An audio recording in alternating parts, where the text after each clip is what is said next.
Rabbits in the house. Rabbits in the house. Keep your friends close, but your enemies closer. Closer. Literally.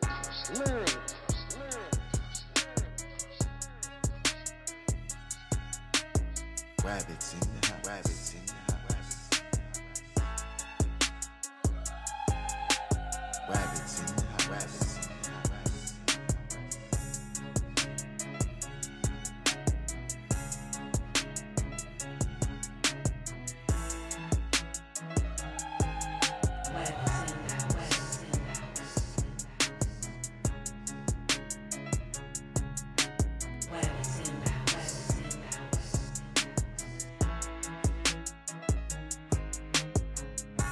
Rabbits in the house.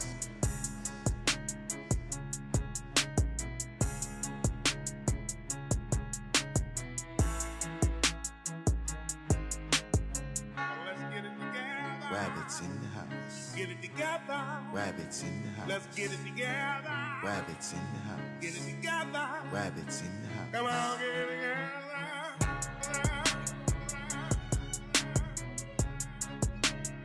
Rabbits in the house. Rabbits in the house. Rabbits in the house. Rabbits in the house.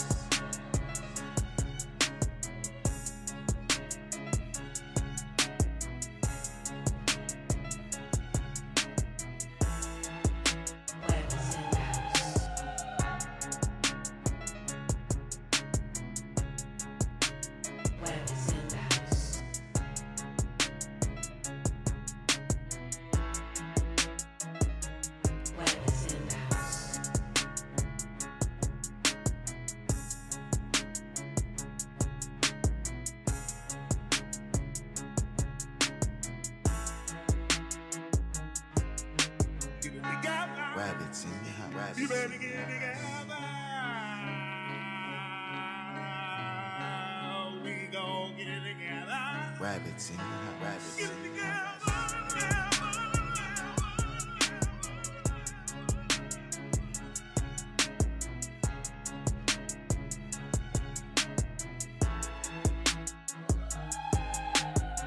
Rabbits in the house. Rabbits in the house.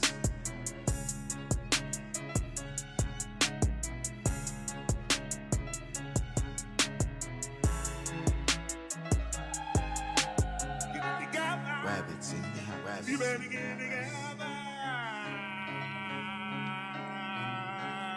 We gon' get it together. Rabbits in the house. Rabbits in the house. Rabbits in the house. Get together. Rabbits in the house. Rabbits in the house. Rabbits in the house. Rabbits in the house. Keep your friends close, but your enemies closer. Closer. Literally.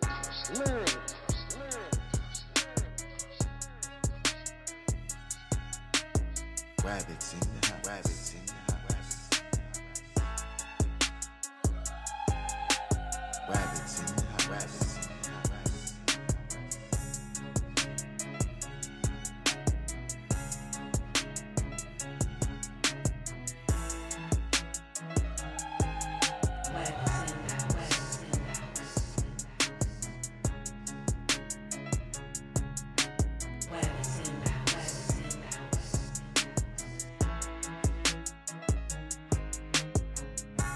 Rabbits in the house.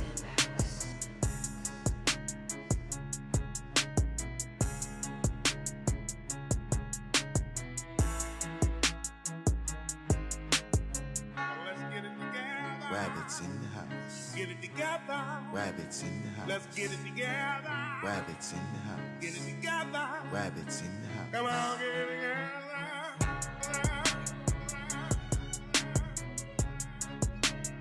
Rabbits in the house. Rabbits in the house. Rabbits in the house.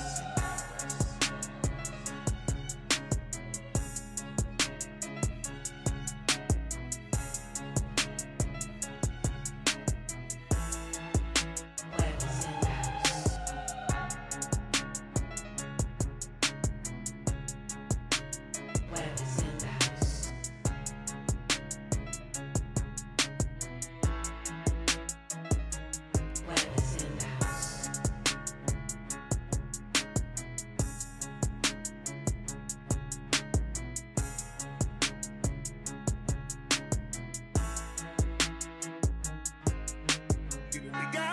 Rabbits in the house. You better get together.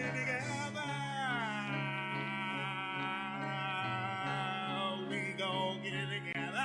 Rabbits in the house. Rabbits Get in it the together. house.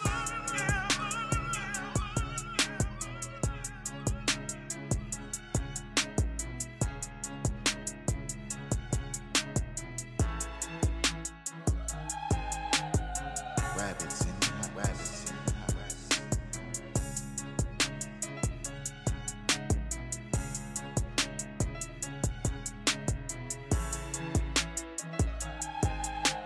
Get it together. Rabbits in the house. Rabbits You better in the get it together. We gon' get it together. Rabbits in the house. Rabbits in the house. Rabbits in the house. Get it together. Good morning, good morning. Well, good afternoon, sorry.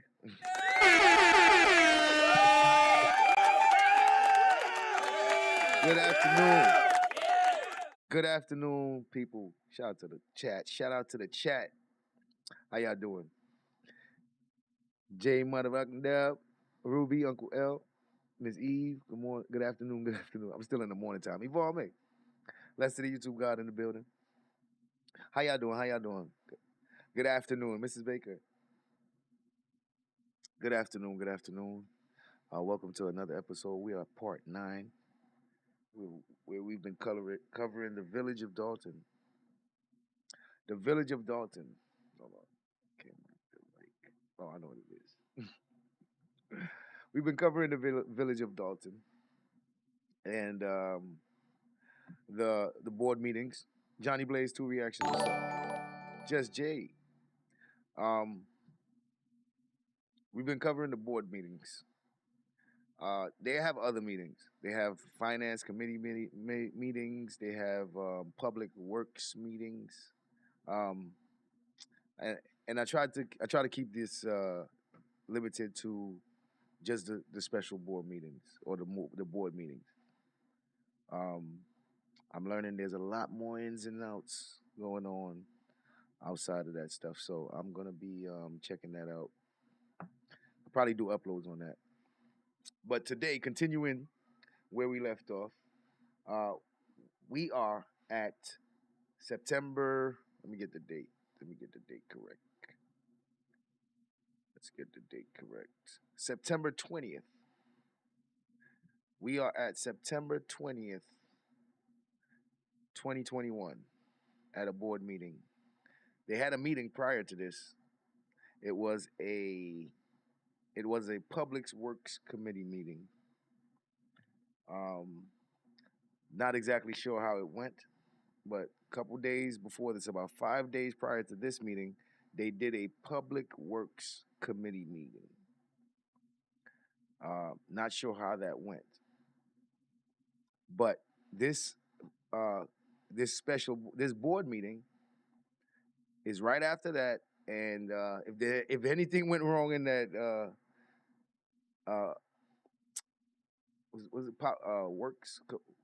Public Works meeting? If anything went wrong in that, we'll see the spillover in this one. But that's where we are today. So we're going to be continuing from there to make sure we catch up to present day. Where did we go wrong? What we learned in the last one is that Tiffany made a move that was very, very telling, and it kind of put her right in the mix for real. She took the opportunity when she had the floor to completely slander and trash the trustees. And all under the guise of she's willing to give an olive branch. It was very underhanded and backhanded, and like it was not sincere. And the trustees expressed how they felt about it, and I had to agree. Like, there's no way you could expect them to really want to work with you when you disrespect them the way you do. I had to agree at that moment. So we're on the heels of that. So that's where we started from the next board meeting after that. What's going on here? Hold on. Hold up.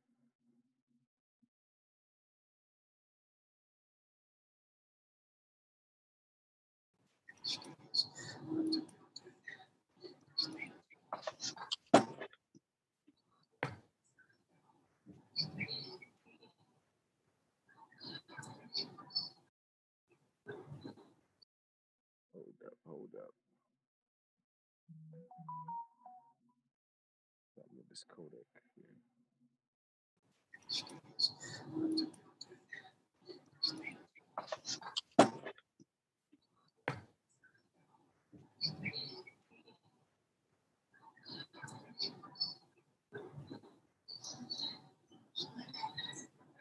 Sorry about that.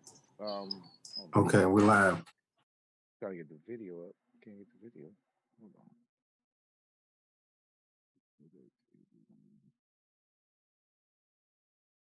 Let me download this extension real quick.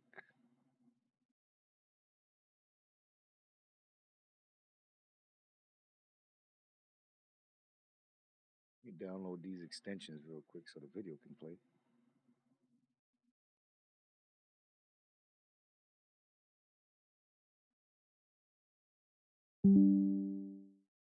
That's there.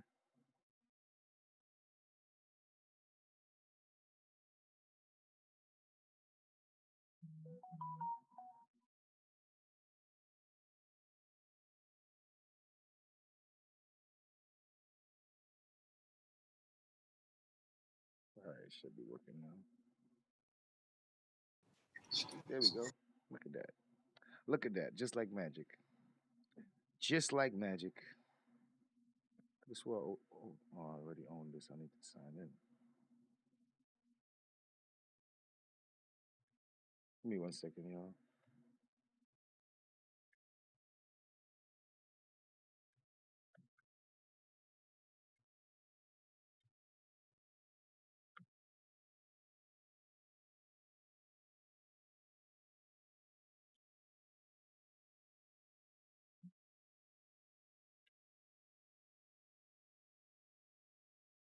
All right.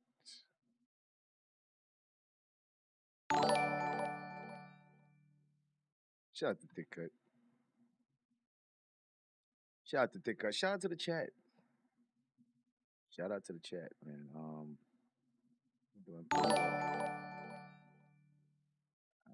Trying to log in real quick.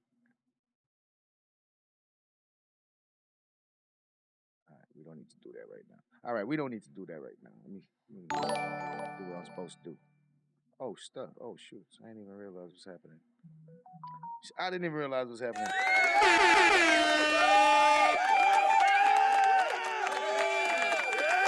Oh. Shout out to Yvonne May. Yvonne May gifted 5 memberships to the Sis Wabbit with a View channel. Shout out to Yvonne May. S. Hall was gifted a membership by Yvonne May. Fats TV was gifted a membership by Yvonne May. Dove was gifted a membership by Yvonne May. Thick Cut was gifted a membership by Yvonne May. Sonya B was gifted a membership by Yvonne May. Shout out to Yvonne May and shout out to all the gifted memberships. So, we got the video. We got the video. We got the video. Hit the like button if you haven't already. We're about to get started. The date is September 20th, 2021. 2021, y'all. We going all the way back to come all the way forward so that we can get a clear understanding of how we got here. How did we get here is the question. And we're looking for answers. And as we go through these, we get a better understanding of how unprofessional every last one of these motherfuckers is, man. God damn, they unprofessional, bro. We get an understanding that black people be making other black people look bad. Black people be making the rest of black people look like they don't need to be in no position of government. Black people be making other black people look like they should have never gave you niggas money. Like, God damn, y'all embarrassing, bro. You guys are embarrassing. There's one thing that we've learned is that these black folks is embarrassing the rest of black folks. That's what we've learned. But Tech Money, what's up? DG. So without any further ado, let's get ready to start the meeting, man. You know how we always do. We got to lead the meeting with prayer and stuff. Oh, Lord, please don't make us act the fool today. Oh, Lord, please don't make the devil come into us and make us have to do an exorcism on this panel today, Lord. Lord, please don't make me have my attitude and cuss somebody out today. Like, God, that's what the prayers need to be when they start the prayers. Because they do a prayer every time. It be like, man, superstar, what's up? Man, nah. Mrs. Baker. My goodness. All right. Let me put myself in the corner. Let me go in the corner, sis. Get yourself in the corner. You know what? Let me go in my corner. All right? So, we gonna see what's going on here.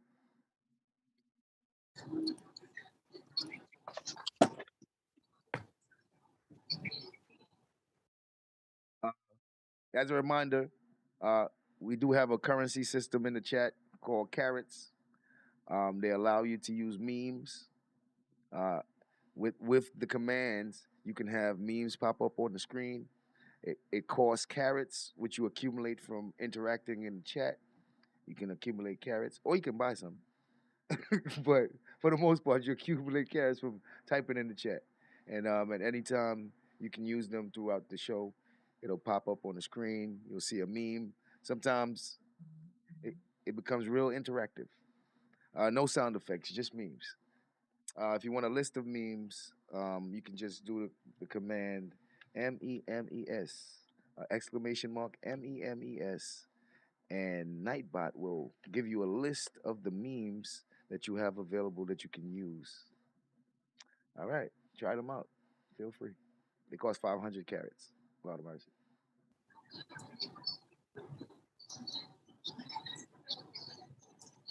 Okay, we live. Okay. Good evening, residents, board of trustees, and all department heads. I hope you guys had a wonderful weekend, and I hope you all were out enjoying the wonderful weather today because it's fun to get cold. But I would like to call to order the special board meeting of the Board of Trustees on Monday, September 20th at 6:41 p.m. Can you call the roll, Clerk Key? Sure. Good evening, everyone. Trustee Steve.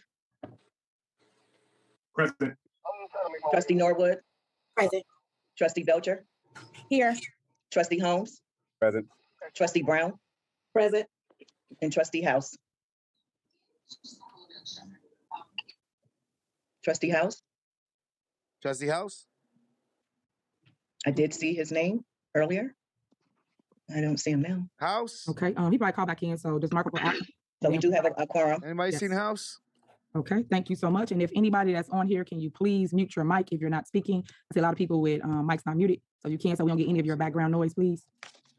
Yes. House, Got a couple where more you- People. Charles, can you mute your mic? Hello? 574 Yeah, I'm number, still looking for mute your mic, House. Charles. Where House Do at? what? Muted? Oh, very good. And then a 574 number, mute your mic. And I don't know if it's somebody's. I'm still looking for House, man. House, where you at, bro? Trustee House, I don't know if you're having phone difficulties. If so, please chime back in because we see you on here, but we can't hear you. Yeah, if you are. I'm gonna need you to chime in, House. Okay, next, can Tamika we do McCullough. prayer? Brittany, Trustee Norwood, would you like to lead us in prayer? Oh, shoot. Trustee Norwood. Pray away, man. Pray away. Sure. Father God, please, we ask that you look over us today. Pray for us as a village, as a whole, as an entire board. Continue to just guide us to make the right decisions on behalf of the residents. We thank you for allowing us to all make it tonight, and amen. Amen. Amen. Next, we have pledge allegiance. If you just stand for the pledge. Are we gonna have an argument tonight after this prayer? All right, after this prayer, are we gonna argue tonight?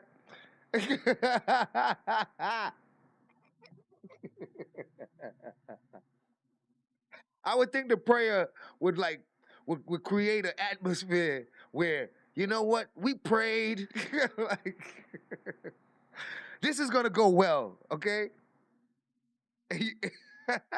Wolfie, I agree. I'm not sure if that's appropriate. I pledge allegiance to the to flag the flag of of the United the States States of America, and to to the the republic for which it for which it stands, stands, one one nation, nation, under God, under God, indivisible, indivisible, with liberty liberty, and justice for all. justice for all. Okay. Next on the agenda, we have approval of a resolution. I can't help. Kiana, what you mad about, man? We just started the meeting, bro. Why Kiana just always look mad? Even when she smiles, she look evil. It'd be like, it'd be like, it's like a snare. Like, Kiana, what you upset about, man? The meeting just started. Gosh, yo, why she be looking mad? Rather than approving an agreement for services related to Village Hall sidewalk replacement. I know you guys spoke in the Public Works Committee meeting regarding the sidewalk, and everybody was on one accord with it. So if possible, can we have a motion to approve? Is there a motion to approve the replacement of the sidewalks for Village Hall? May I be recognized? Yeah, can I get Yo, so I tell you what. The meeting that they had prior to this about the Public Works, that was part of this discussion. Fixing the sidewalks. I'm not sure if they had an argument about that, but we about to learn if they didn't come to an agreement right now. approve? Is there a motion to approve the replacement of the sidewalks for Village Hall? May I be recognized? Yeah, can I get a motion and then we can go into discussion? Do anybody want a motion to approval of the sidewalk replacement? I'd like to make a motion. That's why I was asking, can I be recognized? Oh, go ahead. I'll make a motion to table items A, B, and the approval of the Illinois Fraternal Order until we can get all items on the special board meeting. Huh? Oh, items, what do you mean? There was items that should have been placed on the special board meeting by trustees that were not eligible to get on the special board meeting. So I'd like to make a motion to table these items that are currently on the special board meeting until we can have a meeting where all items that are requested by the trustees be placed on the agenda. Okay, so for the record, that's untrue. No item was, Gosh, listen, that's where I'll be like, yo, Kiana be so sure, and then you be like, and then Tiffany be like, that's not true. And that's when I'll be like, well, what's true then? Well, first of all, I expect Tiffany to know because she's been a trustee for 8 years and Belcher is brand new to this. So I usually expect Tiffany's word or knowledge or experience is going to supersede hers based on the fact she actually knows the job better than Kiana. So when Kiana says certain statements and Tiffany be like, that's not true, I'll be like, Kiana, you don't know the job? Either Kiana don't know the job or Tiffany, you on some bullshit. But I expect that because Tiffany's been a trustee for 8 years, she know what she's talking about. Where all items that are requested by the trustees be placed on the agenda. okay. So for the record, that's untrue. No item was supposed to be on the special board meeting for any trustee. Now, one trustee did turn something in late as related to the CAL meeting. It's 2 separate meetings. CAL meeting is where we discuss items. This meeting is for a vote because, as you know, we are behind schedule, and once the weather breaks, you can't pour concrete. So we have to do 2 steps with getting the concrete poured for Village Hall and for the alleys. Now, we had a committee of the whole meeting. It was vetted through that meeting. All 3 trustees voted yes and moving forward, and that's the reason why it's on this agenda now. So I'm aware, Mayor, but were the trustees informed that it was going to be a special meeting until we got the agenda? You was informed, yes, ma'am. When we got the agenda? No, you was informed right after they had their meeting, their special meeting. So I guess I'll address the people that's on this meeting.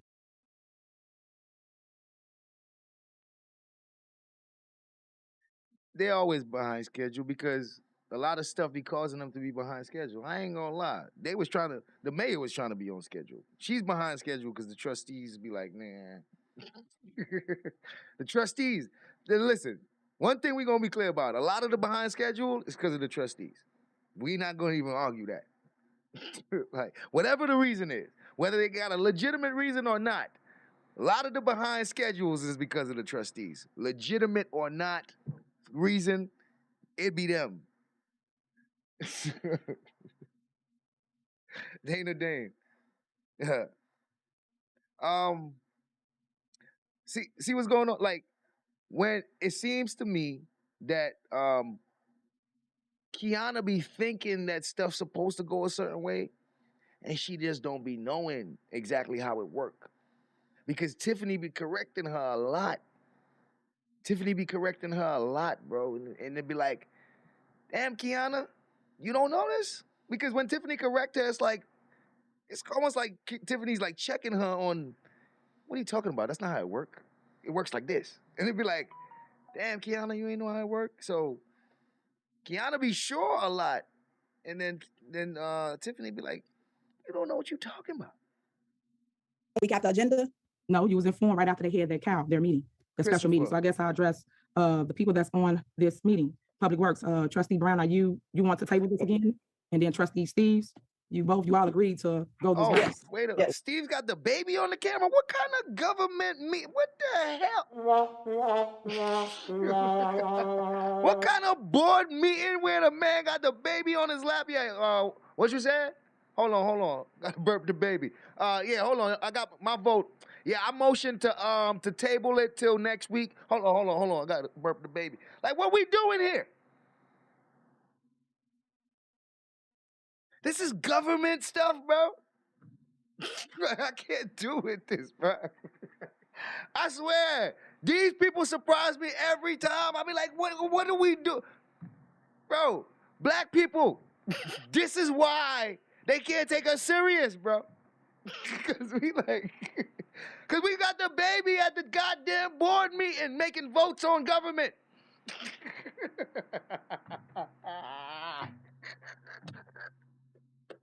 Yo, this is crazy. Oh my goodness.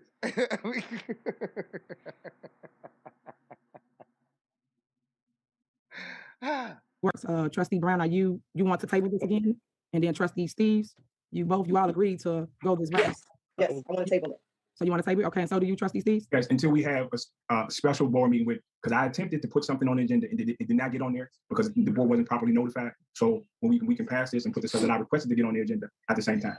Okay, so let's be clear for the record, for the residents. And I'm fine with you table. Y'all do whatever y'all choose. But my thing is this, Trustee Steve, you and I spoke about this. It had nothing to do with the special board meeting to move the village forward to vote on items that's needed. It had nothing to do with this agenda here. It had to do with the CAL meeting. The CAL, you was behind schedule on turning your item in. The deadline was Monday. You turned your item in on Tuesday. By then, we already didn't structure a whole agenda that goes all the way to the letter of S. So what I don't like that the board does is you guys agree on something, we put it together, and then we get here, then you backtrack on whatever you guys agree on, and you guys agree to put it on the agenda for a vote so that we can move forward with doing this. See, this be the part where the trustees be on that bullshit. You and her spoke. Y'all came to terms. Now all of a sudden, Belcher got some grievances and you got the same grievances. What? What? But we spoke already. Yeah, but I spoke to Belcher and then I changed my mind. Because that's what's pretty much be happening. They'd be like, yeah, I spoke to you and I told you one thing, but then I spoke to Belcher and I changed my mind. Like, bro, we gotta be honest here. That shit is ridiculous when they do this shit. This part be annoying the fuck out of me. Your item's supposed to get vetted to CAL, not special board before a vote. So I don't understand what's the problem. We recognize? Yeah, go ahead, Trustee Steve. We did not, I voted, we had a Public Works Committee meeting. We did not know there was gonna be a special board meeting until we got the agenda. Second is that I don't mind passing this, but we did not know there was a deadline until I was told, no, I couldn't put on the agenda. We talked today. Y'all both apologized to me for doing it wrong because y'all didn't communicate to no. Oh, we learning something. You heard what he said? He said, y'all both apologized to me today for doing it wrong. Oh, you ain't say that, Tiffany. You ain't say that, Tiffany. Hold on. Tell your story, Steve. We did not know there was a deadline until I was told, no, I couldn't put on the agenda. We talked today. Y'all both apologized to me for doing it wrong because y'all didn't communicate to nobody that there was a time limit or a cutoff date for agenda items. So I got my stuff on Tuesday, which we've never got it in this early. So all I'm saying is that moving forward, we can put all this on a special agenda and the stuff that I asked to put on there, get put on there. And moving forward, if we put something on there, at least communicate with the board, the timelines, and the cutoff dates, because none of that was sent to us. We got the cutoff dates when I put something in and said, oh, you're past the deadline. I didn't know that. That's my stance on that. Hey, based on what Steve just said, I agree with that, nigga. We got to do better. Based on what Steve just said, we got to do better.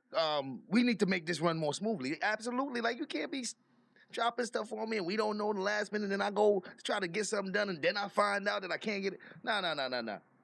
If that's what's happening, I agree with Steve. You feel me? Okay.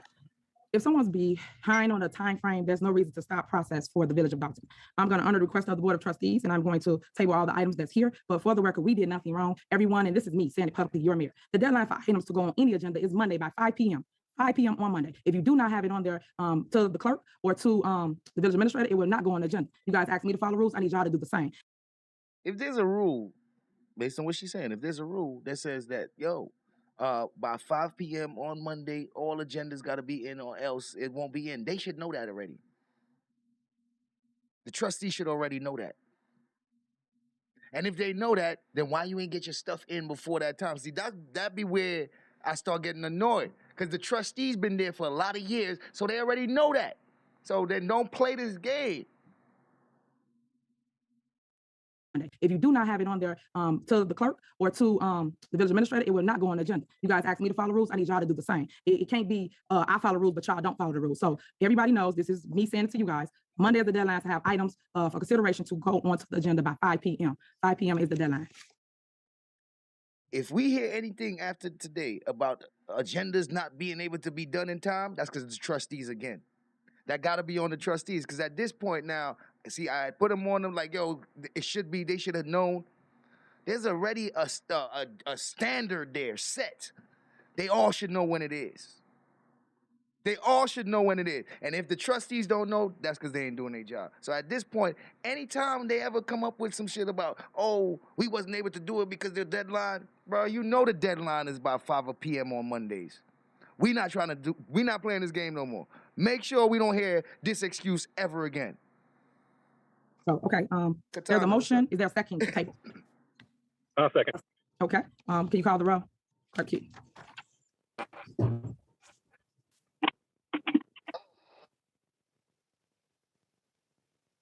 Clerk Key, you on mute. Unmute yourself. I apologize, everyone. Trustee Steve? Trustee Norwood? Aye. Trustee Belcher? Aye. Trustee Holmes? Trustee Holmes? I'm sorry? My vote is no, because I voted to move forward. Of course, Holmes gonna be like, yeah, what's up? Yeah, man. I'm about to change the carrots. I'm about to lower the carrots. I realize a lot of people don't got carrots. I'm gonna lower the carrots to $2.50 for the memes. Okay, nay. Trustee Brown? Aye. And Trustee House? Aye. Trustee Steve, I didn't hear you, so are you present on the vote? Aye. Thank you. Okay, next on the agenda is public comment. Derek, are there any comments?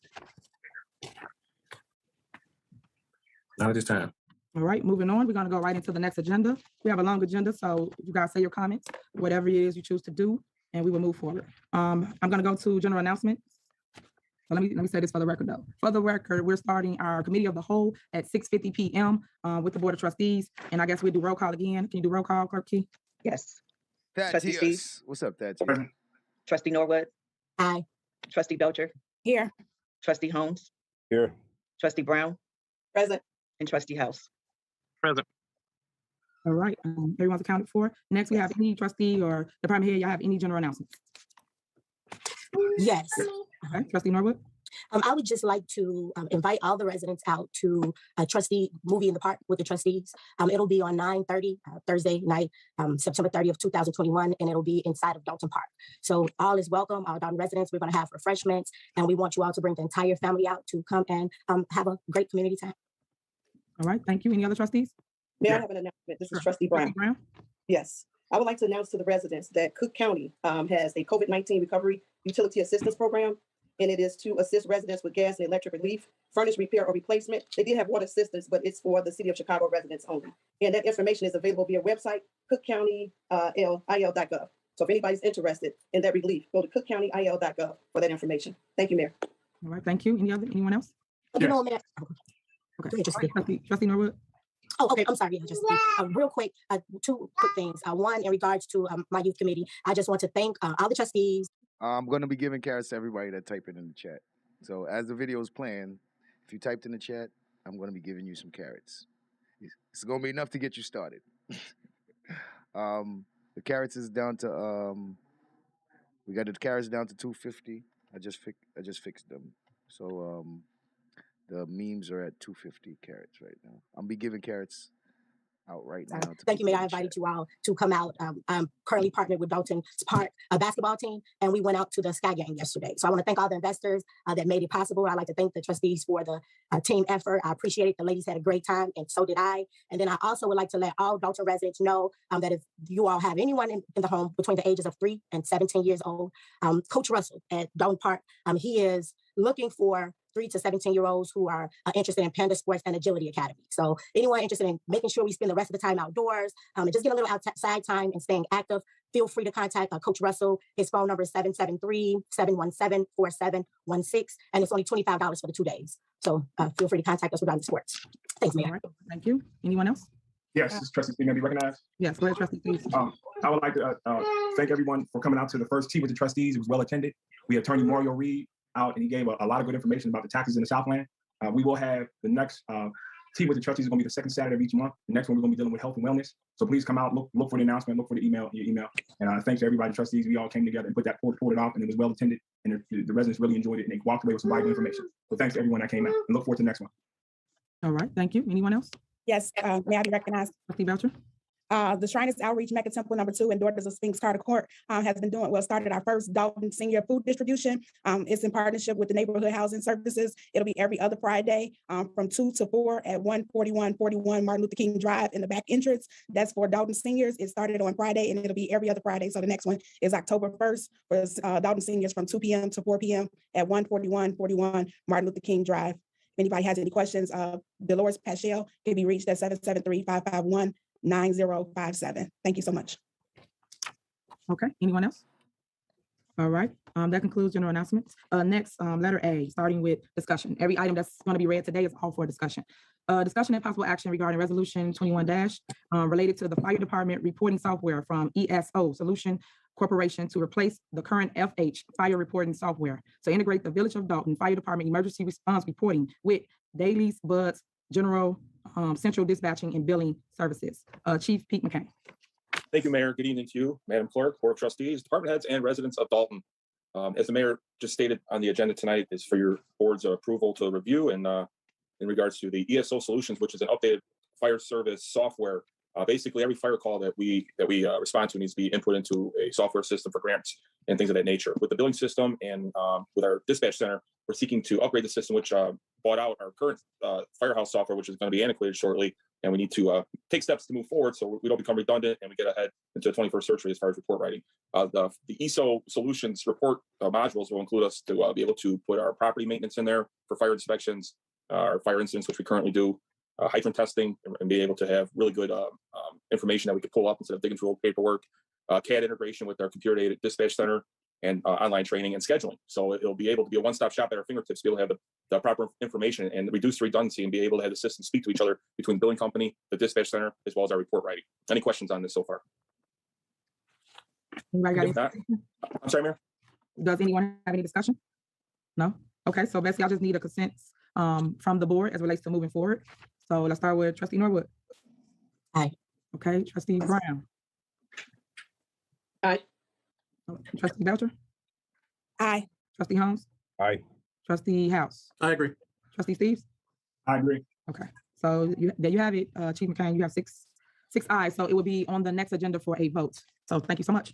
All right, thank you, Mayor, and thank you, Board. Appreciate it. Okay, you're welcome. Thank you. Next, we have B, discussion and possible action regarding resolution 21- related to a contract for media consulting with Black Excellent Media LLC. So, as you guys know, we had Sean Howard for our PR. Currently, he's no longer with us, and we are looking in other directions as relates to bringing someone different on. I have Charles Thomas on here now. He's going to explain his company, and if y'all have any questions, by all means, please ask. Charles, you have the floor. Thank you, Mayor. Good evening, trustees. My name is Charles Thomas, representing Black Excellence Media. Now, we are very excited about your board considering our company to represent the Village of Dolton in public relations and media. Now, Black Excellence was founded this year by my partner in this venture. Her name is Patricia Easley. We are Black Excellence just got founded this year. Oh, man. both on-air experienced broadcasters in the Chicago area. I spent 45 years as a professional journalist, working the last 30 years as a reporter and political editor at ABC7 in Chicago. Now, we will provide ready and able spokespersons for the Village on call whenever needed. But most important, we will work to develop a fresh narrative about the Village of Dolton and all of the good things that are happening there. We will work closely with the mayor and trustees. You will be our clients. We will work at your direction. We are not politicians. We are media professionals who will tell the story of what's happening in Dolton, not only to the people in Dolton, but also to the rest of the metropolitan area. Oh, this like our own propaganda team. Yo, it's like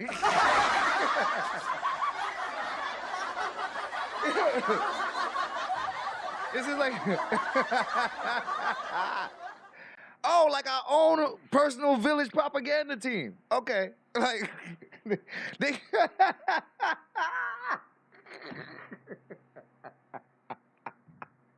We gonna paint the narrative you want us to paint about the village. Like what? Like wait a minute. We gonna make you look good. Like oh my God. Okay, JT Shula, what up? Okay, I get it. Tell the story of what's happening in Dolton, not only to the people in Dolton, but also to the rest of the metropolitan area. I'm going to keep it brief. If there are any questions you have for me, please ask them. Okay, Board of Trustees, do y'all have any questions for Charles? Mayor, if I could be recognized. Sure, go ahead, Trustee. All right, Can everyone mute their phones or iPads Musso Bronze, I didn't even until see you're what's up, speaking? Musso. Thank you so much. Go ahead, Trustee House. Okay. On this, I'm not in agreement with moving forward this one at this time, and more related to cash flow. I think in our public works meeting there was some Like hell no. They like hell no. I don't know if I want to spend the money on that neither. Like, do we need that? Like, we don't really need that, do it. Our own village propaganda team. I think I'll pass. I think I'll pass on that.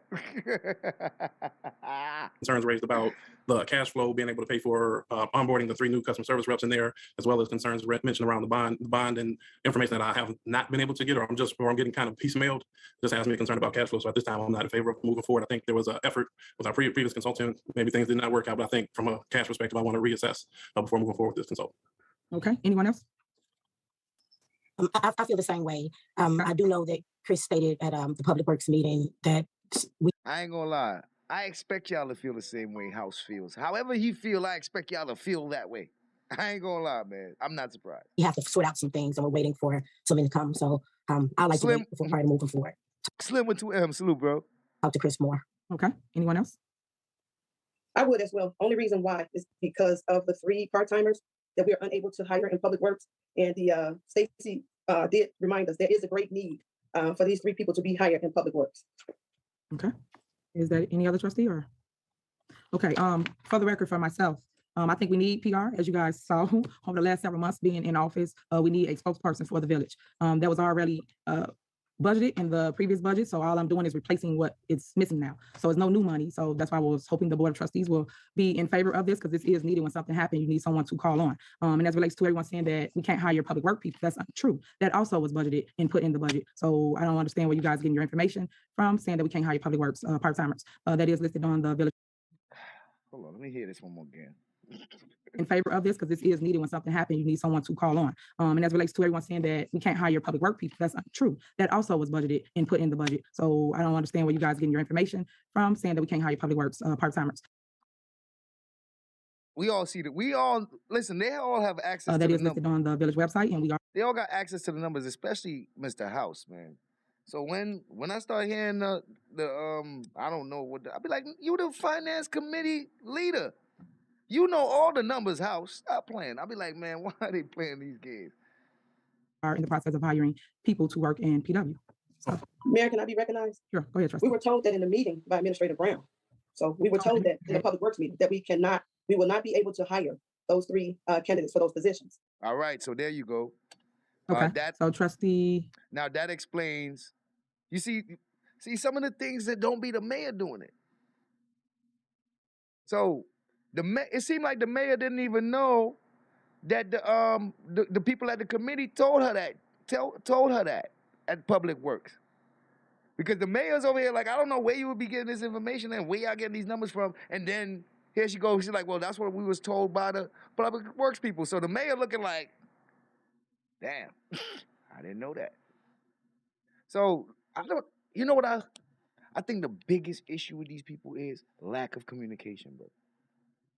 I think the biggest issue with them is lack of communication. I think, because it seems to me like the lack of communication causes all the other problems. And if they had communication, a lot of this stuff wouldn't even be a problem. That's how I feel. Like, when I think about some of the stuff that they actually argue about, I'm like, well, why y'all didn't just communicate? Because the lack of communication leads to a lot of confusion. I'd be like, why didn't y'all just communicate? Which she is. Village Administrator Brown, go ahead. I didn't say you would not be able to hire in those positions. I just said that we have to look at what Chris had indicated earlier about cash flow, and the mayor and I are looking at the hire list in general. And so the thing is that the mayor and I are sitting down looking at the hire list. So I didn't say you would not be able to. We have not even finalized looking at the hire list. I said that's what I said. Maybe it was a misunderstanding. I ain't gonna lie. I keep hearing it's like Steve's keep unmuting his mic in the background, and the boy got his kid making noise in the background, and she got mute your mic back there, man. You got background noise, bro. Hey, yo, Steve. Yeah, mute your mic, bro. I can hear your kids in the background, bro. Yeah. Thank you. We having a meeting, a special board meeting. It wasn't that you would not be able to hire. I said I put together a to be hired list for the mayor, and we were sitting down working with that. And we'll take everything into consideration as it relates to some of the comments Chris had made to us concerning the cash flow. So that doesn't say that we won't be able to. The mayor and I are working with the hire list. And so obviously, if the trustees feel that those positions should be brought up as a high priority, then we heard your concern, and we will take that into consideration as we look at the hire list. Thank you. All right, thank you. Anyone else? Keep the change. Yeah, may I be recognized, Mayor? Yeah, go ahead, Trustee. Gerald Would Tabs. it be the same or would it be less? Yes, it's the exact same amount he was getting, Sean Howard. It's the same amount of time, same contract, same numbers. Nothing has changed. All I'm doing is replacing the person. Okay. Okay. Yeah, I do know Brother Thomas. I do know his work, working in the field. So I'm in support with it as long as we're not increasing anything and it's just the same. We're just replacing. I'd rather move forward with it. All right, thank you, Trustee. Anyone else? Okay, so I heard from three people, or four. So Trustee Norwood, House, and Brown said no for moving forward. Holmes said yes for moving forward. Trustee Belcher and Trustee Steves. Mayor, you want me to just do the roll on that? Oh yeah, sure, go ahead. Okay, so Trustee Steve? No. Trustee Norwood? No. Trustee Belcher? Listen, no. No. Trustee Holmes? Yes. Well, why you gotta do it like? I swear, man. It might feel like I'm picking on Belcher for a little bit, because I swear, man, she just always gets my attention. Listen, I ain't gonna lie, man. Belcher just always get my attention. Her no just seemed different. Her no just seemed different. It just seemed different than all the other no's, man. No. Trustee Belcher? No. Trustee Holmes? Yes. Yes. Trustee Brown? No. And Trustee House? No. The item failed. Okay, so that was 5-1, right? Yes. Okay. All right. Thank you, Mr. Thomas. I will be contacting you shortly. So thank you so much. Thank you. You're welcome. Next on the agenda, we have discussion and possible action regarding Resolution 21- related to a contract to hire Kendall Perry as a grant writer. As you know, we need a grant writer for the village. A lot of grants do come up, and a lot of times we're not prepared to go after them. Half the times they are filling the blanks, but there are more grants out there to be gotten. So Kendall Perry, where are you? You have the floor. I'm here. Good evening, Mayor. Good evening, Village Board. Good evening. My name is Kendall Parrott, and I was approached to be considered as the grant administrator. He said I was approached to be considered. Okay, so somebody came to him about the position. For the Village of Dolton. I have over 35 years experience in grant writing in the areas of parks and recreation, municipal, and also non-for-profit foundations. I feel that I can be an asset to the Village of Dolton in providing additional funding and funding opportunities and funding mechanisms to aggressively go after grants, as well as working with the administration to ensure that you are GATA compliant and SAMS.gov compliant for these grants, as well as working with the legislators from the state, county, and also federal government to secure direct appropriated funding if that so presents itself. Any questions that you have to ask of me, I'm more than welcome to answer any questions of the board and the mayor at this time. All right, thank you. Board of Trustees, do you have any questions for Kendall? Mayor, if I can recognize. Trustee, who was that, House? Right, come here, Trustee House. You know what? I didn't add the dogs. I didn't add all the dogs. I'm gonna add the dogs to the carrots list. All right, I'm in favor of this. I think a grant writer is a good thing. There were two things when I looked at the contract that I wanted to, I guess, for discussion. One was in the contract to mention 26 equal payments, which I guess is like every 2 weeks. But when the contractors come, they normally come up monthly on the warrant list for review of the invoice. So at one point, I was hoping we can, I guess, clear up to make sure that we have things consistently that come on the warrant list. The second thing was in the proposal, I also noted that there would be conversations with legislators and things like that. Obviously, I know there's no guarantee of grants and it takes a amount of time to get those grants in there. But I would hope between now and the next meeting, if this moves forward, that there will be some discussion about how many applications will be submitted. So that way we have a little bit more tangible evidence that, we've sought after 1 grant a month, 2 a month or something like that. So that way we can show the value of the contract. So those are my questions or comments. Okay. Trustee, excuse me, Mayor, can I Yeah, go ahead, address go ahead. those? Sure. The first one, we can work on a monthly billing and a monthly payment. I have no problem with that. And the second one, thank you. Grants there's like an ebb and flow. All depending on what's going on with the legislature and the federal government is the timing of grants that are available for municipalities. So there may be a bombardment of grants because they will stagger the due times. And then there's a time where there's not a lot of activity going on with the COVID. There has been an increased amount of monies and grants that are available out there. So it's an ebb and flow throughout your fiscal year. I have a very good rapport with our state legislators that represent the village of Dolton. So I'm always in tune to what's out there, as well as my CDBG connections with the county, as well as the federal government as well. So it's just a matter of timing and what's available at that particular time. Okay, and thank you for that information. I guess my question would be, maybe saying we're doing it on a monthly basis may not be it, but I'm thinking that some kind of measurement that a certain number of applications would be completed quarterly or every 6 months, some kind of measurement, I would say. I guess that's what we're trying to do is make sure that, of course, this is taxpayer dollars. We want to make sure that we are being responsible and getting and showing something, because I totally understand you'll put a lot of time into it and it may not always come to fruition, but we want to make sure we have just something documented showing the efforts. That's not a problem. I'm very transparent with that. Thank you very much.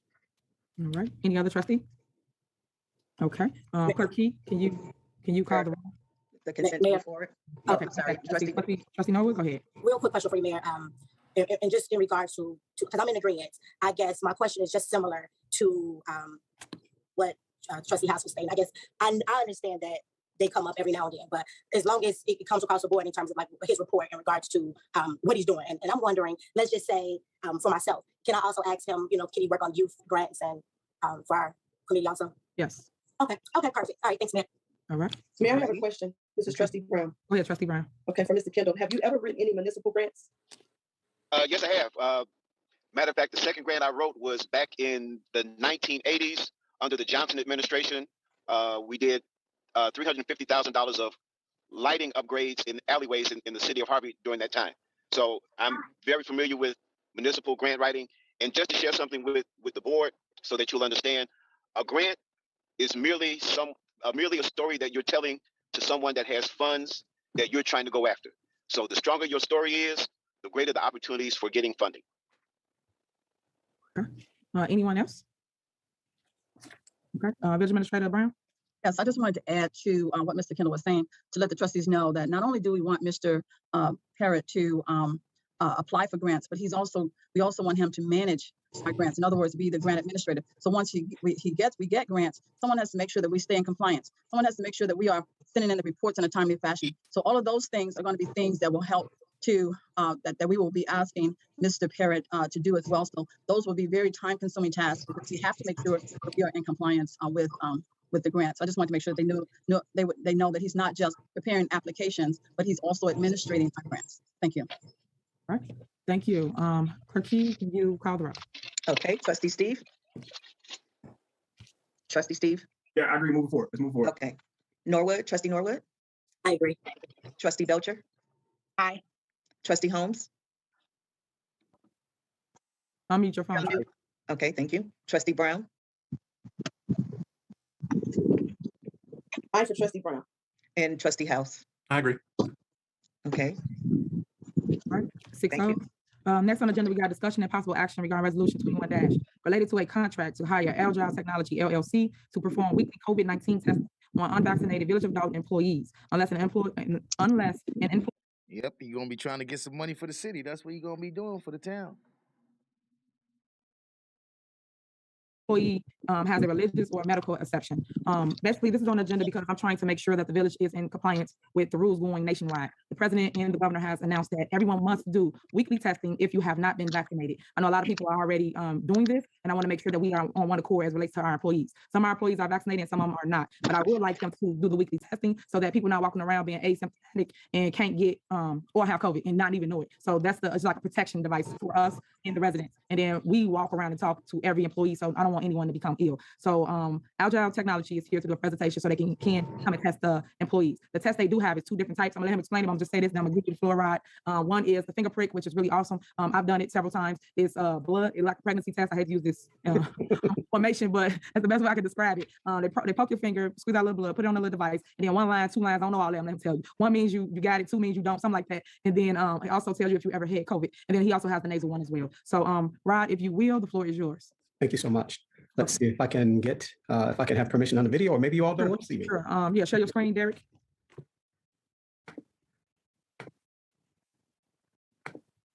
The screen sharing is still disabled. Derek, are you there? Yeah, you should be able to now. Okay.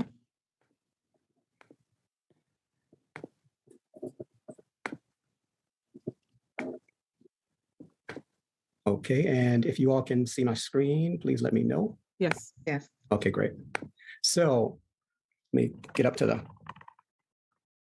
Well, thank you, Mayor and Village Trustees for giving us the opportunity to present information to you all about COVID testing. Some of you all are very, very aware of the state of things nowadays, and just to truncate things and go directly to the facts, Agile Technologies is a company that is a licensed and certified medical services company with a national NPI number or National Provider Identification Number. We are also CLIA certified, that is a certified lab designation for the state of Illinois. We have a national medical director who's an MD who is certified in all states for providing advisement and medical advice and signing off on testing and such. The backbone of what we provide, folks, and I'm just going to go directly to it, is an antigen test or active viral test and an antibody test. Both are extremely important because most of you all are probably aware of the PCR test, or what's called the nasopharyngeal test that's offered at Walgreens, CVS, or many of the parking lots. It's very inaccurate because that test is typically only good for a 7-day period. 2 years later, we don't need none of that shit.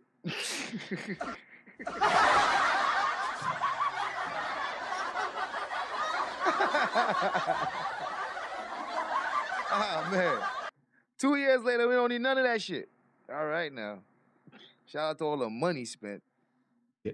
The terrible thing about that nasal swab PCR test is that a person can have COVID, and after they no longer have the active virus that makes them infectious and contagious, they will have the disease. But if they take the PCR test, that person will be told that they do not have it.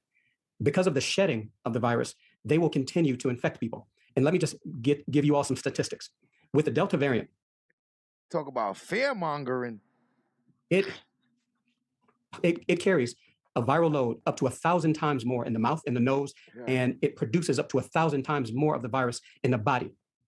And just like the mayor said, now people can be exposed for less amount of time and become much sicker because of the amount of viral load. So the reason that we give 2 tests, these particularly highly accurate FDA-approved tests, is that we cross-validate the results and we eliminate false positives and false negatives. So we can tell if someone is currently infected and contagious. And also, if an individual has been vaccinated, they should have a certain finding with the test. The value that we can also give many people is that because a lot of people were exposed to the disease when they were vaccinated, their bodies did not mount the proper immune response. So many people who were vaccinated may not have antibodies, and we're able to tell them that. So there's some protocols that we can help put in place because the vaccination rate for the state of Illinois is approximately 52%. For the Dolton area, I believe is in approximately 37%. So there's a lot of work to be done. And that means that because children under the age of 12 cannot be vaccinated, that there's still a very, very high degree of exposure and risk. And we can help mitigate that. Again, we can do weekly testing that is scheduled. The Department of Labor mandated that all employers, municipal governments and such, that people must be vaccinated. That's number one. And number two, they must be tested weekly. So we can help satisfy both of those things. We provide the documentation. We will provide a dashboard we will report up to the Illinois Department of Public Health and the CDC as well. And we will provide the Board of Trustees and the mayor with a dashboard that will be real time. That means that as we test, you all will see the results. As the mayor said, here's a picture of the antibody test. Yeah.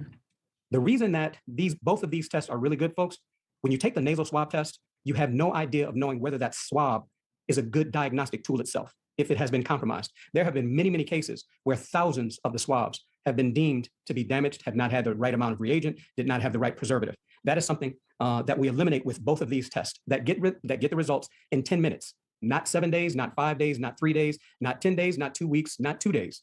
We give the results on both of these tests in 10 minutes. That means as soon as someone gets a positive result, that we can advise them immediately with the action that should be taken, number one, for that individual, for their family, and number two, and very importantly, for municipal government, for law enforcement, for first responders, for whomever the village deems should be tested. We can then do immediate contact tracing, and those people that they've been in contact with can be tested as well. Again, the test is very easily interpreted, and it indicates IgM antibodies, which are the first antibodies to develop. They dissipate, and then IgG antibodies are present. Now, on the antigen test, again, that's results in 10 minutes. That's called an anterior nasal swab. So it only goes about 1 inch into the nostril instead of that very painful swab that goes up into the sinus cavity. So I'm going to stop, and if anyone has any questions, I'll take those now. I ain't got no questions, bro. I ain't got no questions, bro. Yes. Go ahead. Trustee Steve. Sure. And if someone could turn on my camera, allow my camera to be turned on, that would be great. Derek. Thank you. There you go. Thank you. Quick question I have for you is that I know a numerous amount of people who have got vaccinated and they still catch it. But I know you're saying that people who are unvaccinated are going to get tested. Are you testing everybody or just unvaccinated? Because I know people who got vaccinated and they still catch it and then pass it on.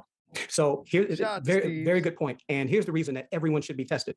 The analogy that I'm going to give you is that being vaccinated is like wearing a raincoat and a rain hat and boots during a rainstorm. But the Delta variant, because it carries up to 1,000 times more of the viral load, that's like walking through a flood with rain gear. So as you just said, the purpose of the vaccine is to stop people from getting severely ill and dying. People who are unvaccinated, as most Dolton residents. Sell that goddamn vaccine, boy. Sell that shit. And probably municipal employees are 25 times more likely to be severely ill and hospitalized, and 25 times more likely to die. If someone is immunocompromised, which means they... What's this, the test of the vaccine? Whatever you selling, man, sell the hell out that shit. Fuck that. They have autoimmune disorders, organ transplants, certain pre-existing conditions. They can be up to 450 times more likely to be severely ill. Now, this is very key that you all get this because Agile Technologies does something that others simply don't do. We test people before they are vaccinated to make sure they are not exposed to the disease. Even vaccinated people can carry the disease and not be infected. I want to be clear about this. So if a person is a carrier, we can identify them and have them isolated from the population. If a vaccinated person was vaccinated, isolated from the population, that sounds kind of terrible, bro.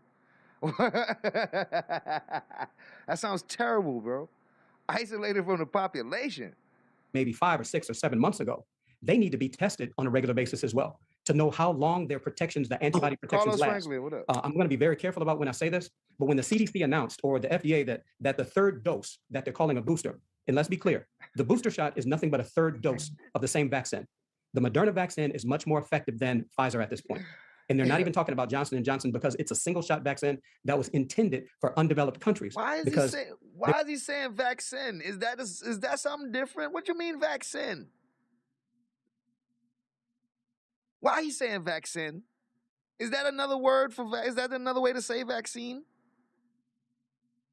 There was a low likelihood that people would get the second shot. They simply don't have the logistics or the funds. So now we're concentrating in the US on Moderna and Pfizer. And at this point, the Moderna vaccine is more efficacious or more effective. However, the effectiveness of the vaccines is not in the 90% as they previously stated. It's approximately 75% of what they stated. All of that means this. Number one, the most important tool that you have to ensure the safety of municipal operations is testing. Just because someone's vaccinated does not mean they're out of the woods. And now that, number one, kids are back in school, number two, high school and college and school sports programs are going to kick back up. And people are going to go back inside now because of the weather. To give you some perspective, folks, when the shutdown happened, things were bad. He sound like he's trying to scare you to death. Boy, he sound like he trying to put fear in you. Guess what?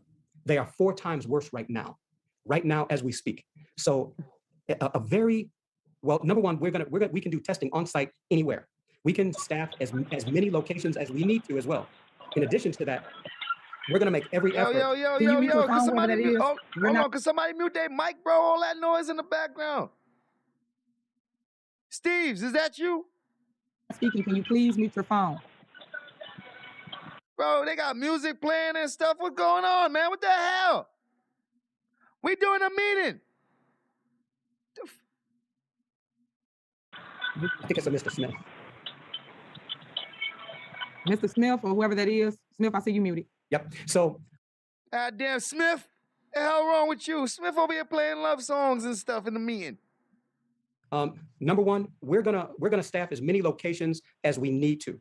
Number two, we're gonna do hiring and job creation from within the city of Dolton. Back last year, just to give a little perspective, there was a strike for phlebotomists to get paid $15 an hour. We're gonna pay no less than $20 per hour for phlebotomists and medical assistants. Now for administrative help, that minimum is gonna be $18 an hour. So we're gonna pay a living wage to everyone. Number three, we're gonna do as much procurement as we can of supplies and such from within the village of Dolton as well. So there's gonna be some economic development, there's gonna be some job creation, but most of all, folks, you will have a very expertly run testing operation that will be on demand, not only scheduled, but where it needs to be to eliminate hotspots. And then we can work with your staff to try to develop a communications program and for advocacy of vaccinations to try to get that percentage up, but keep everyone safe as we go along. And just to piggyback on the previous discussion, there is a $50,000 grant that Dolton can apply for with multiple entities as the municipal office, fire department, police department, schools, libraries, community-based organizations, churches. So there could be 10 entities, within Dolton to get $50,000 to come up with $500,000, to pay for testing. I know that there are COVID funds and ARP funds and other things. And then to address the cost, I'm going to share my screen again. And we did a comparative analysis on cost. And here's what we came up with. This is what others are charging folks. So I don't know why this is red on here, but if you take a look at Innovative Express Care, CVS Pharmacy, SMS, to get same day results, those tests are going to cost anywhere from $375 down to $200. For one test, the cost will be $75. If the person gets 2 tests, which will probably be likely, then the cost will be reduced to $67.50, and that will be put together as a discount for getting both tests. So it's going to be the best in class testing. It's going to be the fastest result at 10 minutes. It's going to be administered by licensed and certified medical professionals. And then in addition to that, folks, we do have a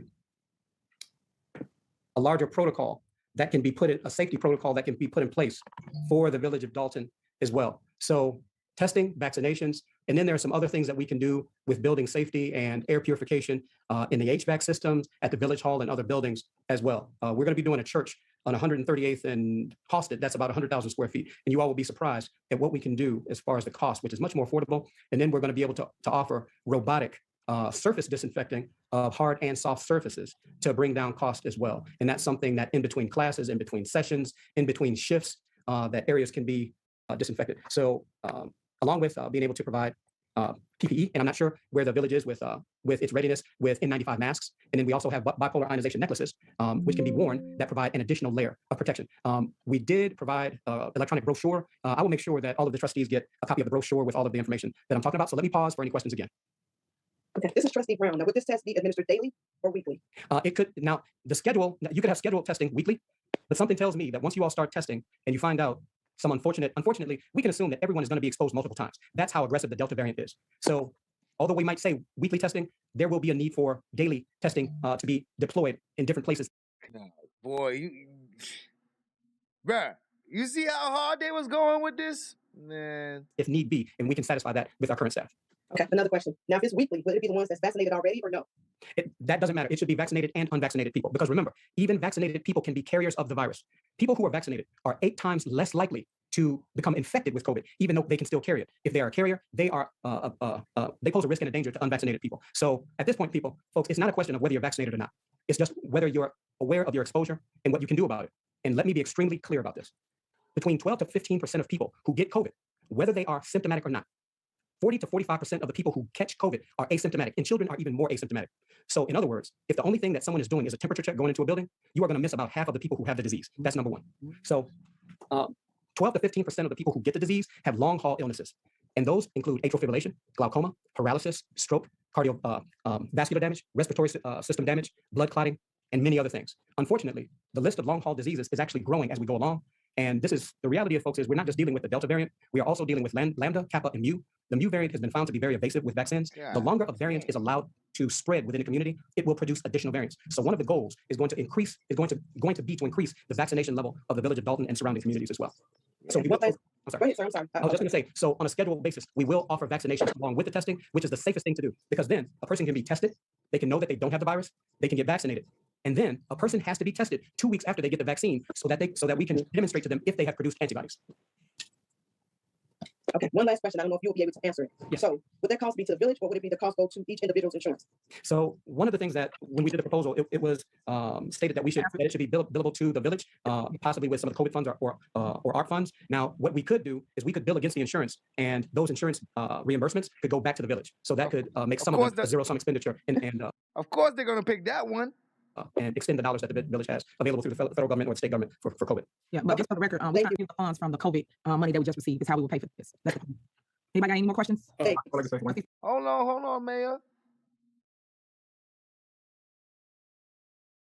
Funds from the COVID. The dollars that the village has available through the federal government or the state government for COVID. Yeah, but just for the record, we trying to use the funds from the COVID money that we just received. Is how we will pay for this. She trying to pay for it through the COVID funds that they just received. TP, what's up? No, I don't know. Anybody got any more questions? I would like to say one. Sure. Yeah, Mr. Martin, I would like to thank you for your thorough presentation. And I like the fact, because I think what I noticed that a lot of people who do have the vaccine, they have a blanket sense of confidence. I got the vaccine, I'm good. I like the fact that you actually said it's the unvaccinated and the vaccinated, because I can see they're trying to make a war between the unvaccinated versus the vaccinated. But everybody has to be super cautious with their life and with this, especially with the variants coming out. But some people have religious exemptions and they have religious reasons why they're not taking the vaccine, and you have to respect that. So I really appreciate your thorough breaking down of that. You know something, and thank you so much for that input. We also respect those things, but we also do the best that we can, whether it's on site or we have two locations at Fort City Mall and River Oaks Mall. We also have a location with the city of Gary and in New Mexico, Arizona, where we've done testing across the country, and we've done international testing engagements as well for conferences, for seminars, and for large business and travel groups as well. We've done work in, let's see, New York, New Jersey, North Carolina, Illinois, New Mexico, New Jersey, Colorado. A number of states, but we're concentrating our effort back here now because the vaccination rate is so low. And unfortunately, folks, and let's just be very, really honest about this.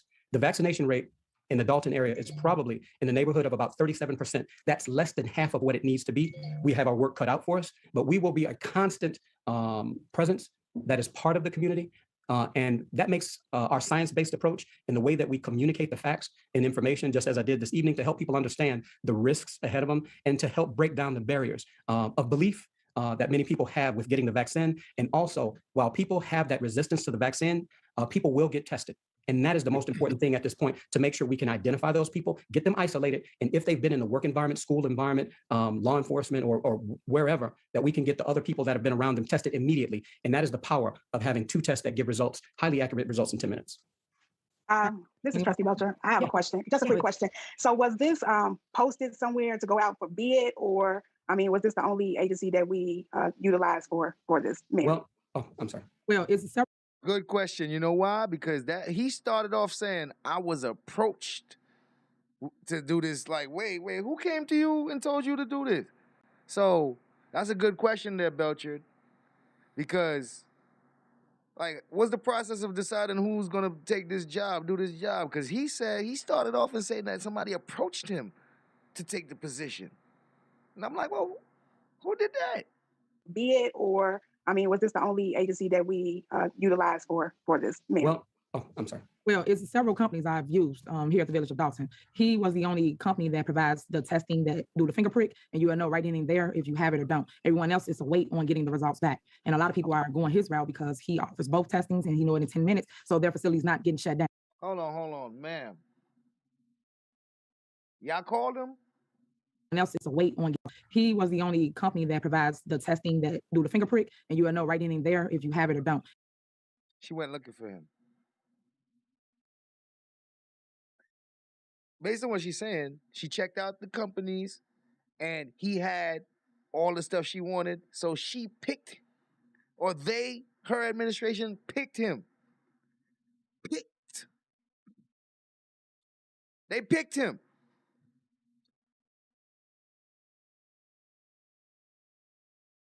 That was a good question, Beltran. That was a good question.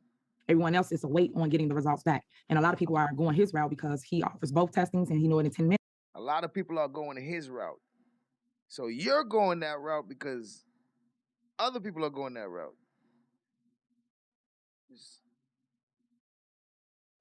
They picked him. So their facility's not getting shut down. Some couple people, I ain't gonna put them on blast, got shut down and been shut down for 2 days. But when he came along and he tested them, they was able to operate right then and there. Damn, Tiffany, it sounds like you want him. God damn. Tiffany wants this guy. She wants him. Sounds like this is her pick. So my goal is to make sure that the village continues to operate and not shut down in time. Because I've used several different ones over all the events I've had. I've used 2 different ones at both of my events, which was the workout one I had over the weekend. They came out, that was a success. And then also I used the one that South Suburban uses as well. So I used basically 3 different companies, but he was the one that I would love to use for our residents. Yeah, she wants to use him. And the thing about it is, you know, I guess the trustees, they have no say in the picking or even in the you know, in the option making. And also our employees. And okay, thank you. If I might add, Trustee Belcher, in these situations with a lot of municipal services and contracts that would normally go out to bid, fortunate for us during this time and fortunate for you all, the suite of services that we have combined, you will not find at another company as far as the 2 types of tests, air purification, PPE, robotic disinfecting, and a number of other specialized things that we provide. So if you put it out to bid, you simply wouldn't have companies that would even be able to respond to it. Any more questions? Mayor, if I can be recognized? Sure, go ahead, Trustee House. Okay. 2 questions. One is, have projections been done in terms of how much, in terms of just guesstimates of how many tests we would do and what that would cost on a monthly basis so that we can make sure we have some planning? I know we mentioned the COVID money, but. Yeah, it sounds like they're going to try to milk the life out of y'all with them testing, boy. Good question there, House. Because this testing here could be a scam, boy. They could just be milking people every day. Just, hey, you can't come in here. You got to get tested. Yeah, put that. Yeah, we getting paid for that. All right, you too, we got to get tested. Yeah, we getting paid for that too. And just test people just for no reason. Just find reasons to test people so you could get the goddamn money. Like, nah, no. Questions? Mayor, if I can be recognized? Sure, go ahead, Trustee House. Okay. 2 questions. One is, have projections been done in terms of how much, in terms of just guesstimates of how many tests we would do and what that would cost on a monthly basis so that we can make sure we have some planning? I know we mentioned the COVID money, but are we talking 5,000 a month, 10,000, 15? Do we have rough estimates of how we're going to be, of how that's going to be done? And separate for Mr. Martin, there was another company I heard, Essential Healthcare or Essential Home Health. I'm not sure if you're familiar with them, but they've mentioned that they were getting funded directly from the federal, or I've had communication with them, so that it would not be a cost to the employer. So I want to see if you're familiar with any other companies that offer that kind of service and if that's a possibility. Well, there might be companies like that, but I'll put it this way. You get what you pay for. And there's a lot of PCR testing out there. Man said you get what you pay for, oh Lord of mercy. That's made available by the state, and it is PCR testing. It will not be rapid testing. You will generally have to wait for results. All tests are not created equal, folks. The 2 tests that we do are best in class or authorized for what they call point of care. There are very few tests that are authorized for point of care. So just to say that our tests are 98% plus in terms of accuracy, PCR testing, like most of you all have had and experienced, can be up to 48% inaccurate. That's number 1. Number 2, PCR testing can miss asymptomatic carriers up to 86% of the time. So if come on, man, scare them, scare the money out of them. Everybody remembers when they had the super spreader events at the White House and other places, they were doing PCR testing in those places. I can provide documentation or whatever it is that we would need to. We simply have not failed in our testing efforts, whether it's been hundreds of people, thousands of people, or 50 people. We have a track record that a good reputation that precedes us. So there might be no cost for some of that testing, but that does not speak to the quality of that testing, sir. Thank you for that. And here's the second part. if any projections have been done on if we have, based on the number of employees we have and just what you've experienced, how ballpark, how much will we be looking at? Well, you all have approximately 23,000 residents. How many village, municipal, and other employees do you all have roughly? Oh, in terms of employees, it's 138. But I'm asking that question. I think that it would sound like that these projections are still in the works. So I mean, that would be something. Yeah, I can respond to that. So basically, he's here for you guys to guide him on what you guys want him to do. So do you guys want him to do the vaccinated people as well as the unvaccinated? Or well, we got to decide if we want him first.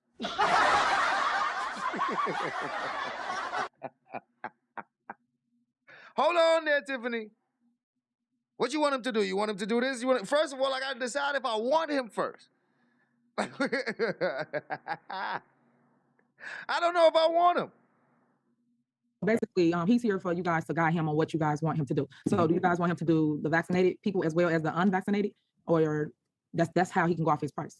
You want him to do everybody, all the employees, or you just want him to only do the people that has not been vaccinated? So that's really at you guys' discretion, and then that's what he will do. And then Mayor Henyard, if I could even add, a practical matter is any employee who's going to be positive or tested, I can guarantee you that they are going to want their families, and you all will probably want their families tested as well. Cool. As far as municipal employees and such, because to get safety, you not only have to get safety for that individual, you have to know the safety of the household. If the household is safe, then you can do better planning and such. Otherwise, you're kind of playing the hope methodology, and that never works out very, very well. What I can do is present you all, with a plan for testing municipal employees, emergency responders, essential staff, streets and sanitation, some general residents. It would be up to you all, according to the amount of COVID funds that you have for testing, so that we could space it out. But I guarantee you, if you do more testing at the beginning, it will decrease the amount of testing required in the months. Get your money, man. To come. Any more questions? Yes. Can we not get this? Can we pass on this? Yes, ma'am. I have okay, something to say. So I guess in terms of, I personally visited the facility, his Revokes facility over the weekend to have some tests conducted. And overall, I spoke with Mr. Smith, and he seems pretty knowledgeable. I guess my only concern, and I'm interested in moving forward in terms of with him in the company in general, because as I stated, I think that he seems informed. And overall, I like the procedure. The testing was fast. He was accessible, and I appreciate that. I guess my main concerns is us figuring out the detail in terms of, like they stated, just the amount. So I guess that we would really have to figure out if we'll do vaccinated or unvaccinated, how much it'll cost us a month, where we're getting the money from. So those things are the only things that comes into question with me. I don't have a problem with moving forward in terms. Well, technically, she already said the money comes from the COVID fund that they just received. So that question's answered already. Of the company, like I stated, we had a long talk, and I'm like, okay, information is good.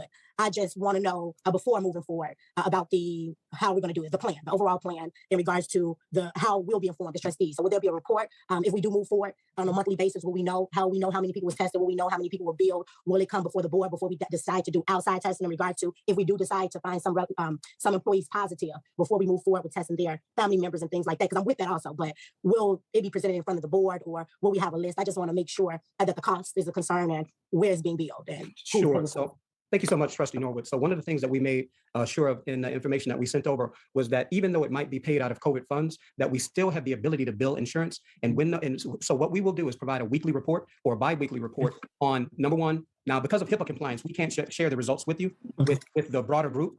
However, we can state who has been tested.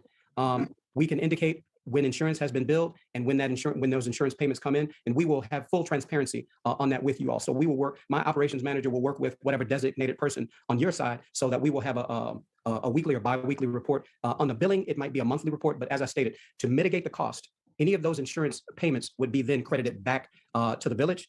And as I stated earlier, there's an organization, Phalanx Family Services, for instance, on 119th and Halsted in Chicago, that we helped them get $50,000 for testing and such. So those are things that we can do for the village of Dolton as well, because we have experience doing that. And then just to a little bit of the resume. Like I said, I've worked with global pharmaceutical companies, with scientists and researchers on the development of oncology drugs, prosthetics, breathing devices. I've also been a nuclear, biological, and chemical warfare trainer in the military as well. And I implemented the Affordable Health Care Act, or Obamacare, for the entire state of Georgia by consolidating 10 state agencies for 2.5 million people in 300 locations in 153 counties. So this is something, what we would do for you is a much smaller scale of what we've done otherwise.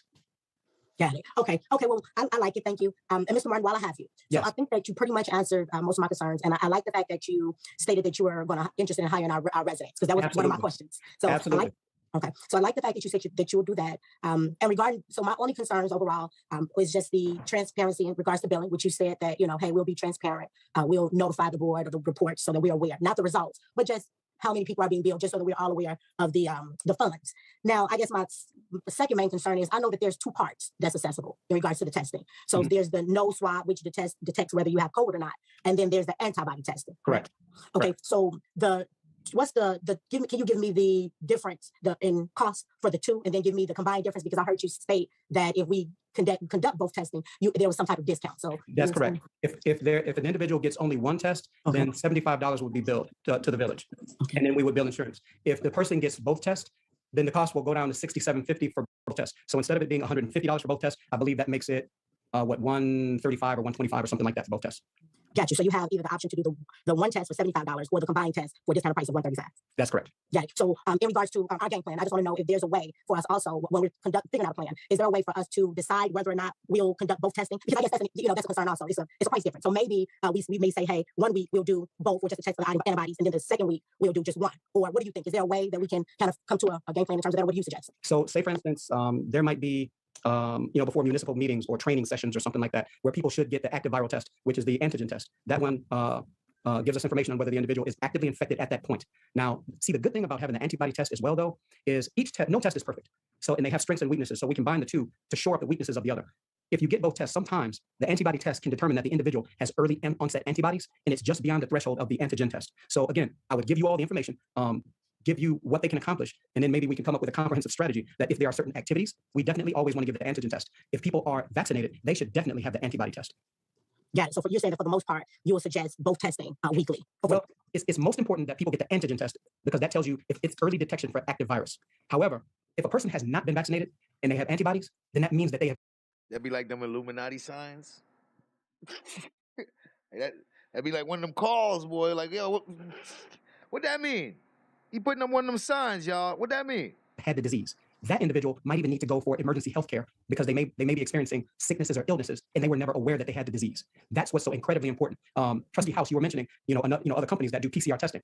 If you only do PCR testing, respectfully, you would not be doing enough to keep your residents and municipal employees safe, because the limitations of that test cannot tell you if people have had the disease and don't even know it. And that is extremely valuable, because many people will develop heart conditions, blood clotting, respiratory issues that they may think is a cold or the flu or something else.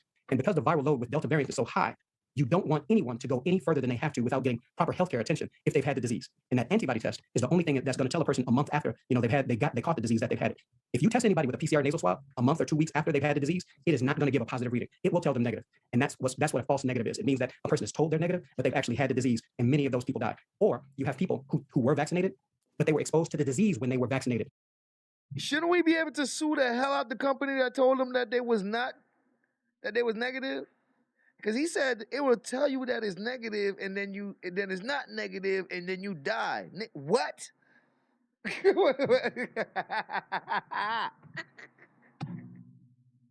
Are those companies out of business, sir? I hope you're telling me that they out of business, right? Wait a minute. Positive reading. It will tell them negative. And that's what a false negative is. It means that a person is told they're negative, but they've actually had the disease, and many of those people died. Or you have people who were vaccinated, but they were exposed to the disease when they were vaccinated, so their bodies never mounted the proper antibody response. So again, the most important thing is the antigen test, but that antibody test becomes a very important tool. So I can't make that decision for you all. That's a strategy that I can help you all come up with, so that you actually have a very efficacious and well-thought plan, because guarantee you, the villages and the cities around you are going to report a heck of a lot more problems than you all will be. Okay. All right. Thank you, Ron. Because what we're going to do, we're going to wrap this up, because we have like 20 more things on the agenda. So if you could put something together, what the Board of Trustees is asking you to do, I'm going to poll them now to see if they want you to move forward. And if so, just put something together. They got 2 weeks to go over it. You guys go back and forth with however y'all want the structure to be. And then we'll vote for it at the next board meeting of October. So if you could, Clerk Key, can you poll the board to see if you guys want to move forward? Unmute yourself. Okay. Sorry about that. Mhm. Okay, Trustee Steve. Unmute Okay, yourself. unmute yourself. I'm okay. I'm okay with moving forward. I would like to find out what other, in your report, Mr. Martin, could you write up what other towns or other municipalities that you're actually in right now, so we can see that too before we make that decision to vote, to see what other towns and stuff that you're in. Okay. He named them in his speech, but okay, no problem. Go ahead. Yeah, it was a lot, so I might have missed it. You know what I mean? So just put that in the report. Okay, Trustee Norwood. I'm interested in moving forward for now. I'm interested in moving forward for now. I just want a little bit more information in regards to billing and where the money will come from, but for now to go. Okay, Trustee Belcher. I'm going to pass on this vote because I don't have enough information. I know it's 2 weeks, but we're saying, is this a consensus to just go to the next board meeting, or are we saying? Come on, Belcher, stop being difficult, man. They give you 2 weeks. Belcher ready to vote no right now.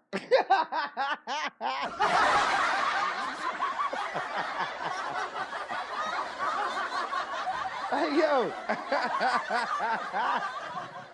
Like, hold on, Belcher. You don't got to make your decision right now. Right now.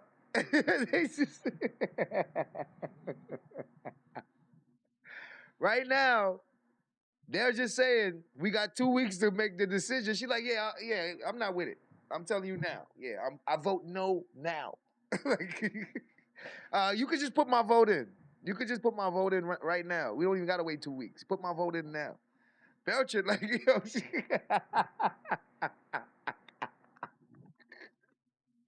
Bro, God damn. Because I don't have enough information. I know it's 2 weeks, but we're saying, I'm going to pass on this vote because I don't have enough information. I know it's 2 weeks, but we're saying, is this a consensus to just go to the next board meeting, or are we saying this is something that we're interested in moving forward with? I guess that's where I need clarity on. Okay, so this is a consensus to go to the next board meetings. So basically, you guys will speak to him over the next 2 weeks as it relates to structure. What it is you want him to do on putting a plan together for a vote. So if y'all want unvaccinated people, you want their families, you want people that are vaccinated. Like, I'm convinced that Belcher don't want him.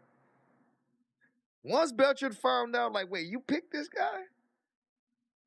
She like, nah, you probably know him or something. No, y'all probably got some business together. We don't want him. We don't want him. I don't trust this. Belcher don't trust it. Listen, I understand Belcher now a little bit more. She's like, what? So wait, you picked him?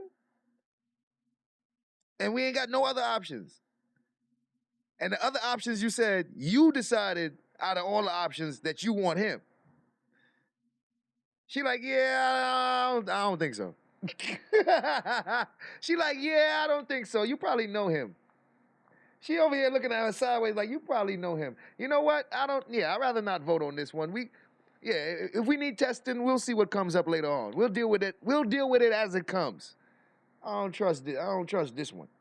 Listen, I understand Belcher a little bit more. Bernard 9A, what's up, bro? you got to tell him what you want him to do. And then the money, for the record, everybody keep asking, is coming from the COVID fund. So it's not coming from the general fund or any other money. So we just need direction. If you Okay, want so with that said though, Mayor, at the end of, I think the last item on the agenda is discussion on how we're going to spend it. So we already have preparations of how it's being spent, because you're saying it's coming out the money and we haven't even talked about how the money is going to be spent. Okay, but this is us talking about it.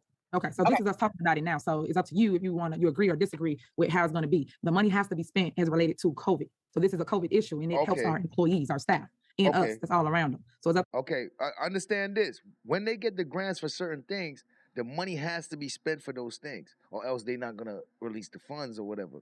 So the main thing is, we need to spend the money. We have to spend the money. If they're giving us the money, we can't save it. If they're giving us the money, we can't put it in the savings account. We got to spend it.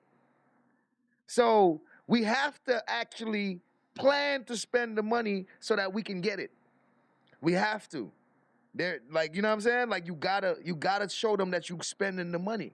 So I get that. Belcher, I hope you understand that. Cause she over here like, well, we still gonna have to make decisions. So we're gonna make decisions on spending the money, but you have to. That's how that works. Because if you don't got no reason for the grant money, then they're not gonna give it to you. So you gotta have that money spent. Like you gotta have it spent on paper. That money has to be spent on paper, Belcher.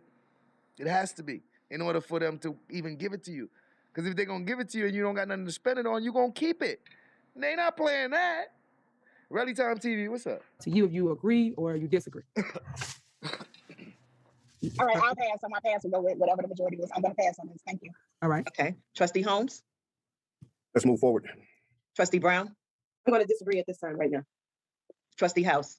On this one, I would agree to move forward, but I would suggest like that we start with talking with Chris and coming up with a dollar figure and tailor the program around that dollar amount, so that way we know that way it'll kind of give a little bit more direction that's coming out of there. I do believe there's going to be a lot of things, a lot of details. If the thing is to try to get it for a vote in 2 weeks, I think there's going to be a lot of information that has to come out, be discussed, and also we want to make sure that we get feedback from the community. So I'm concerned in terms of the time frame being whether or not 2 weeks is enough, but I do think that moving forward helps us to get some more hard figures that we might be able to make a more educated decision. So I'm for moving forward. My suggestion: start with a amount budgeted and tailor the program around that amount.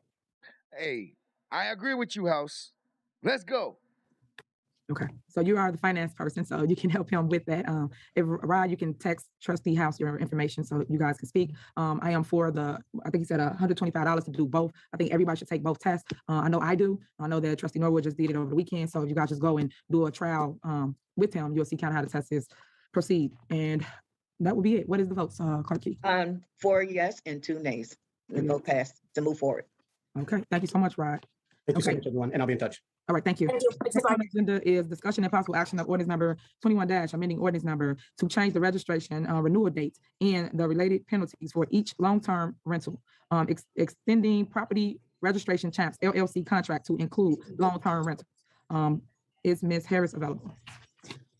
Good evening, everyone. Okay, we heard her speak about this. We heard this lady speak about this and how they was behind because of COVID and they need to increase the payments in order to catch up and stuff like that. So we heard that presentation already. So I guess they supposed to vote on it now.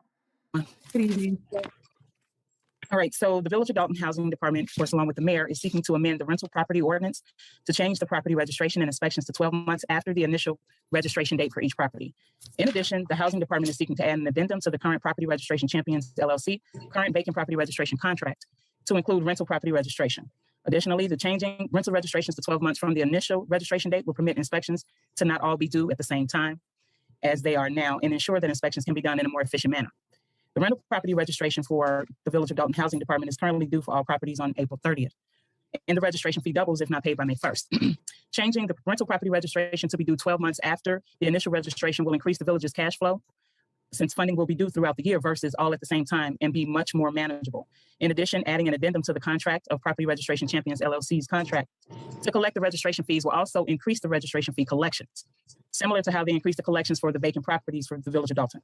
With respect to the vacant property registration, the Village of Dolton, excuse me. Bless you. Sorry about that. Thank you. The Village of Dolton collected $15,800 from January 2018 to July 2018. However, once we've contracted Property Registration Champions LLC by the Village of Dolton, we've received a steady increase of revenue. So from August of 2018 to December of 2018, we collected $92,428. In 2019, we collected payments in total of $163,568. And then in 2020, we collected payments in total of $166,864. And this is all with the contractual agreement that we have with Property Registration Champions LLC. So in this case, Property Registration Champions LLC will retain $50 for each property register. This will be covered by the $100 per property registration fee. The recommendations is basically from the Village of Dolton Housing Department amending the rental property ordinance to change the property registration and inspections to 12 months after the initial registration date of the property. And then in addition, the Housing Department recommends that the village add an addendum to the current Property Registration Champions LLC's current vacant property registration contract to include rental property registration. So in other words, we currently have the vacant property registration with them. And so now we're looking to add an amendment to the current contract to add in rental property registrations. The Village of Dolton currently has all long-term rental assignments due on April 30th of each year all at the same time, which I previously discussed. This means that the inspections are also due. Having all the registrations due at the same time does not have a good effect on the cash flow. In addition, it causes a real burden for our inspectors to get the inspections done. Therefore, it would be more efficient for the village if every rental property registration was due 12 months after their initial registration. It also gives an opportunity to space out the inspections as well. The village also does not have a mechanism to collect unpaid registrations or even to determine properties that are rentals that are not reported. So that's based on the synopsis that we came up with for changing the dates as well as adding the rental registration with Property Registration Champions. Okay, trustees, do y'all have any discussion on this item? I do have everything. Okay, and then I'm gonna call on Scott after you, Trustee Norwood. He's from Champs. Okay. Okay, go ahead. Okay, maybe he may answer more, but while I have Ms. Harris on the phone, I guess I'm coming online. I'm wondering, we're talking about two separate things, correct, Ms. Harris? Two separate things. Well, yeah, two separate changes, but they all tie in together. And so what that means is that because we currently have Property Registration Champions LLC doing our vacant property registrations, they also provide a rental registration service. And so the second end of what we were talking about is to make an addendum to add in that part to their contract. This also helps us with changing the second part. I'm sorry, the initial first part was in regards to changing the rental registration dates, because currently we do it with the budget year, which is always May 1st to April 30th. But in this instance, we were looking to do it 12 months from their initial registration renewal time. So we have different people that actually still come and pay throughout the year. They incur the double fees. But if we input the fact of changing it 12 months from their last initial registration date, then they can pay that part on time, as well as then that way they have time to pay it. So you have some people that just don't like to pay until June, July, August, whereas our cutoff date was initially April 30th. If we start with the 12 months from the date of their last registration, they can get it in on time and we can continue to collect money throughout the year instead of it just being swamped within those first 4 months of the year. And then we're booking inspection after inspection after inspection after inspection, whereas we do it 12 months throughout the year from the date that they initially registered, taking into account of this year. That'll give us an opportunity to kind of stretch it out in regards to our inspectors, the payments, so on and so forth. Got it. So let me just, I guess I just want to make sure I'm understanding this part correctly in regards to the date change. As of now, everything is typically due on April 30th, is how it's set. By Right? April 30th, yes. Okay, so how it's normally is working is between May the 1st and April 30th, people are just kind of coming in and Just randomly coming in, but then they face the wrath of having to pay double fees. So if we take into account when they registered this year, it could be 12 months from the time that they registered this year. Gotcha. So say for instance, you had like I had a customer today come pay for a rental. So their registration will be due on September 20th of 2021, as opposed to having them urgently paying it by April 30th of 2021. Perfect. Okay, that's what I was wondering. So the main difference will be, as opposed to us, I know that it used to be a time where they'd have it set up so that around April 30th, that money that comes in, it all comes in at one time. But now you're saying we'll just have it coming in all throughout the year, as opposed to worrying about it just at that one time period. Okay, and then I guess in regards to the registration date part, let me just make sure I have that part correct. So we already have checks over our vacant. Okay, the only addition is in regards to the rental. They're going to, in regards to the rental registration, they'll just assist us with that portion. Yes. Got it. So and so we're working on the part, I guess that's where the other guy come in regards to they'll be collecting the payment, but we still have the opportunity to set up the inspection. Okay. So, but at least it'll kind of help alleviate, with what we already do in the housing department, because sometimes they can get a little swamped. And so when you have someone that can at least aid and assist with receiving the payments and then also sending out the reminders for the rental registration, they're going to help with that portion of it too, from my understanding. Okay. So overall, this system will make it run smoother. Things run smoother for you all in the housing department. Okay, that's what I'm wondering. Okay, all right, thank you. Thanks. Can I ask a question? And this is for Chris. With this changing, if it is say for starting 12 months in it, how would that affect the cash flow for the village? Just like Trustee Norwood said, with normally us having, the cash flow that comes in April, which is from the business or whatever those fees are, then we get another cash flow that comes in roughly in June and beginning of July from the stickers. So how does this affect the cash flow? That's a good question, because if we expect money at a certain time based on the dates, and then you switch the dates, that means some monies won't be coming in when they used to come in, and they'll come in at a whole nother time. So if we was paying monies on specific dates, depending on how much money is not coming in, we might not be able to cover what we was normally covering around that time. Not to say we're not going to have the money eventually, but at that time, we won't have all the funds that we normally get because the funds don't come in on that day anymore. Some of the funds don't come in on that day anymore. So that's a good question there, Belcher. Absolutely. Then we get another cash flow that comes in roughly in June and beginning of July from the stickers. So how does this affect the cash flow for the village? Instead of it coming in, all at one time or 1 month versus sporadically throughout the year. So these fees, with it being distributed more evenly throughout the year, it will have some of an impact on cash flow, just because of the fact that if we always anticipated all the cash between January and April, now as we spread it out throughout the year, it will have some effect. But it should, for the months where we don't have much cash flow from real estate tax and those things, it should help improve cash flows in those months.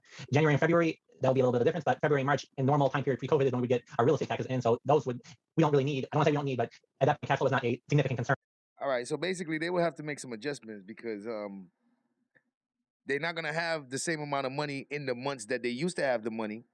But in the months that they didn't used to have the money, they'll have money in those months. So it's a give and take thing. But ultimately, they're going to end up with more money. So yes, it's going to affect the cash flow, being that if you guys spent all the money or paid all the bills on a certain date, you're no longer going to be able to do that. You'll have to spread some of those out. But however, months that you guys didn't used to have money and would have to wait on checks, you'll actually have money during those months now. So that's different. White Boy Hatcher. Appreciate you, man. When we were in the regular property tax distribution season. Okay, so I just want to be clear on what you're saying, because like you just said, the January, February, which now the tax bill is coming in February to March or whatever. So it's delayed when it comes. So that means we're going an extended period of time, or with the I just want to be clear on what you're saying, because I understood what Sharon was saying. But if it's okay, the property taxes come in, and that's normally a few months after the bill goes out, which is we can't predict the timing. We just know roughly in approximate. So in April, when normally all of these monies comes in, it wouldn't be the same. Or are they going to use just new businesses that's coming in, starting with this from 12 months? Or how is that going to work? So would it be all of the ones that's currently just going from April to April, or just new businesses coming in going from month to month?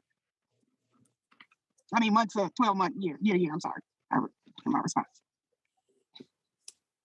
Sharon, do you want to take the part about who this will apply to, and then I'll talk on the cash flow effect of it? Hold on one second. I'm sorry. You said who it will apply to. So, like I said, I guess it's still just for discussion, but it's mainly we're trying to just determine, and then that way we can get a way to track and see, like, receive all the payments. We have a report to let us know when all the payments came in. And so therefore they can do it 12 months from the time that they initially paid. Now, the thing about it is that starting January 1st, we would always do it based on a fiscal year. So then they had at least up to 4 months to pay. Whereas they're going to change the time frame and it'll be renewed 12 months from the time that they initially paid. So like I said, we don't know, but at the same time, it will kind of level out the cash flow instead of, because toward the end of the year, all of the rents will start to dwindle down. But at the same time, you'll have new people who are coming to register their properties, as well as those who like to just do it late. They'll get a registration reminder that it's time for them to do it 12 months from the time that they initially paid. Okay, Clerk. Wait, Okay, one second. Let me call on Scott so that we get some clarity to this. First, we call on Village Administrator Brown, and then we'll go to Scott. Go ahead. Yes, I just want to make sure Trustee Belcher knows that we're gonna set up a transition method for everyone that's currently registered, and then going forward from there, the new people will be from their 12 months. To answer her question, but Scott is from the company, and he will explain how not only will they be collecting the money from the current individuals that voluntarily come in to pay, they're going to help us search out individuals that really are renters and are not paying. That is the biggest benefit that I see with this company. So Scott Blaze, Lacey, can you come on, please? Certainly. Can you hear me? Yeah, go ahead. Great. Good evening, Mayor, trustees, and thank you, staff. I think you laid it out pretty perfectly. I don't think I can do any better than that. I can reiterate some of the comments, however. We show there are roughly around 2,000 long-term rentals right now in your community. So yes, one of the big benefits is we're going to collaborate with staff and reach out and identify and get those ones registered that have been flying under the radar for a number of years. So that's a huge benefit. And another benefit is it'll be the same platform that we register foreclosed and abandoned properties on. So it'll give staff the opportunity to collaborate with landlords in real time in a communicative platform that typically doesn't exist otherwise. So there's a number of benefits, not only to the village of Dolton, but also to the landlords as well. It helps them be more in tune with what's going on. The comments regarding having everything due at one time and the inspections involved around that are spot on. I administered a code department for 24 years in my previous life, and my biggest nightmare was having to do hundreds of inspections in a small amount of time. Everybody suffers, right? I mean, it's a lot of work, and the inspections typically don't get done as well as you'd like them to get done. So our job, just like we do with the foreclosed abandoned properties, is to be proactive and identify properties that you may not have already captured, so those revenues would increase. And I would suggest, kind of along the lines of what staff has been saying, that it's better to spread those revenues out over a 12-month time than to count on them all happening at once, and then lo and behold, what if the revenues are half of what you thought they were at the last moment? You don't have any ability to kind of do some proactive forecasting in terms of your budget. And as far as the total for what we've done with your community thus far in the foreclosed and abandoned properties, we've remitted over $600,000 since our partnership began in 2018. And all of that is at no cost to your community. So it's strictly a fee-sharing business model. We're the only ones that do that. And we're truly a community partner in the sense that we're with you every step of the way and support the program along the way. So we're in constant communication with staff. We'll get the existing registration staff already has. We'll set up the renewals, et cetera. And obviously welcome any feedback from staff along the way and make any improvements that staff feels is necessary to make the program as good as it can be. Hey, this one sounds like we need to get this money. Hey, let's get this money. Come on now. And with that, I'll be quiet unless there's any questions. Okay, any questions? I would like to make a statement or a question, but I mean, I understand we've had pro champs here for the last few years, but see, explanations like this is kind of convoluted. It's kind of, people have a lot of questions. That's why I think we definitely have to establish a housing committee, and a housing committee will address these specific answers and questions. We got a lot of stuff on the agenda, so we can't take up too much time on this one agenda. But I understand pro champs been here for a while, and they've been here at least for years in time. But I think moving forward for anything dealing with housing like this, it takes a long time to explain. We need a housing committee to have a committee meeting to explain it all. Okay, and so you really have a question to him? Yes. No, okay, any other questions? So we can move to the next agenda item. Yeah, I got two questions, Mayor. I have one for pro champs. Sure, go ahead. So in regards to the village, we're stating that this is not going to cost the village anything. That's correct. Okay, so I just want to make sure I'm clear on what my understanding. So overall, at this very moment, we're using you all for vacant property registration. You all also have another component, which is a rental registration. You all are saying, hey, we've been with you all for a while. Let us take over the rental registration portion so that we can help you all obtain more money and help us keep up with which also help us keep up with the rents. It's more of a partnership of efficiency, I think, as your housing department already laid out. It's more about providing efficiency and freeing up time for her department to focus on other code-related matters, similar to what we do with vacant property. Administrating this type of registry typically is labor-intensive, and we're very good at it because that's all we do, as opposed to local government doing the thousands of things you have to do every day to basically run your village. So it's a no-cost partnership, absolutely. It's a fee-sharing business model. So if we only get paid based on properties we register. So if we're not good at it, we don't make any money and go broke. So it's we're in this together. We work hard for you, and we only make money when you make money. And it's really, as a code official forever, it's not really to me about the money. It's about the efficiency for the department and getting properties, long-term rental properties inspected routinely and making sure they're safe for the tenants. That's the end game for me and really for pro champs. The money is just part and parcel of that, basically to cover the expenses the pro champs and staff puts forth in administering a program like this. So I really don't like to look at it as a revenue producer more than a cost recovery model, which obviously has worked out well with the other program. Hope I answered your question. Okay, yeah, kind of sort of. I guess because I'm wondering. I know that Sharon was stating there was a cost of $50 or something, and I guess I just want to make sure I'm clear on that. $50 is not coming from the village; it's coming from the money that you obtained from the registration, correct? Correct. The registrant. Yes, ma'am. Okay, that was my big thing that I wanted to hear from you. Okay, and thank you so much. Yeah, you've answered my questions. I just have one more question for Chris. Go ahead. Hey, Chris. I heard you say, and I just want to know. I just want to make sure I'm clear on this before moving forward. I heard Chris state that there is going to be a difference over time with us collecting the money, going from collecting the money all at one time to collecting the money sporadically. I guess my question is because I've heard Chris state before that things with financing is just a little rocky. I guess I'm wondering, Chris, will my decision to move forward with this, in your opinion, Chris, from a finance standpoint, will this hurt us in the upcoming months with us being a little rocky with cash, or no? It's a matter of it's just still coming in and we'll be fine. No, I don't think this will have an impact from that standpoint because your largest cash flow items to come out are going to come out in November and December because those are when you have to make your bond payments. And that's one of the largest and most important cash flow concerns for any municipality. And any cash flow we can get in between now and then will be additional cash flow that will actually help out the village. Gotcha. Okay. All right. Thanks, Chris. So we'll make sure. Okay. All right. Thank you, everyone. Clerk Key, can you do assessment of moving forward? Sure. Trustee Steve? Yes, move forward. Trustee Norwood? Yes, we'll move forward. We're doing so. I just want to make sure. Chris asked my question. We're fine. I'm moving forward. Trustee Belcher? Yes. Trustee Holmes had to leave. He wasn't feeling well, so he did call me. Trustee Brown? Yes. And Trustee House? Yes. That's 5 yeas. All right. Thank you. Next on the agenda, and thank you, Scott. Thank you. You're welcome. Next on the agenda is discussion and possible action of ordinance 21 amending ordinance to change the registration renewal date for each business license. Did Nisha get on, Village Administrator? May I be recognized? Yes, go ahead. Misha is on, but I'll be reading her synopsis in regards to her department. Okay, let's go. Okay, so Village of Dolton License and Permits Department is seeking to amend the business license ordinance to change the business license registration and inspection to 12 months after the initial registration date. Since registrations to 12 months from the initial registration date will permit inspections to not all be due at the same time as they are now and ensure that inspections can be done in a more efficient manner. The renewal of business license registration for the Village of Dolton License and Permits Department is currently due for all properties on April 30th, and the renewal registration fees double by May 1st. Changing the business license renewal registration to be due 12 months after the initial registration will increase the village's cash flow since the business will pay the entire amount of the 12-month fee for their initial registration at the time of registration, regardless of when they initially register, as opposed to a prorated fee as they do now. Funding throughout the year versus all at the same time and be much more manageable.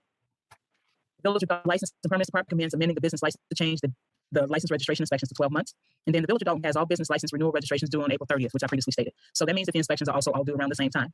So it does not have a good effect on the cash flow. In addition, it causes a real burden for our inspectors to get the inspections done. Therefore, it would be more efficient for the village if every business license renewal due 12 months after their initial registration. Okay, is that the end of our report? Yes. Can I add something to that? Sure, go ahead. I just want to highlight the fact that with business licenses, they actually prorate. So if someone comes in November, they will only pay for November and December. But now with the change, we're changing it to 12 months. It's going to help our cash flow because we'll pay the entire dollar amount for that first year. And then they'll pay again when they renew 12 months later. They were prorating it so that they could change it to the first 4 months in the following year and collect the full amount on April 30th. But with this change, if someone comes in after this is approved, they will pay the full 12 months. So it's going to help our cash flow significantly by making this change. Thank you. All right. Board, do you guys have any questions? All right, Clerk Key, can you call the roll for approval? So move forward. Trustee Steve? Yes, let's move forward. Trustee Norwood? I agree. Trustee Belcher? Yes. Trustee Brown? Yes. And Trustee House? Yes. Okay. Thank Move you. forward. All right. Next, we got discussion and possible action regarding an electronic system to manage Freedom of Information Act requests. This is the clerk. Clerk, the floor. All right. I finally speak. Good evening, everyone. I'll be very brief. It's been a long evening, so I will be very brief about this. But one of the things that I'm looking at in helping to make the clerk's office run more effectively is bring in a lot of electronic and digital things so that we're not dealing with so much paper and trying to track things manually. And in doing so, I had the privilege of meeting Phil Nani, who's on this call from Gov Q&A, and how this program, and I'll let him speak briefly in a second. But this is solely pertaining to Freedom of Information Act. I know a lot of you guys know that the number and the volume that's coming in is tremendous. And I just want to be able to control them a lot more effectively to make sure I'm following up in a timely manner and that we're getting the answers so we're not in violation. I know previously we've had a couple of lawsuits against the village because of not responding to FOIAs and not getting answers in a timely manner and being reported to the Attorney General. And my goal is to not be reported to the Attorney General for not responding to FOIAs. Again, Freedom of Information Act, because I'm saying it in short. Other municipalities is using this program, such as Harvey, Calumet City, Markham, just to name a few. And I would like Phil, who's on here this evening, to just talk briefly about this program. But before I let Phil speak, I also want to state that this can be funded through the American Rescue Act plan for the first year. So Phil, if you'd like to chime in. Yeah, good evening, team. Yeah, can you hear me, Clerk Key? Yes, I can hear you. Beautiful. Well, you stole a lot of my thunder over there. You did a great job, and I appreciate that first and foremost. But good evening, Mayor, Board of Trustees, and the Village of Dolton residents. I'm just going to share my screen here for a brief second to show you what GovQA's portal does look like for FOIA requests. So give me one brief second and then let me know. You should see GovQA serving 3 times more state and local governments. Beautiful. So I'm going to make this very quick and then we'll answer some questions here at the end. But what GovQA does is we are a company out of Woodridge, Illinois. But what we are trying to tackle here today is to help manage FOIA requests a little bit easier. The slide that you're seeing here is from GovQA's data over a nationwide span. And from what we're seeing is that the complexity of FOIA requests is just increasing at a very high clip, 153% just over the last 2 years. Now this is going to keep increasing. FOIA requests are going to grow organically. And we need to have a system in place to help everybody out, just manage their day a little bit more efficiently. This next slide does go into the American Rescue Plan Act funding. We can use these funds because we are bridging the gap between our government staff and the citizens within the village. So that is how we fall into the IT infrastructure category. If anybody is looking for more information on the American Rescue Plan Act and how to utilize those dollars over there, GovQA does a great job, and you can go to this website here in the red toolbar to find a slew of information for that. Here are some of the clients that we currently work with within the area: Calumet City, Oak Forest, Harvey, Tinley Park, Midlothian, Orland Park, Oak Lawn, and then Homewood is currently in contracting to come on board as our next client. I apologize, Steve. Bear with me. I'm just going to show you what our public portal looks like and then the backend admin tool and just what it would look like from a whole point. So this is going to be the homepage. We would design this to look like Dolton's website as it is today. We are going to ask our citizens to provide an email address and password to protect all of their data. Once they start submitting all of that, we want to make sure that it is going back to the direct citizen that submitted that FOIA request. I'm just going to submit my information. But overall, team, our system is built to help handle media requests, keep FOIAs in one central location. And then we do have some tools in here to help self-service our citizens. So we have these broken out into a city and then a public safety side. I'll just do a simple request through the city side here really quick. As this form loads, it will ask some detailed questions to narrow down the scope of what this requester is asking, different things within our dropdown to help narrow that scope. I'll just choose building. And then as I type in something that is located specifically on the website or within public documents, we can actually design landing pages to go directly to where that answer is. Government websites can be super confusing. So let's just cut out all of that extra information and drop that citizen exactly where they need it to. Let's say this request gets a little bit more complex and they're looking for an accident report as well. As I type that in here, this is actually going to link with a different website where you can go access those accident reports right away. The overall goal here is to help with the transparency with our citizens, but also to give them the answers right away as they want them. As I scroll down the page here, you will see that we default to the Electronic Via Record Center, which is a very high-end compliance and secure portal located within GovQA. We do not have a file size limitation, so no matter how big that file is, you can share it directly with your citizen to keep all of that information protected. Overall, we're just going to submit this request. We do generate an automatic notification over here on the next page as we submit. That will generate a reference number so that we can track every FOIA request down to the T. The whole goal here is that we will never have a FOIA request slip through the cracks again. So that means no more lawsuits for the village of Dolton over there. That is something that everybody can agree on this call that we do not want to happen. As we just go in here to the backend portal, what this will do is I have mine built out into the executive overview. There's a couple things that I want to see. What staff members are working on our FOIA request here today? That will be down here in this pie chart. But then overall, you will start to see all of the updated and most open requests that we need to work on. So I can see by my staff members who is working on FOIA requests and exactly where they're at within the process. But then now I can come in here to my 30,000 foot overview of what I like to call every FOIA request in the system. I can see what departments I get involved with. This matches up with your state statute to let you know when the request is due, who the citizen is submitting the report, and then what they asked within the FOIA request. This is just to help with the efficiency. Overall, if we ever get a phone call in for a FOIA request, we can submit that information directly right here in the create a new request field. One more thing, I just want to show you how quick and easy our redaction tool is and how we protect you on that. And then I will send this request back to the citizen, and then I will get out of your hair here today. So as we come in, how we attach a document is just come to add file. All within a couple clicks, we will be able to get this report built into the backend tool. So you can either drag and drop or come anywhere within your server, upload the document. And now that lives within GovQA where you can start working on the redaction aspect. How our redaction tool works, all I need to do is click on the PDF, Word document, Excel file, any type of file can be brought into the system to be redacted. And all I got to do is hit redact. Now I'm going to go through this pretty quickly, but I can knock out any names, any patterns, anything that I want within this document. Frank Gaines was the first gentleman that I saw. I'm going to type in his name, and now I can find him exactly where he is at within this documentation piece. This will help with the efficiency overall. And now I can actually label my redacted reason down here so that we do not have to get in touch with the Attorney General for any of this information. Now we also do this by pattern recognition technology as well. I can search by credit cards, dates, email addresses, social security, phone numbers, any of those cases may be. I can come down in here and mass redact all of those out and then label those accordingly for religious info down the page here. Now, if we need to do any manual redactions, I can always cover up here and then label this accordingly. And how we protect you guys is we actually permanently delete the information underneath these redacted marks because there is software tools out there that can remove electronic redaction marks off of a page. So GovQA takes that extra step to keep you guys protected so that there's no more lawsuits. Overall, now this report will live within GovQA. The original document will always remain internal so that does not slip through the cracks and go out to your citizen unredacted. Now, as we click on the redacted document, I do want to show you this because I do think it's a little bit of an importance. As this updates here within the backend tool, you will see that all of our redactions do stick on the screen. And then when I scroll down to the very bottom of our document here, you will see that we have a full redaction log to explain exactly what the reason was, how many times it occurred, and what that description of the redaction is. As I come over here, we will have all of your staff built into this system from day one. And how easy it is for me to get back in touch with the citizen, all I do is I hit this new message feature. This will have pasted response from Clerk Key already. I can choose a full release. This brings in all of the relevant FOIA information as the citizen described it. And then this will be labeled directly with Clerk Key's signature here at the bottom. You can go in and change the status of this FOIA request to the acceptable purpose. Today, we're just going to choose a full release. We are completed with this FOIA request, so we will store that on our end, and then you will always have access to all of the data because this is yours at the end of the day. Now, I hit send message. That sends an email to our citizen saying that, yes, you can return back to the secure server to access all of your documents that were shared directly with you. Overall, team, that is going to be how our FOIA system works. You can bring in as many documents. You can get in touch with many departments as you want. We are taking the Chicagoland by storm, as you saw with a bunch of the individuals that we partner with. But the whole goal here is to protect Dolton from start to finish, keep you guys out of lawsuits, and to make sure that Clerk Key's time over there is spent very valuable and very efficient at the end of the day. Phil, can you just quickly tell them how we charge for, after so many pages, they have to pay after the first 50 pages or things like that, how we will bill them for that? Yeah, absolutely. So we work with about 25 to 30 third-party payment providers. All you would need to do is select a fees and times. It is 3 simple dropdowns to create an invoice, and then we can send that directly to our citizen to be paid electronically. GovQA does not facilitate any of the funds. We will work with the third-party payment provider and your finance team so that you guys can recoup those funds from the FOIA requests. Thank you, Phil. Absolutely. Are there any questions? We'll figure it out. Okay, no questions? Okay. Can you call the roll as it relates to moving forward for the board to vote for this? Okay. Trustee Steve? Aye, move forward. Trustee Norwood? We will move forward. Trustee Belcher? Aye. Trustee Brown? Aye. And Trustee House? Aye. Thank you very much, board, and I will provide you any additional information that you may need. Okay, next on the agenda is discussion and possible action regarding. Well, listen. Then why we don't got no records of nothing? Why we don't got no records of nothing? Damn. Resolution 21, related to a new Toshiba copier for the Village of Dolton Police Department. Chief Collins. Thank you, Mayor. Good evening, Mayor, trustees, Madam Clerk, and city citizens that are on tonight.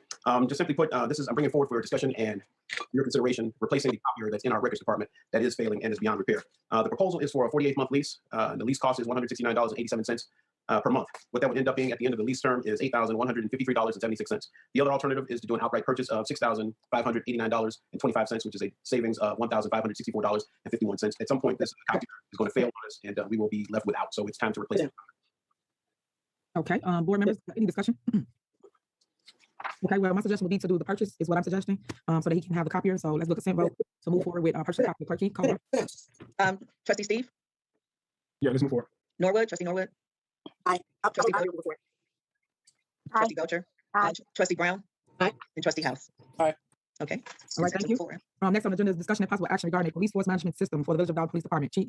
Thank you again, Mayor. What I'm bringing forward for discussion and your consideration is to obtain one-of-a-kind software that will help the police department in its transparency and push forward towards police reform. Currently, the department, we have an all-paper system for personnel records, 100% paper. What also this also have a representative that will give a brief presentation in just a second. But what this program will also allow us to do is store and view all officer performance in one central location. Right now, all it would take is a flood or a fire, and it would destroy all personnel records, and we cannot replace anything.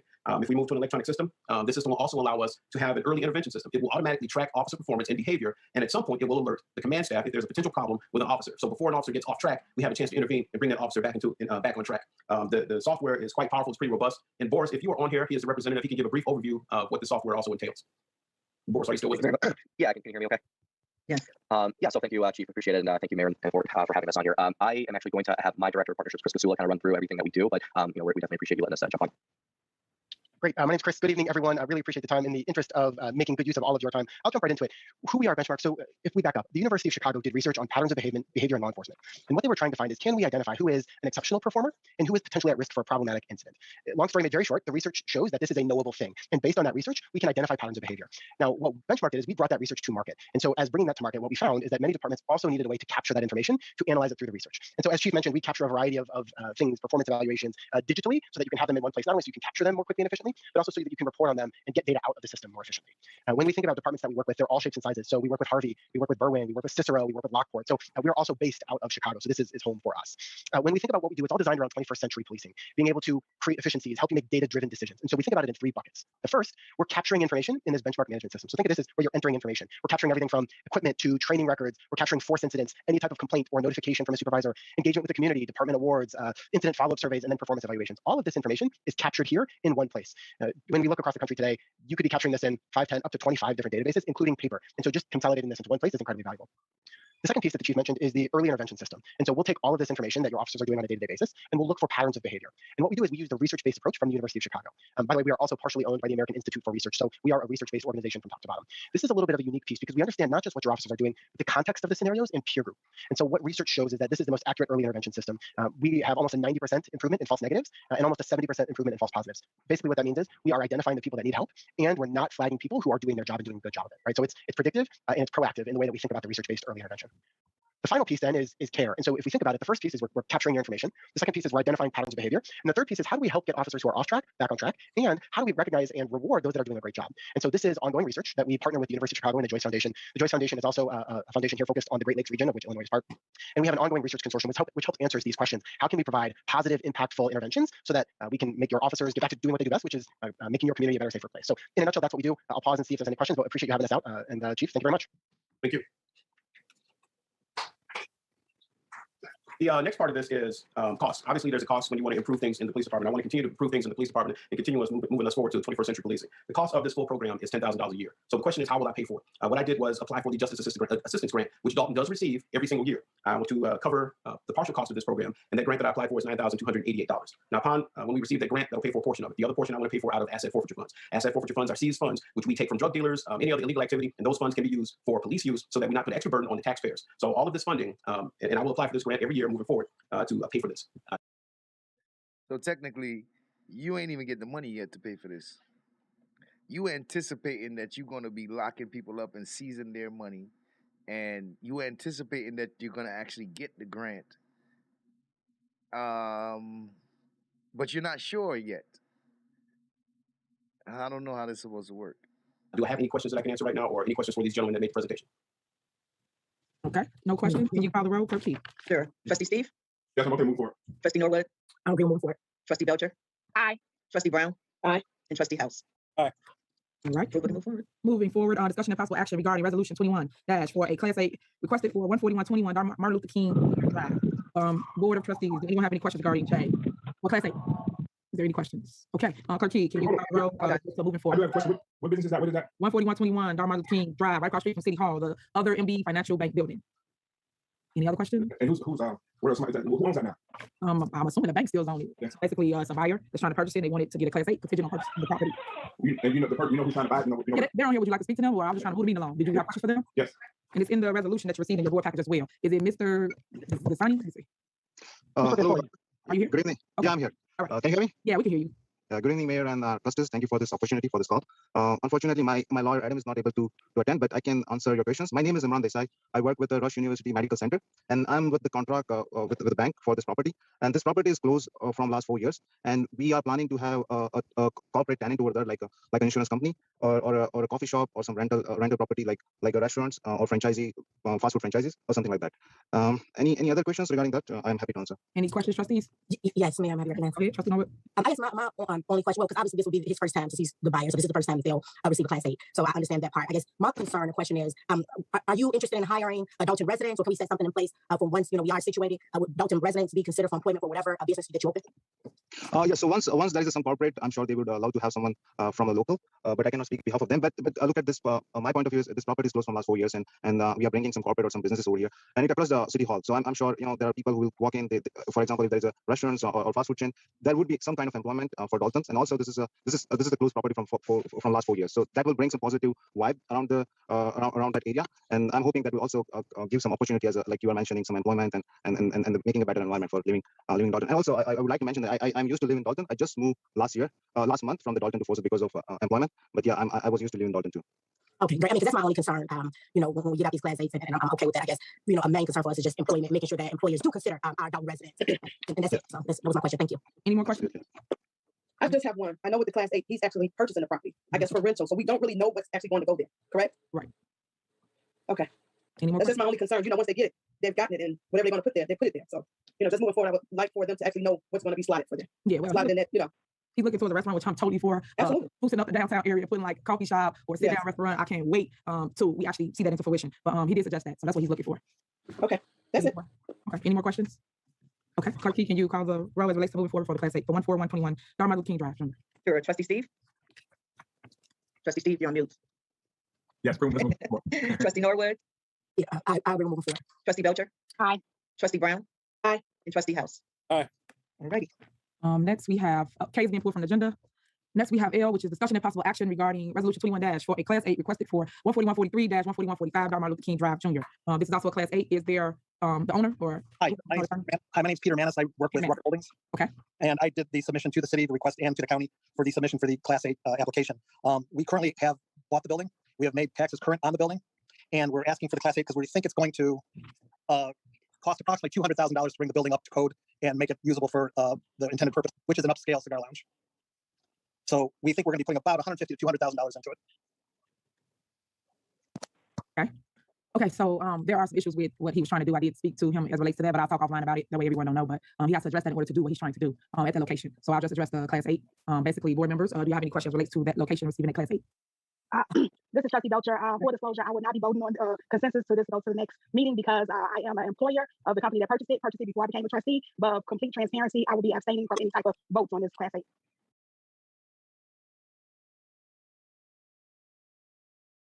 Hold on, Belcher. For disclosure, I would not be voting on consensus to this go to the next meeting because I am an employer of the company that purchased it before I became a trustee. But Employer? Consensus to this go to the next meeting because I am an employer of the company that purchased it before I became a trustee. But He's an employer of the company that purchased it? Does that mean she owns the company that purchased it? I'm confused. I'm a little confused. She's an employer of the company that purchased it. Does that mean she owns the company that purchased it?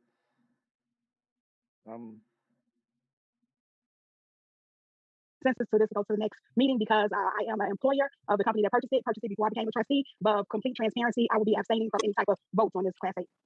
I get the transparency part and I appreciate it, but are you saying that you own a company that's involved in this?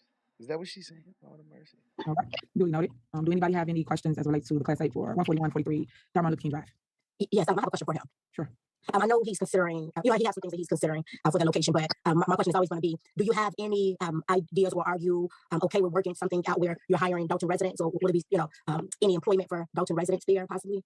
Yes, I don't see that as a problem. We will be hiring from the community. Okay, that's my concern. All right, thank you. Mayor, if I could recognize. Sure, go ahead.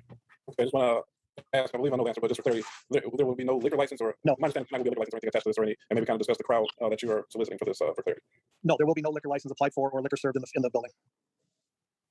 Okay. Do you have any idea what he wants to do with the building besides that? Because he did ask me about putting that there, and the answer was no at the current moment, putting a smoke shop there. So do you have a backup plan? Like, what do you want to put there? Well, I think it's not, I guess, is there an objection to it being a cigar lounge in its entity? Correct. Okay. If that's the intention with the community and that's what the village desires, then we'll have to look at some alternative applications. Could be a coffee shop, could be a couple of other applications if we're unable to obtain a license from the village. But either way, the building needs to be renovated no matter what the use is. And in order to do the renovation, we really need the Class 8 because it'll take approximately $200,000 just to get the building where it's in a Yo, Kiana over there like, nah. What you know, Kiana? habitable situation. Okay. Any other questions on Board of Trustees? Kiana's doing the most down there. Kiana, what's going on? What's this? Kiana, what you know?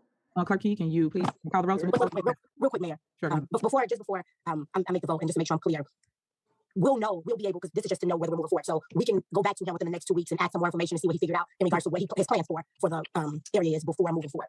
Right? Yeah, Correct. yes. Okay. All right. Thanks, Get the MTL. Hopefully he's watching on here. Trustee Belcher works for him, so maybe she'll have it. You can get it from her. And Okay, so Trustee Belcher works for the person.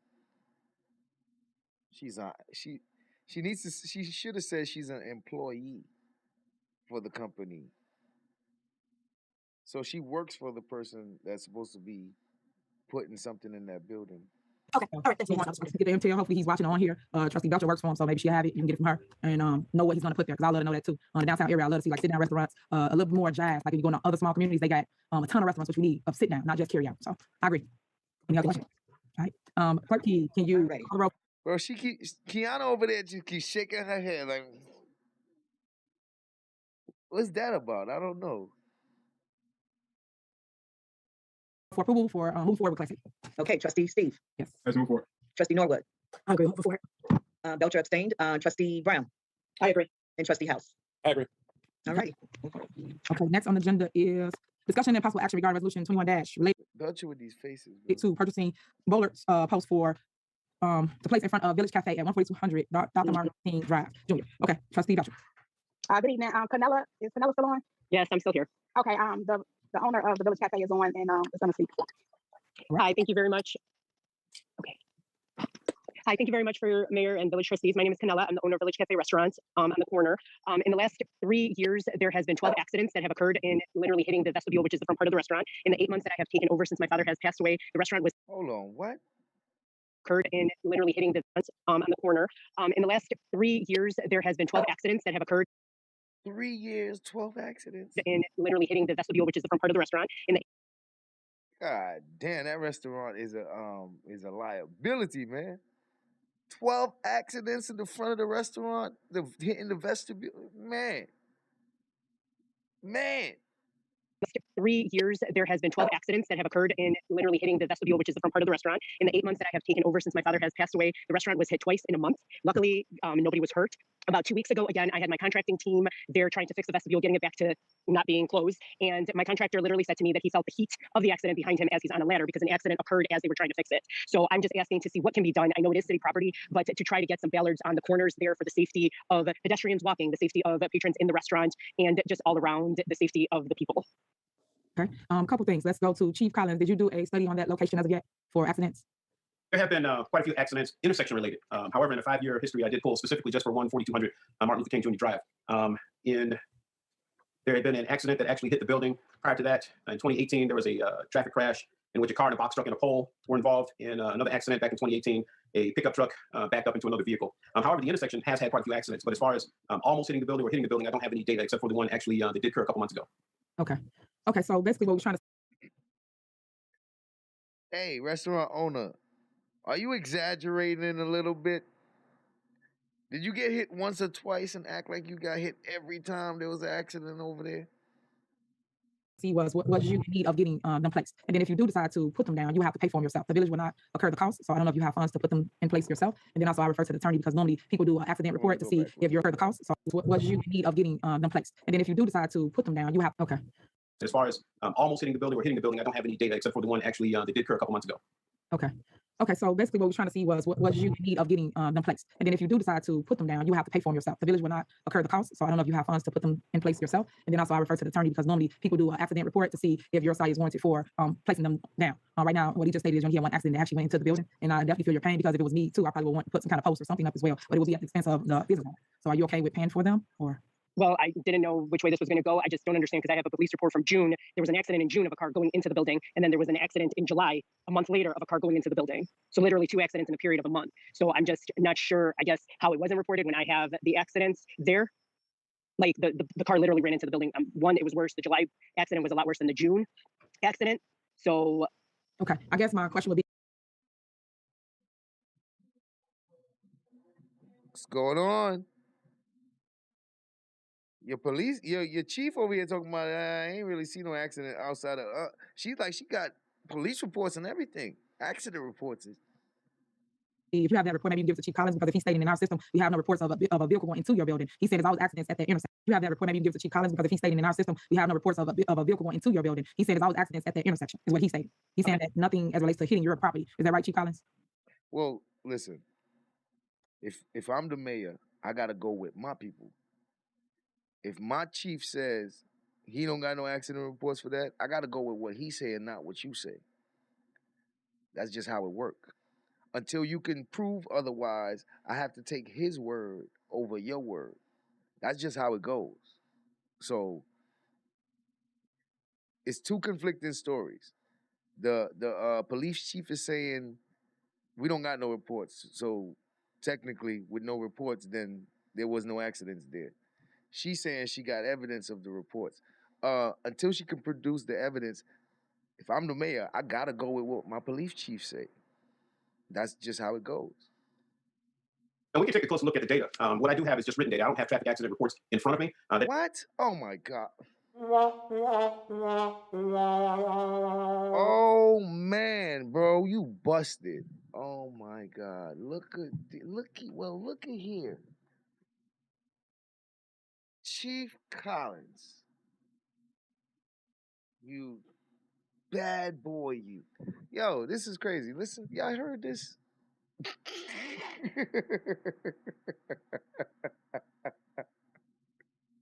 Now that you got challenged, well, you know, I don't really got all the data. I just got written data. I ain't really look at it.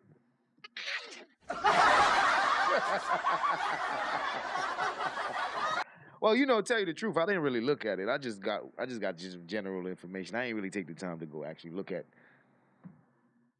It's not how you sounded when you first spoke, bro. All right, y'all. We got some not so transparency. We got, God damn. You making the mayor look bad, sir. Hey, listen, I can't put this one on the mayor, but I definitely know that she got to get she has to pay the price for whatever inaccuracies that the chief produced. You feel me? Chief, you making the mayor look bad, bro. She is going by your word, sir. She can't go by the citizen's word over your word. She got to go by your word. And you don't got the accurate information and you got her repeating your bullshit. I would want to choke that nigga. I'd be like, yo, bro, You just made me repeat what you said, and you ain't even know for sure. I should slap you. Like, that's annoying, bro. Like, bro, you embarrassing me, man. Cause I don't know. I'm trusting you. It's your job to find this out. You come present it to me like you know, and I'm over here repeating what you said, and you don't. Now you over here talking about, well, I didn't really look at it. Like, bruh, you serious? Man. So, okay, I guess my question would be, if you have that report, maybe you give it to Chief Collins, because if he's stating in our system, we have no reports of a vehicle going into your building. He said there's always accidents at that intersection, is what he's saying. He's saying that nothing as relates to hitting your property. Is that right, Chief Collins? And we can take a closer look at the data. What I do have is just written data. I don't have traffic accident reports in front of me. That doesn't mean that the accidents don't exist. But I have, as far as May, there was an accident with injuries associated with the address. And also June, there was an accident with injuries associated with the address. And I do know for a fact one of those accidents actually did hit the building. And I'm not saying the other one did not hit the building. I just don't have that data. Okay. So you should have said that. You should have said that.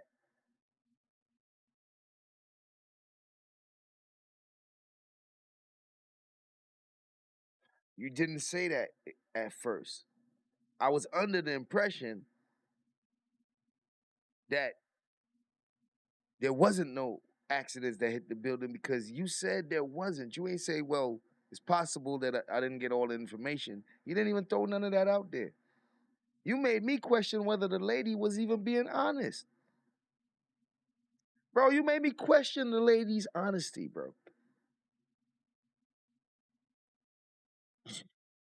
Crazy. Chief Collins, I gotta watch you, man. Gotta watch you, Chief Collins. With the address. And I do know for a fact one of those accidents actually did hit the building. And I'm not saying the other one did not hit the building. I just don't have that data. Okay. Can I just say, I guess, because this is what was said, it should have been the corner of 142nd and Dr. Martin Luther King Drive, because the Village Cafe is actually on the odd side, not the side where the strip mall is. So I don't know if that makes a difference, and I'm just saying it just for clarity purposes. It was at the corner of 142nd Street, but the Village Cafe is on the odd number of however it was into. Apologies, not 14200. The actual address of Village Cafe is what I quote, not 14200. You're right, trustee. That is across the street. I All apologize. right, thank you. No problem. Thank you.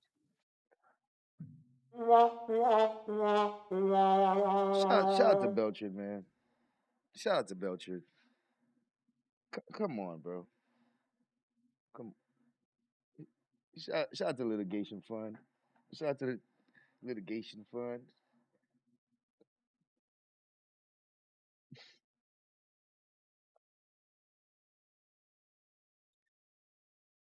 Yo.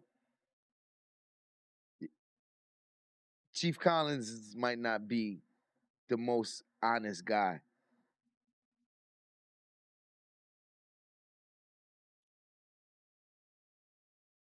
And Tiffany's gonna look bad because of him. Because she's repeating what he's saying. He's giving her the information. She going back all confident and repeating it. Letitia _S_third IPOF donated $2.99 through Super Chat. Shout out to Letitia. Shout out to Letitia, third eye POV, for that super chat. Chief Collins, man. And then, you know, the fact that she got a, God damn. It's incompetence.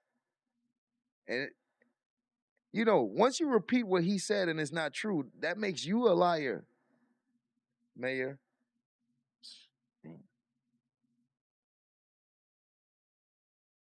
Once you repeat what he says and it's not true, that makes you a liar, Mayor. Yeah, you gotta watch him. Tiffany, he bad.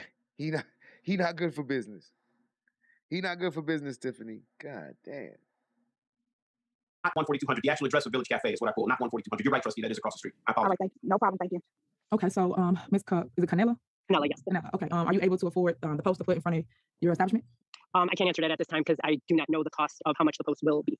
Okay. Well, if you could let us know, I'm fine with you putting them there, but you have to maintain them so if someone runs into them, you have to fix it back upright. It can't be leaned over, so you have to keep it beautified, if that makes sense. Some people I notice do paint them yellow, things of that nature. So when you start getting chip paint, you have to repaint them. So you just got to keep them beautified on that corner if you do place them down. So I'm okay with it. We can poll the board. I'm pretty sure they'll support you because who wants to see anyone get hurt inside of a building by just. Yeah, now you gonna pay for it, huh? Yeah. She just made, oh my God. They just made the police chief look stupid, which also made the mayor look stupid. Yeah. Now they about to. Yeah. Now you willing to pay for it, right? Because y'all looking crazy. Traffic accident. So, Clerk Key, if you could poll the board for moving forward with her purchasing the post to put around her establishment. Well, the corner, not all the way around. The corner, Okay. the corner, like 4 of them. Okay, go ahead. Okay, Trustee Steve? Aye. Trustee Norwood? I agree. Trustee Belcher? Aye. Trustee Brown? Belch. Aye. And Trustee House? Aye. Consent to move forward. Okay, there you go, Ms. Camilla. Just give us a call. You can reach Village Administrator Brown and get her the details when you're ready to move forward. Okay, thank you very much. Lieutenant Floppy is, man. What's going on? Yeah. Oh man, shout out to Belcher though. She definitely caught that and made them have to acknowledge it, boy. She be on their ass. Listen, Belcher be on their ass, boy. You got to be on your P's and Q's with her, bro. Listen, you got to respect it. You got to respect it. You got to respect that. You got to respect it. I can't hate. You got to respect it, bro. That boy got caught slipping. He tried to make the lady seem like she ain't know what she talking about. And the mayor backing him up. Got her looking stupid out here. It's crazy. You have to put a permit for it too. Just want to throw it out there. Okay. Okay, All right. thank you. You're welcome. Next, discussion regarding the painting of curves on Dominic King Drive. Trustee Belcher. Good evening. This was just a discussion in reference to the painting of the curves, which was done from 142nd Street to 141st. Oh yeah, 142nd and 141st Martin Luther King Drive, because initially only the west side of the street was painted yellow, and the other side, the east side, wasn't. And I noticed that both sides are not painted yellow, which are in front of businesses. So I guess the conversation is, why are they painted yellow, and how does that affect the businesses that's on Martin Luther King Drive? Okay, so I can respond to that. The curves was painted yellow because it was painted in the. Hold on. Let me put this down a little bit. Let me make sure I heard her what she's saying clearly. The painting of the curves. Good evening. This was just a discussion in reference to the painting of the curves, which was done from 142nd Street to 141st. Oh yeah, 142nd and 141st Martin Luther King Drive, because initially only the west side of the street was painted yellow, and the other side, the east side, wasn't. And I noticed that both sides are not painted yellow, which are in front of businesses. So I guess the conversation is, why are they painted yellow, and how does that affect the businesses that's on Martin Luther King Drive? Okay, so I can respond to that. The curves was painted yellow because they was painted in the previous year's yellow. All we did was go back and repaint the areas that were painted. When we was doing our walk, myself and Superintendent Stacy, basically business owners came out and asked us to actually paint the curves. We was there really to look at different lightings and different things for the area. So when they came out, we did what we were supposed to do, which was paint the area. It's only one person that actually really had a complaint, which is the club, as it relates to painting, which is 1 or 2 spaces in front of her location. Everybody else on that strip is really vacant further down. But the business district in front, the problem they're having is a lot of people are parking on the sidewalk. So half sidewalk, half street. So if you ever come down there when it's like really crowded, the car is parked, like I just stated, halfway on the sidewalk, halfway on the street, and then it's only one lane. So they have to turn if they want to go right, stay in that one lane, or to go right. Like if a bus or something come down, normally they can go to the right of the curve and then turn, but they can't. So that's the reason for why the curves are painted. Sounds reasonable enough to me. Okay, Mayor. So just to be clear, the east side of the street has never been painted yellow until you painted it. If it was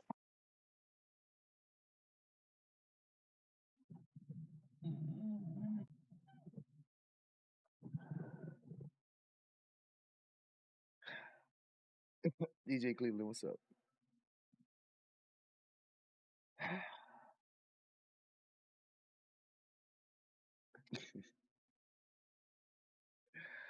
Yo, they about to have an argument over this, most likely. They about to have a problem over whether or not it was painted yellow before or after.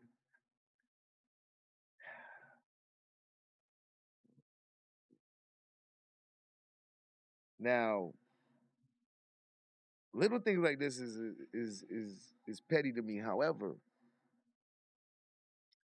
little lies like this is real dangerous. So somebody got to be lying here. I would hate to think that the mayor just made that whole story up right there, right? I would hate to think that. It's possible, but I would hate to think that. I would like to give the mayor the benefit of the doubt until I see otherwise, right? So I'm gonna go back to listening to what she said again. Belcher said it wasn't painted yellow before until she did it. So I can respond. Why are they painted yellow, and how does that affect the businesses that's on Martin Luther King Drive? Okay, so I can respond to that. The curves was painted yellow because they was painted in the previous years yellow. All we did was go back and repaint the areas that were painted. When we was doing our walk, myself and Superintendent Stacy, basically business owners came out and asked us to actually paint the curves. We was there really to look at different.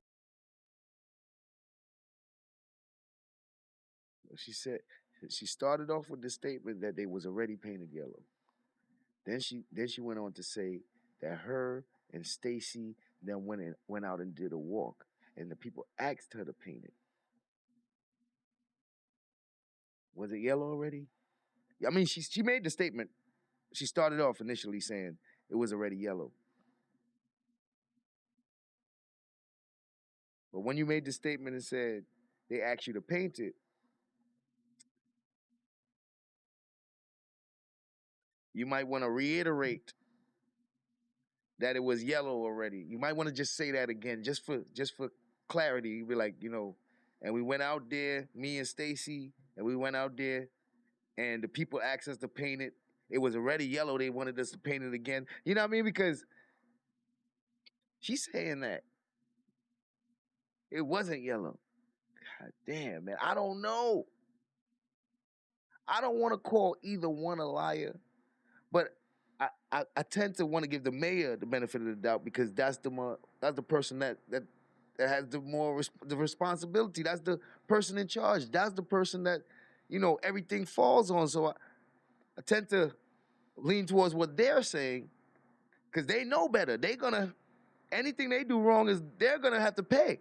So I would expect them to, man. Goddamn curb, bro. Right now,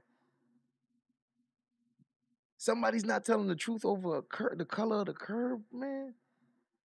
Lightings and different things for the area. So when they came out, we did what we were supposed to do, which was paint the area. It's only one person that actually really had a complaint, which is the club, as relates to painting, which is 1 or 2 spaces in front of her location. Everybody else on that strip is really vacant further down. But the business district in front, the problem they're having is a lot of people are parking on the sidewalk. So half sidewalk, half street. So if you ever come down there when it's like really crowded, the car is parked, like I just stated, halfway on the sidewalk, halfway on the street, and then it's only one lane. So they have to turn. If they want to go right, stay in that one lane, or to go right, like if a bus or something come down, normally they can go to the right of the curve and then turn, but they can't. So that's the reason for why the curves are painted. Okay, Mayor. So I mean, she makes it. I mean, I understand everything she's saying, but when Belcher say it wasn't yellow, it's like, man, did you lie about that? just to be clear, the east side of the street has never been painted yellow until you painted it. If it was painted, and I'm just giving a synopsis, then I'm sure the business owner that has been there over 15 years wouldn't have had an issue of it being painted if they were painted previously before.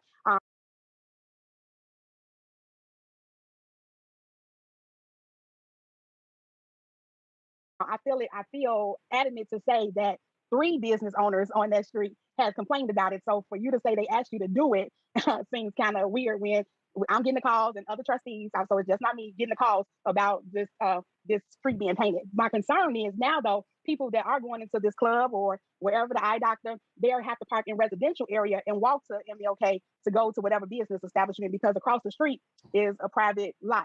That makes it difficult for businesses to maintain business. And I don't care if it's 1 slot or 2 slots, that if it was there before, it wouldn't have been an issue. But that side on the east side of the street was never painted yellow except for where the bus parks. Okay, so it's no signage there that says no parking. It's nothing, no kind of signage there. So somewhere it just happened. Okay, so let me respond to you. So to address a couple things you just stated. Number 1, I already stated that it was already painted, which it was. On the other side, I mean, you're saying that, but we already know. Trustee. This is where Kiana be on that bullshit. You didn't get interrupted when you spoke, ma'am, even if she didn't agree with you. You tend to like to try to bicker when it's the other person's turn to respond, man. And that's unprofessional. respond to you. So to address a couple things you just stated. Number one, I already stated that it was already painted with your ups. On the other side, I mean, you're saying that, but we already know trustee, that you're a you liar. gotta let So me speak. And that's very insulting. And she out of place. Belcher is out of place and out of order for that statement. Well, we already know, and you a liar. Like, what? What we doing? What are we doing, bro? This is so unprofessional. Like, this be the stuff I be talking about, bro. Things you just stated. Number one, I already stated that it was already painted with your ups. On the other side, I mean, you're saying that, but we already know trustee, that you're a you liar. gotta let So me speak. You saying that, but we already know that you're a liar. So, what we doing here, bro?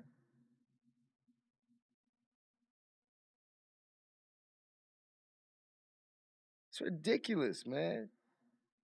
She don't got no professionalism in her. It annoys me. Because goddamn, you made your statement. I heard you loud and clear. Now I want to hear the mayor's response. You didn't get interrupted. Now I want to hear the mayor's response. Of course, you're not going to agree with her response, just like she didn't agree with your response. It's her turn. You can't control yourself. And then you got to say shit like, we all know you a liar. What you doing, bro?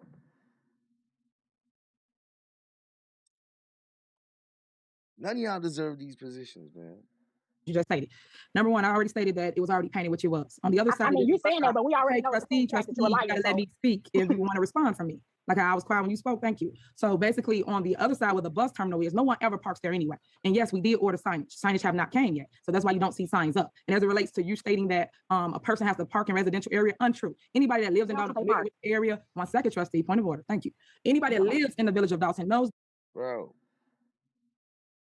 at this point, the mayor's being professional in her response and all that, and Belcher cannot control herself. Park in residential area, untrue. Anybody that lives in the area, 1 second, trustee, point of order, thank you.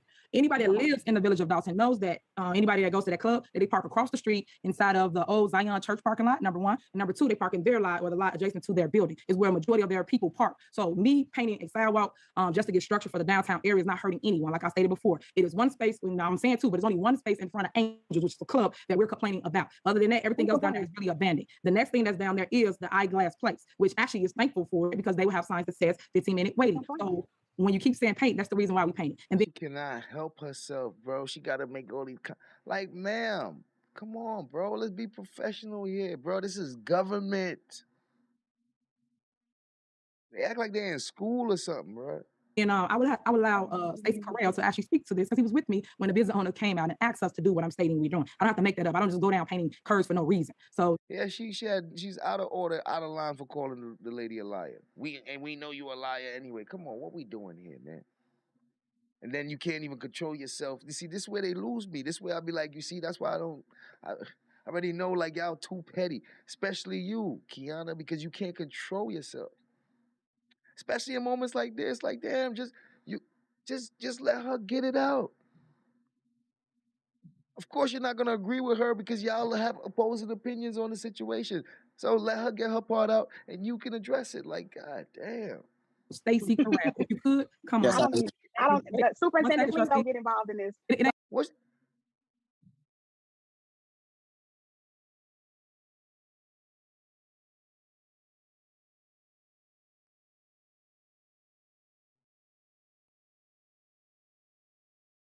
Bro, what are we doing here? Superintendent, please don't get involved in this. What are you talking about? What? What's happening right now in the government, bro? Ma'am, you made a claim. You said that you asked first, why was this place painted? She responded. In her response, she said that she went out there to do other business. The people asked her. She said she was with Stacy, the superintendent. You called her a liar, ma'am. Ms. Belcher, you called her a liar. You called her a liar because you said that the stuff was already painted yellow. Oh, she said it was already painted yellow. You said she lied. It wasn't painted yellow. She's saying that Stacy was with her, the superintendent, and he can speak to what he saw. You gonna say Stacy don't get involved in this? What are we doing here, bro? We need some clarity. We need understanding. If Stacy can speak to it honestly, so that we can get an understanding, or do you just want to keep this going? No, you lying. No, you lying. No, you lying. We know you lying. Oh, let's come on, bro. Like what?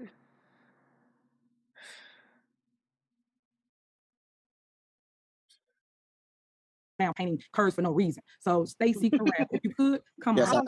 I don't, superintendent, please trustee. don't get involved in this. It ain't he involved. Excuse me. Can I allow my superintendent to speak? Thank you. Go ahead, Stacy. Yes, Mayor. Actually, the signs came today, and the signs are posted as of now. They were posted today. The signs are posted. They were posted as of today. And yes, we did walk to each business and speak with the business owners pertaining to the curves being painted. Thank you. So, Stacy,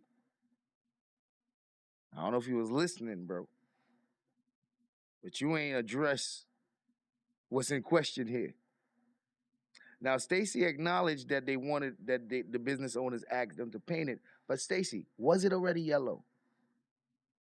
That's what's in question here. That's the part. That's the honesty that's in question here. Stacy, was it already yellow? Because then we'll know if Belchard or Tiffany is telling the truth about what happened, or if you gonna lie for Tiffany. Thank you. Thank you. We did walk to each business and speak with the business owners pertaining to the curves being painted. Thank you. Thank you. Thank you. So is there no type of ordinance or anything that says you just go around paint? I mean, because if that's the case, like in this cul-de-sac where all these people just park in the middle of the street, I'm gonna go out there and paint it yellow. Come on, bro. What we doing, Belcher? You being ridiculous. Now you just picking, man. Stacy confirmed that the business owners asked, man. Just leave it at that. Now you got to say all this other slick shit. You got to say all this extra slick shit. The curves being painted. Thank you. Thank you. Thank you. So is there no type of ordinance or anything that says you just go around paint? I mean, because if that's the case, like in this cul-de-sac where all these people just park in the middle of the street, I'm gonna go out there and paint it yellow. So I just need to know. I just explained to you, trustee. I didn't go just paint anything yellow. He just explained it to you. But no, you initially said that it was already painted that, which you knew it was never painted. It was Now that part is what I really need the answer to. That she said it was already yellow. They wanted her to repaint it. Now, that's the part we got to get to. Belchard might be right. It probably wasn't painted yellow. But, you know, Tiffany, if you're wrong about this, this is a big deal. Because, you know, little things like this become a big problem if it's not true. I just explained to you, trustee. I didn't go just paint anything yellow. He just explained it to you. But no, you initially said that it was already painted that, which you knew it was never painted. It was never painted yellow on the east side of the street. Right, on the side where the bus terminal's at, the bus terminal. There might be a miscommunication here. There might be a miscommunication here. I know initially I heard her say something about the west side and not the east side, it sounded like. But then when she spoke again, she said that, why did you paint the east side? Initially, I thought she was saying, why didn't the east side get painted? And then when she spoke again to elaborate, it sounded like she was saying, why did you paint it? But now it's seeming like they're talking about two different sides of the street. Seems like they're talking about two different sides, bro. Seems like Tiffany's speaking about one side where the bus stop is at. It seems like she's speaking about the other side. And they're arguing as if they're speaking about the same side. That's what it sounds like right now. And it's crazy that these type of miscommunications be happening. It was already painted that, which you knew it was never painted. It was never painted yellow on the east side of the street. Right, on the side where the bus terminal's at, the bus terminal. What was painted was on the left side where the businesses were. It was already painted. All they did was repaint what was painted. That's exactly what they did. No. They did not. That is basically what we did paint. They did paint that. All they did was repaint what on the side where the bus terminal. explain it to you. But no, you initially said that it was already painted that, which you knew it was never painted. It was never painted yellow on the east side of the street. Right on the side where the bus terminal's at. The bus. She said right on the east side of the street. See, it's like they're arguing different things, but they acting like they arguing the same shit. Bus terminal. What was painted was on the left side where the businesses were. It was already painted. All they did was repaint what was painted. That's exactly what they did. Now, No, they did not. That is basically what we did paint. They did paint that, but no one parks there anyway because it's a bus stop. It's a bus terminal. Mayor, you all up inside on the east side of the street, which is yellow, where it was never any signage there that said no parking, loading, zoning, or anything. On the east side of Martin Luther King has never been painted yellow. It was the west side that has always been painted yellow. Trustee, I just explained it. I ain't gonna keep going back and forth. So that's fine. That's your Here, can I response. be That's your recognized, please? response as it relates to why and how it got painted. So I mean, it was Go ahead, Trustee. okay. Okay, and I think my question is for Attorney Raines is in this one, because I think I've gotten a couple of calls from a couple of business owners too.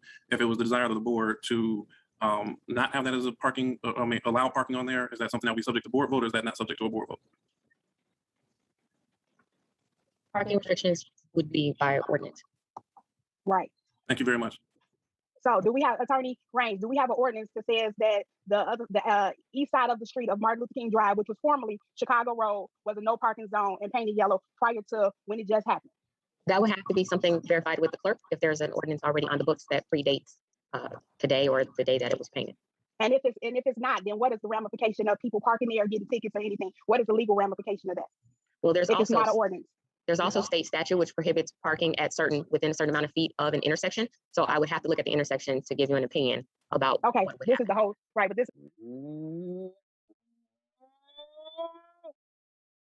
Tiffany Belcher thinks she got you. Oh shit. Yo, Tiffany, are you not allowed to just paint wherever you feel like? Even if the residents ask you? Because it sounds like you can't just do that. Oh shit, we about to learn something. Lawyer, attorney. Within a certain amount of feet of an intersection. So I would have to look at the intersection to give you an opinion about. Okay, this is the whole right, but this is the whole street. So that's what the question is, and how long would this take for us to get the answer? Because again, I'd have to I don't want to be ordinance. considered a liar or giving untruthful information. So I want to make sure that the next board meeting or special board meeting that we have, that is clarity that it was never painted on that side of the street. You got me, Belcher. You got me. I'm with you on this one. Listen, I'm with her on this one.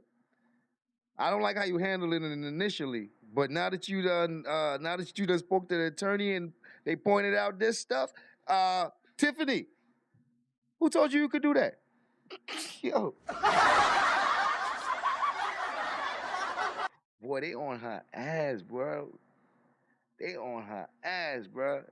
Any slip, she slide, bro. Tiffany, who told you could do that? Oh, man. That would be something that would be contingent upon when the clerk is able to dig through the old ordinances to pull it up. Okay, Clerk Key, when you get a chance, could you Tiffany, for your sake, it better be an ordinance that says you could do that shit. Because, please pull that ordinance for me, I if there will is check one. to see if there is an ordinance, and I'll make sure the attorney and yourself and the mayor receive a copy of it. Okay. Thank you I so much. appreciate Thank it. you. I just need people to understand that when I make a decision or make a move, I'm not doing it to just paint curbs. If people Mayor, you're not going to be able to salvage this one. Ma'am, your intentions could be good, and I know you probably mean well, but if you moving against above what you can do, you're violating. So I mean, yeah, I understand you mean well, and you know you got great intentions and all that, but you can't be violating you can't be operating outside of your parameters, ma'am. You wilding. Well, I don't know if she wilding yet, but so far they're gonna need to pull up an ordinance that says she could do that, because so far they saying that she had needed to go through some parameters before she even do something like that. Thank Well, you I so much. appreciate Thank it. you. I just need people to understand that when I make a decision or make a move, I'm not doing it to just paint curbs. If people ask me to do something, I come and I take care of the business for the business district or the residents. Curbs was painted before, they got painted again due to the fact the paint was already on the ground. So for a club owner to make all this noise about can't get a parking space in front of their building, that's a problem when they park literally across the street or in the lot. So if you guys have a problem with me beautifying the downtown area or issues like that, you guys know my phone number. You don't have to make a spectacle of it up here at a board meeting over curbs being painted. We got bigger. Come on, Tiffany. You can't do that on this one, man. You spoke, you said what you said. She was very unprofessional, Belcher. Belcher was extremely unprofessional. However, if you wasn't operating in your right, then regardless of how unprofessional she is, she still got a point. Regardless of how unprofessional she is, she still has a point. I mean, she's very unprofessional, and I don't even think she needs this job. But she has a point. Better things to deal with than arguing over painted curbs. Okay, moving on. Next, I have discussion and possible action. We got better things to deal with than arguing over painted curbs. Well, Mayor, it's trust issues here, ma'am. And the people that you're having the trust issues with, you guys need each other you need them to help you make decisions and help you get things going. And you can't, like, they got a magnifying glass on you. You can't take no shortcuts or none of that stuff. You got to do everything by the books because they watching you. So you can't dismiss that. To consider another vendor to replace Paychecks Corporation to handle the payroll of the village of Dolton. Janice Johnson. Janice, you're on. You got to unmute your phone. Janice. There Hello? you go. Yep, you there. Okay, yes, Mayor, I'm going to pass this over to Chris. Chris, are you on? At the request of the village, we'll be reaching out to 3 different payroll companies to transition from Paychex to eliminate Paychex as your guys' payroll provider. Okay. The companies we're going to be reaching out to are Paycom, Paycor, and EDP. Okay, so you'll have that ready for next board meeting? Depending on how long they take to create a presentation, I can't predict how long it will take for a presentation. There is, however, the transition, there is significant after the board makes a decision, there is significant time in the setup of whatever new payroll company the village decides to go to. Okay. All right. Any questions, Board of Trustees, as it relates to switching companies from payroll? I have, this is Trustee Brown. Sure. Sorry, this is Trustee Brown. Okay, did Paychex ever send any information as to what caused this error? That would be Janice or Chris. Go ahead, Chris. Okay. So Janice and I have worked through with Paychex to determine what happened. So on the August 27th payroll, everyone was paid as normal process. Then Paychex submitted their ACH for their payment. Janice, for whatever reason, it didn't come through. She didn't see it, so she didn't approve it. On August 30th, Paychex notified the village and me that the payment was bounced back. I spoke with Jan. She emailed the Paychex representative saying, please resubmit and we will make sure we approve it the second time around. On September 7th, they emailed Janice saying, okay, Janice, we will resubmit. On September 8th, we received notification that it didn't go through, that it was kicked back. On September 9th, they notified us that we would have to do a wire for payroll to make payment on this bill. Throughout this entire process, no one ever said that the non-payment of this outstanding invoice would create a holding of payroll. The issue that was created, the reason why the second time around when they submitted the invoice for approval, it was not approved, was because when they submitted it to the village, they used the wrong routing information number. They used the routing information number under NDVA Financial instead of Fifth Third Bank, which is why Janice never saw it to approve the invoice. Due to the frustration and inconvenience this has caused the village, Paychex will be crediting the village for the next 2 payrolls their fees. So the village will not have to pay any fees for the next 2 payrolls for Paychex. Okay, I got a question. Okay, if it bounced back, no one was aware that it bounced back both times? The first time they sent us an email saying that, and I responded to them saying, please resubmit and we will confirm. The second time it came back, they didn't submit it to the village. They submitted it to the wrong routing number, so we never got notification that it came to us. Okay, the second question with that. How long have we been using Paychex for them to have the incorrect routing number? Well, Fifth Third only changed in May. We only changed from NB Financial to Fifth Third, I think it was May of 19. And this was the first time this issue ever came up. So I don't know how they had typed in the wrong routing number. It was human error. Okay. So we didn't get anything in black and white, I'm saying, from Paychex as to moving forward until we get someone else. What would take place if this happens again before we go to a new vendor? It will not happen again. They deleted from the system the NB Financial references. So this can't happen again because they deleted the NB Financial information from the system. Okay. Thank you, Chris. I got a question. Is there a way to, I don't know if we can do this, or just a question, because I'm sure some people who really are check to check sometimes, and if they had insufficient fund fees and anything, that because they didn't get that check at that direct deposit, they can bring that to the village and we can kind of handle that. If somebody had something hit their account that was they thought they were going to get that check and they didn't. Yeah, let me respond real quick, Chris. From my understanding, we didn't have that situation happen because they did get paid in a timely manner. So they got their check, I believe it was around 1 or 2 o'clock, Chris. It was in that time frame. So if anything hit the bank account, it would have got paid. Because normally the problem was everybody's upset that they didn't get their money, which I didn't know at 3 a.m. I don't know who up that early, but normally they say that the money hits their bank account at 3 a.m. So all this came about 8 a.m. I started getting calls, Janice started getting calls, 8 a.m., 9 o'clock. When we got to the office, we tried to rectify the situation. And then what he's telling you is exactly what happened. But, Right. Go ahead. Mayor, can I be recognized? Go ahead, Trustee House. Okay, I kind of want to chime in as well. I think on this situation, I think it was a really difficult one.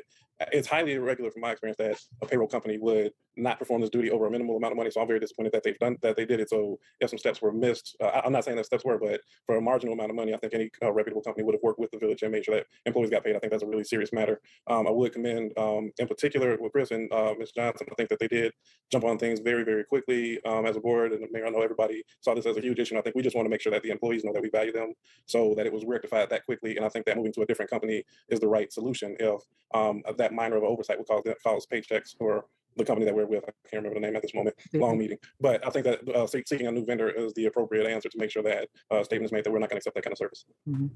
Shout out to House. Totally agree. Okay, any other questions? Okay, moving forward to discussion and possible action on ordinance number 21- regarding public assembly for the village of Dolton. Chief Collins. Thank you again, Mayor. This may look familiar because this did come up before. I'm presenting it again because I think it is important to the village moving forward, not only for now, but also the future of the village. I'm going to read from the synopsis. The village of Dolton has experienced multiple protests, demonstrations over the past 3 months. The concern is not that the protests occur. Hold on, they trying to get this protest thing again? Nor is there concern with the subject matter. The major concern is that the police department is not notified of the public assembly, thus not allowing an opportunity.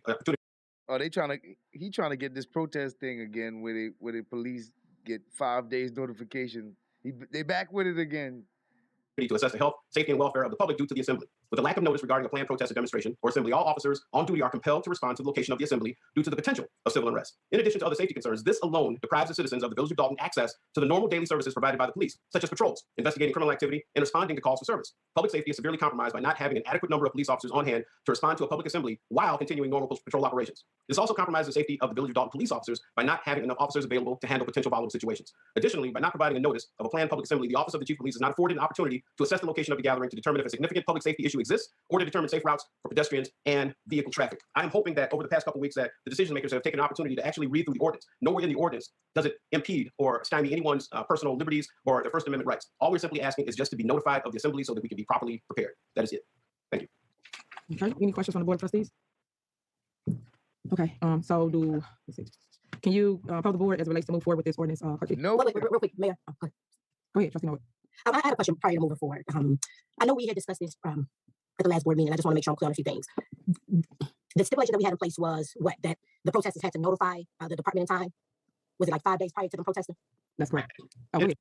And it's not just protesters, it's any public assembly. That's why I said it's important for the village moving forward. Not just demonstration and protesters, but any group that wants to gather. I think you would want your police officers to be properly notified so that we can be able to respond to anything that may happen in that group. And yes, ma'am, it is 5 days. I also included attachments, and I hope that was included with your board packet, that this is not just unique to the village of Dolton. All over the United States and all over municipalities within the state of Illinois, there is some type of ordinance or something on the book that deals with public assemblies, crowds gathering, what crowds can do. And without any other legislation, even the state of Illinois has a law about demonstrating.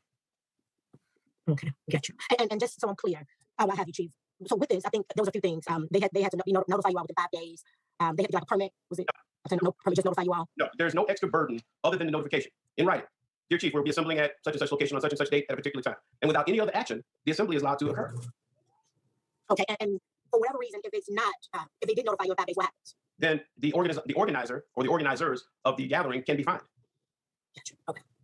Okay. All right. Thanks, Chief. I think that's it. All right. Yeah. Anybody else? Mayor, if I can recognize. Trustee House? Okay, yeah, on this one, I do, I've had an attorney review this too. I do still have some concerns about just the constitutionality of this item. So I'm mindful of the safety of police officers, and I want everybody to be safe. But I just think that there are still unresolved questions that I have about the constitutional process of it. So at this moment, I would not support it, but I do think we want to be mindful. And I think a lot of the protests that have come using just ideas, I think we have a good idea when they're coming and what the issues are.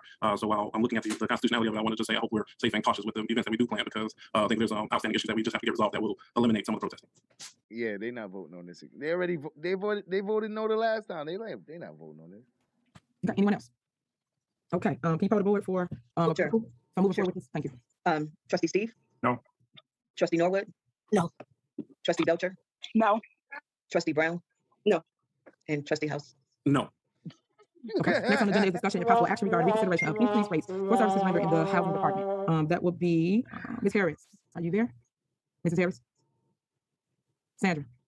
Okay, go ahead, Trustee House. Yes, I'm here. I'm sorry. Okay, thanks. I'm glad you're here because I was going to ask a few questions, but I asked this one to come back, for reconsideration on August. I want to say it was August 2nd meeting, or early August. We had a meeting, and there was a motion and a vote put up to increase the rental inspection fees. From my understanding, it increased from $100 to $200. So please, Sharon, correct me if I'm incorrect with that per unit. Okay, so it's two parts. So we have a single family home that is currently $85 per year, which is $50 for the license and $35 for the inspection. So the proposed rate increase is for the single family home. We're going to start there: $100 for rental registration, $100 for the inspection. And then when we have multi-unit properties, it's $75 per unit, and then still the registration fee of $100. Okay, so on the multifamily, is that the new rate or is that the previous rate? That's the new rate. The previous rate is always $35 for each inspection, even if it was a multifamily. Okay, and so this was one, and I think I may want to do a little bit more. I didn't understand that split. I was going on the single family information, but and I'll bring this back up for discussion. I would say I've gotten some calls from residents that we moved on this without having a public discussion, kind of like the one we're having now, and get feedback as well as I'm thinking about the implications. So I guess I may want to ask board members or anybody else if they've had conversations on this, and then I want to look at potentially revisiting the cost structure and what implications that would have on our financials. Okay, so let me jump in real quick. So if you guys look in your package, she did put together a analysis as relates to different municipalities. So it tell you kind of the threshold where everybody's at. We was below the amounts that everybody else is charges. Do you see it, Trustee House? So you can go through it with me. I don't have it in front of me at this moment, but if bear with me. And actually, I'm not even asking that we move forward with anything just at this time. Really on discussion, I will be looking further into this and may potentially ask for a revision on the rates. But so I was bringing it up for discussion because residents asked, and we did put this up, and as a board, we voted for it. And for me, I'll say I apologize because I did not get resident feedback. So I wanted to make sure that residents had an opportunity to give information and then also hear what the discussion is. But if I'm the only person that's got those concerns, I would like to know that as well. Yeah, understood. So real quick before I go down the line, I just want to go over this fee structure. So if you look at the chart, if it says City of Harvey, they charge for their registration fee $130 two times, meaning twice a year. So they charge $260 per year. We only charge $100 per year. And if you look at Orland's at $50, you look at South Holland, they're at $75. And if you look at Matson, they at $100 all the way to $300. So I just want you to compare all the different amounts. And the same thing, if you go per unit. Per unit, we way below the threshold. So per unit, we was at $35, and now we're at $100. And for South Holland's at $75 per inspection per unit. So all we were trying to do was just make money. And if you look at Orland's ahead, they charge 3 different times. They had $450 per unit. And if it's a multi-unit building, it's $600 per unit. So I just want you to understand how it's going as it relates to each municipality. So no one will think that we're charging too much because we're way below the threshold. So I'm for the increases. And the reason being, this is investment properties. This don't harm our homeowners. This is strictly for someone that comes into town, purchase a building or a house, and they rent it out. Because your job as an investor is to figure out how to get your expenses back. One way to get your expenses back is to charge an application fee, like most landlords do. So you got options on how to get this money back. So I don't want us to start constantly decreasing something because you get 1 or 2 complaints. Most people that I do speak to all are for it because no matter what, it's an investment piece. You in the market to make money. So I hear some of them that you're saying that not for the increase in rate, but we have to. Hold on, let me put this one down a little bit. She be. Landlords do. So you got options on how to get this money back. So I don't want us to start constantly decreasing something because you get 1 or 2 complaints. Most people that I did speak to all are for it because no matter what, it's an investment piece. You in the market to make money. So I hear some of them that you're saying that not for the increase in rate, but we have to make money somehow, some way, the village. Other than that, we'll start attaching the fees to our homeowners, which I'm not for. So we starting with the investors, which have the money because they rent the units. And a lot of times, half of them don't keep up the units. So we got to charge something so we can't send the inspectors out. And that's a way that we do pay for their salaries. So I just want to put that out there for the board. Okay, Board of Trustees. Anybody got any questions, concerns, comments? Yeah, ma'am. I'd be addressing me. Trustee Norwood. So as in regards to Trustee House's comment about residents calling. So I have had a few residents contact me regarding the increase. So it is a concern.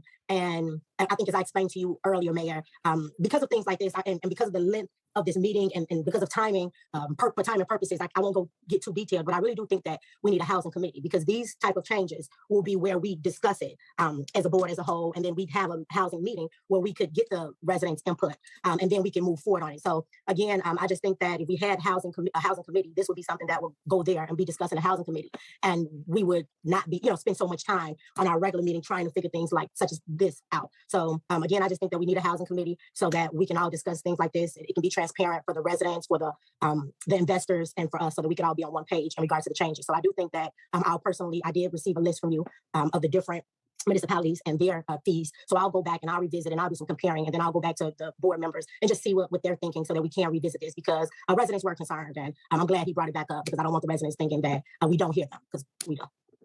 Thank you, Mayor. You're welcome. And you and I spoke about the housing committee. Everybody keep coming up here saying that. You spoke about that earlier on what we're going to do, so we'll just shock them. So moving forward, I just want everybody to still take into consideration that this village is a business as well. Every complaint that you do receive as it relates to lowering prices, we cannot always do. Some things you have to stay firm on and make sure that the village do make money to pay for our staff and our overhead. So I just want to make sure everybody was clear on that. Any other comments to this? So we can move I just have one, this Trustee Brown. Sure, I know we need the increase because it would also bring in revenue, but I too have heard from residents as well. I think we should do it gradually. And that's just me saying that it should be done gradually. Some people say, well, okay, you went from 50 to 100, or you went from 35. get a $65 increase. So yes, raise the fees, but let's probably do it gradually so we can get to where we actually want to be. Okay. Thank you. You're welcome. Anybody else? All right, moving forward to Blocker, you're next. Presentation regarding submission of a customer request through the Village of Dolton new help desk system. Derek Blocker, you're on. Thank you, Mayor. You're Good welcome. evening. We have implemented a new online system, help desk system for tracking resident concern. And it's a ticket system. So when resident complaints come in, they'll receive a support ticket and the issues will be routed to the correct department and then the issues will be handled. They will receive email notifications, letting them know that the complaint or concern or whatever was received, and there will be communication going back and forth between them and the department through the system.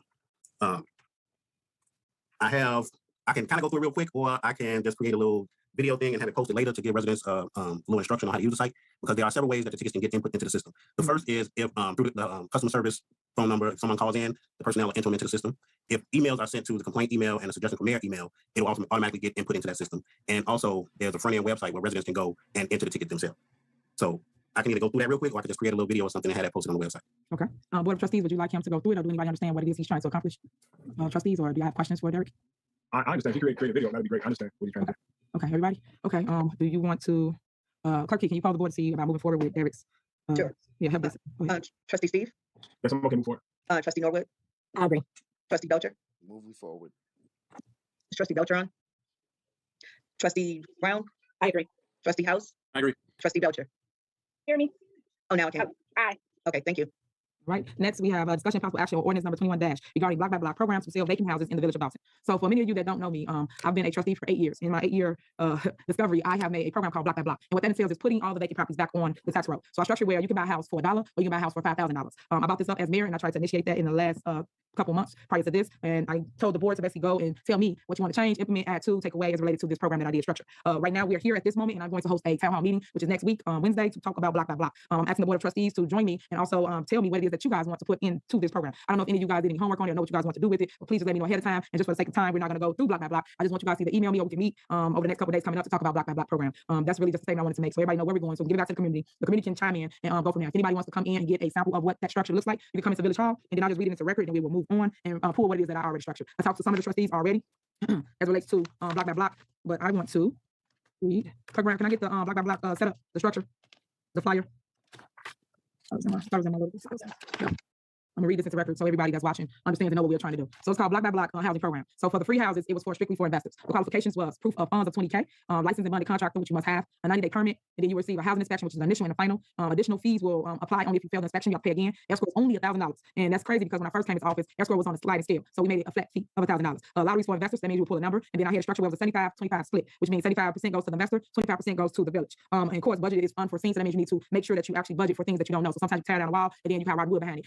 You can have a family of raccoons, and then you have to do a roof tear. So things of that nature for those that's not in this field. That's why I'm saying that you have to show that you have money to do the projects. A lot of people see housing and see a dollar program and everybody just money. But the problem with that is half the time people do not have the money to do the work. They think they can get the property and sit on it for months or a year. We are not trying to do that here in the Village of Dolton. We're trying to see these properties back on the tax roll within 6 months. And investor must sell property. And the reason why we structure that way is because we did not want to continue with renters. We're trying to make homeowners in the Village of Dolton. We don't want you to come in and just buy a house and then you keep putting renters throughout our town. So that was the structure for free houses for $1 for investors. And then I suggest that everybody, no matter whatever you do in your life when you buy a house, get you a private inspector. And the reason being because they will find things that you do not know or that you don't see. Sometimes you can find how your eye on a house and it looks good from the outside, but come to find out, the inspector goes in and the whole house is sinking. So things of that nature. So that's what I'm saying. Get you an inspector so you'll know the do's and don'ts. And then on the other side of the program, the way structure was for $5,000 for owner occupied. What that entails is you must be a Dolton resident. You must live in the house for 5 years. You must complete the repairs within 90 days. Must pull a 90-day permit. You must get a housing inspection, of course, initial and final. Your escrow is only $500. So that means you got money to do the work. It was a sliding scale as well, but it is only $500 for escrow. It also is a lottery for residents, so we pull a number. Of course, the budget is unforeseen. And again, I suggest that you do a private inspector when you buy the home. Homeowner training is needed when you buy a house. Sometimes people just don't know how to live in a house because sometimes people have been in all their lives, but they don't understand the upkeep of a house. So we have issues in Dolton as relates to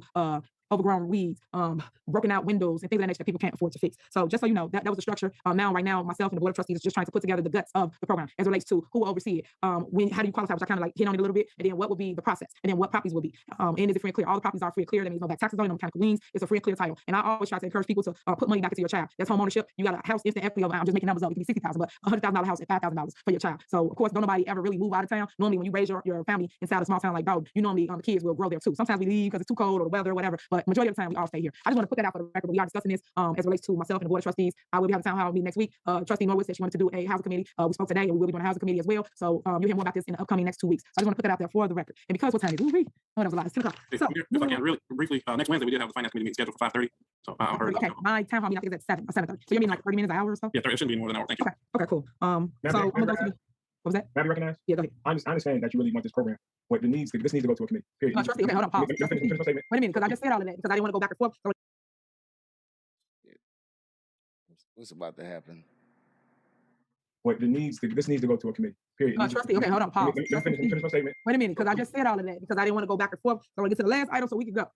We can't rush through this major thing. That's a major piece of We legislation. didn't rush through it. All I did was read to record what we had. You did a sales. Let the man finish, please.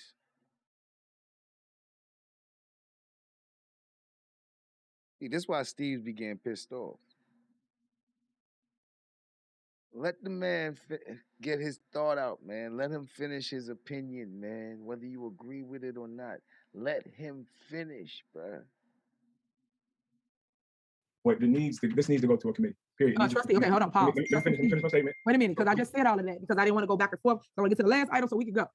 We can't rush through this major. You just shut the man down like that, man. Like, come on, let the man say what he gotta say, man. Thing. That's a major piece of We legislation. didn't rush through it. All I did was read to record what we had. You did a sales pitch and you don't rush through it. You got to at least let it speak on it. That's why it's on the agenda for us to discuss. Okay, go ahead. Okay, go ahead. Oh my God. You see? Yeah. She don't like Steve's.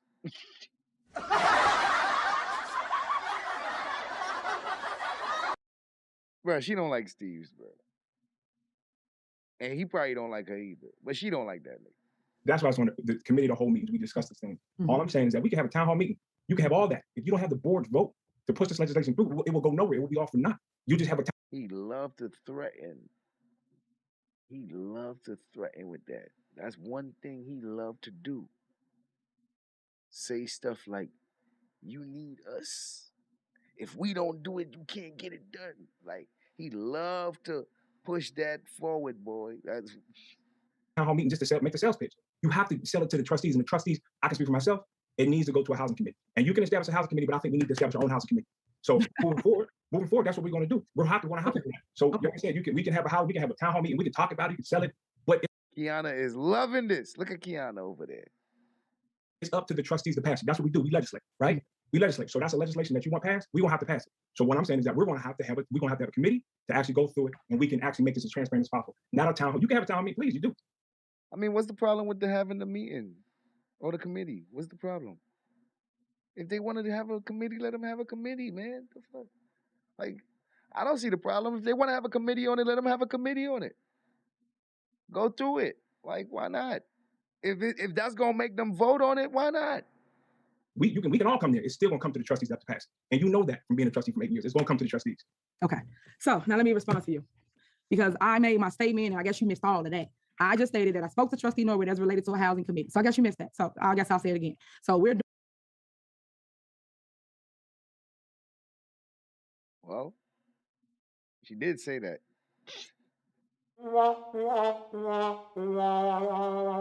She did say that. She did say that. Steve's. She did say that, my nigga. You got caught not listening right there on that part.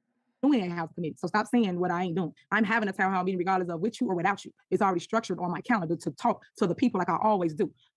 Okay, she said she having a town hall meeting as well. All I just stated was that I'm going to include block by block program as I relate my message to the people. So as it relates to you, I included you. I said, you guys can join me if you like. If you don't, then don't.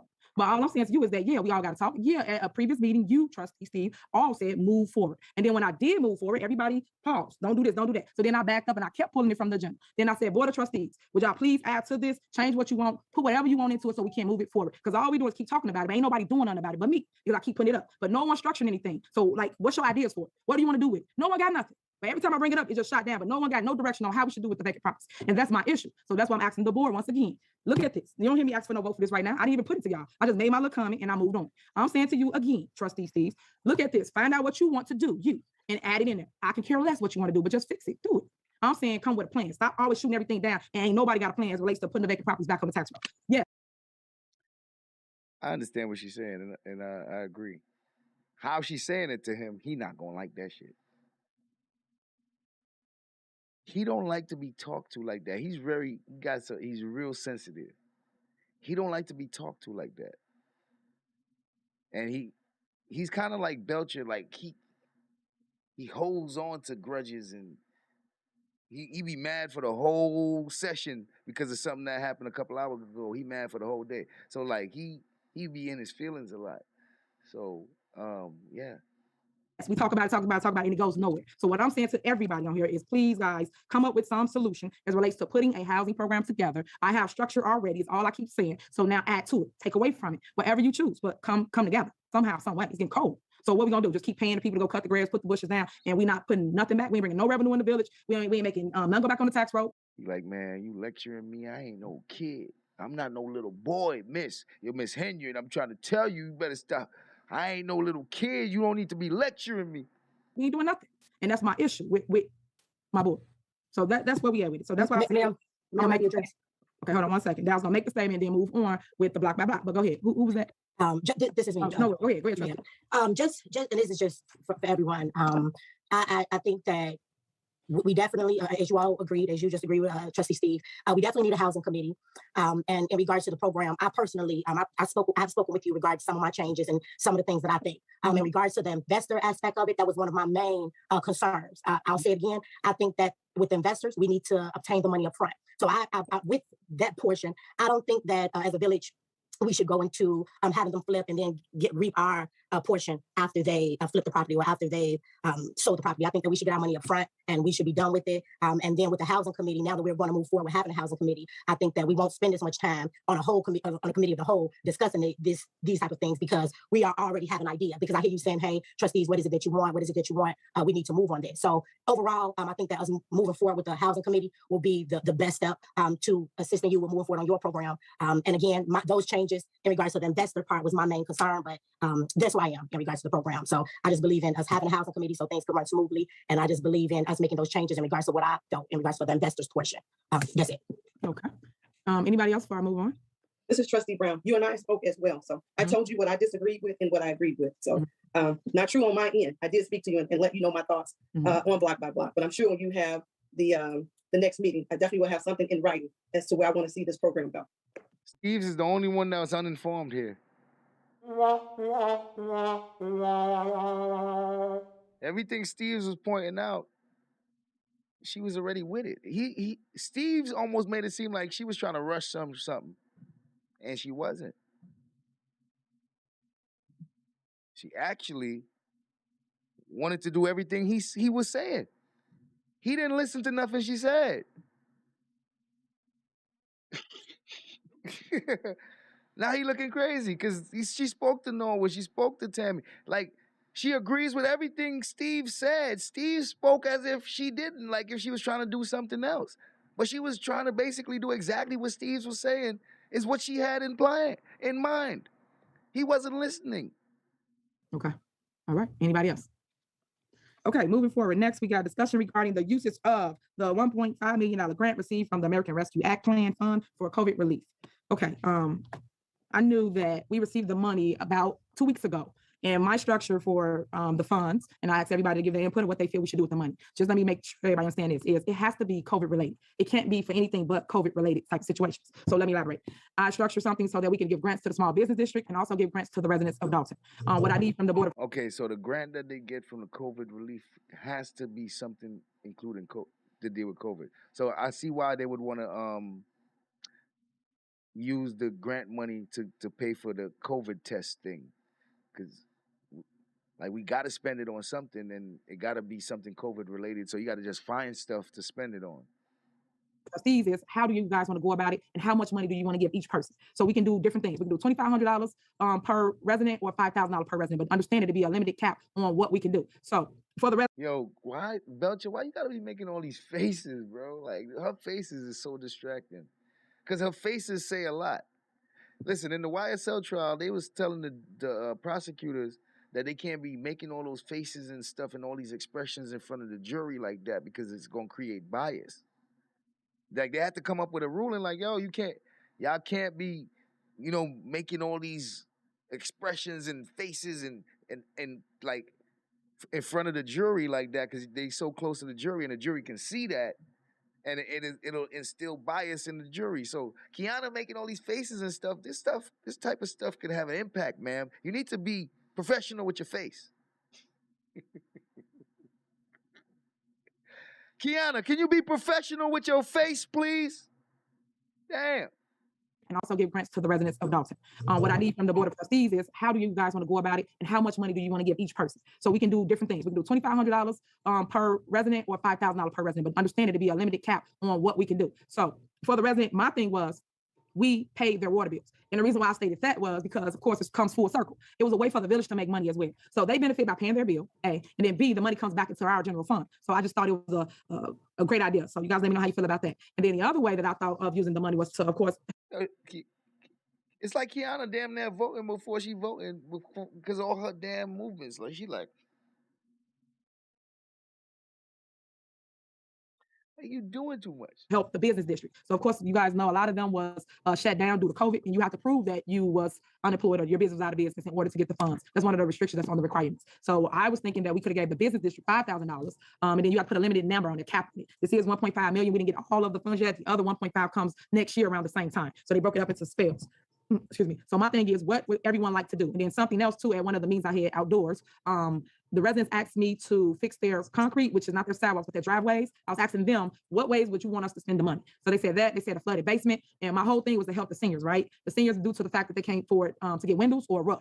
And that's the issue they normally have in the winter. So when the winter comes, it's always cold, or I'm always taking heaters or making sure that people got things they need. So my thing to the Board of Trustees is, what would you guys like to do with the funds? And what do you think about the suggestions that I made? So the floor is open. Any trustee? Can I be recognized, Mayor? Sure, go ahead, trustee. So I just have a quick question because I do think that some of the ideas of giving back would be great. But you said, and when you first started off, you said it had to be COVID related. So do we have something like in black and white that shows what falls under COVID related items? We do. I mean, that's why I'm asking. So if we have like a guideline of what falls under it, then I would be more able to say what I think we should have. It's okay. It's right here. I'm looking at it now. It's right here.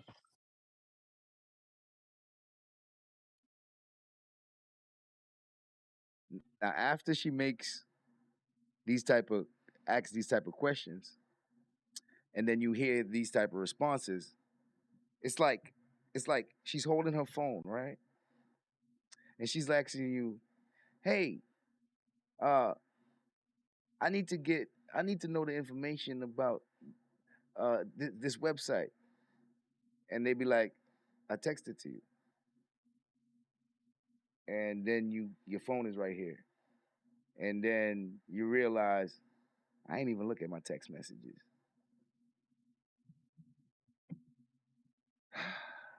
See, that's the shit that be annoying me with Belch. They don't be doing their job, bro. They don't be doing their job, and then they do shit like this. And then Tiffany says stuff like that. And then it'd be like, falls under it, then I would be more able to say what I think we should have. It's okay. It's right here. I'm looking at it now. It's right here. A memorandum from Jimmy Vasali, and it breaks down everything of how the money can be used. That's where we get all the information from. This is a state guidelines right here. Okay, so hold on, because I'll pull it up while I'm speaking to you. The only reason I'm saying that.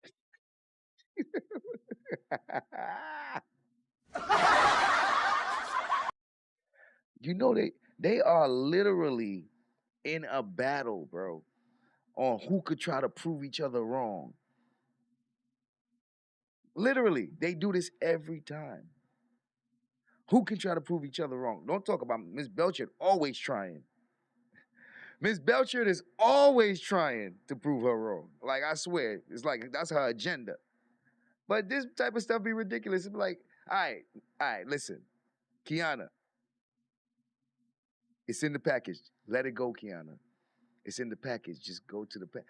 Stop trying to find, don't try to find a reason to make yourself look better. Just be like, oh, I'm sorry, I didn't notice it was in it. Just move on.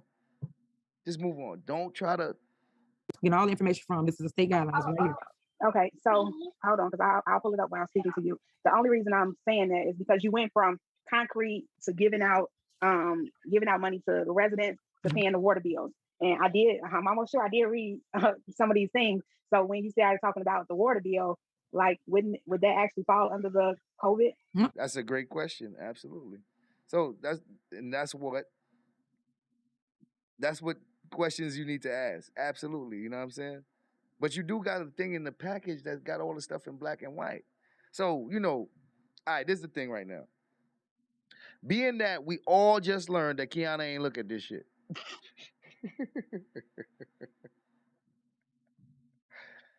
Could it be possible that the answers to her question is right in that same packet that she ain't look at?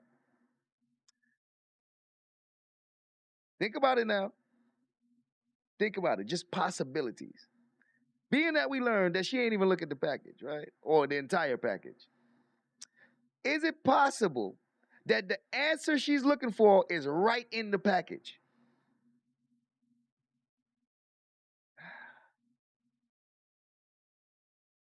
Some of these things. So when you started talking about the water bill, like, would that actually fall under the COVID?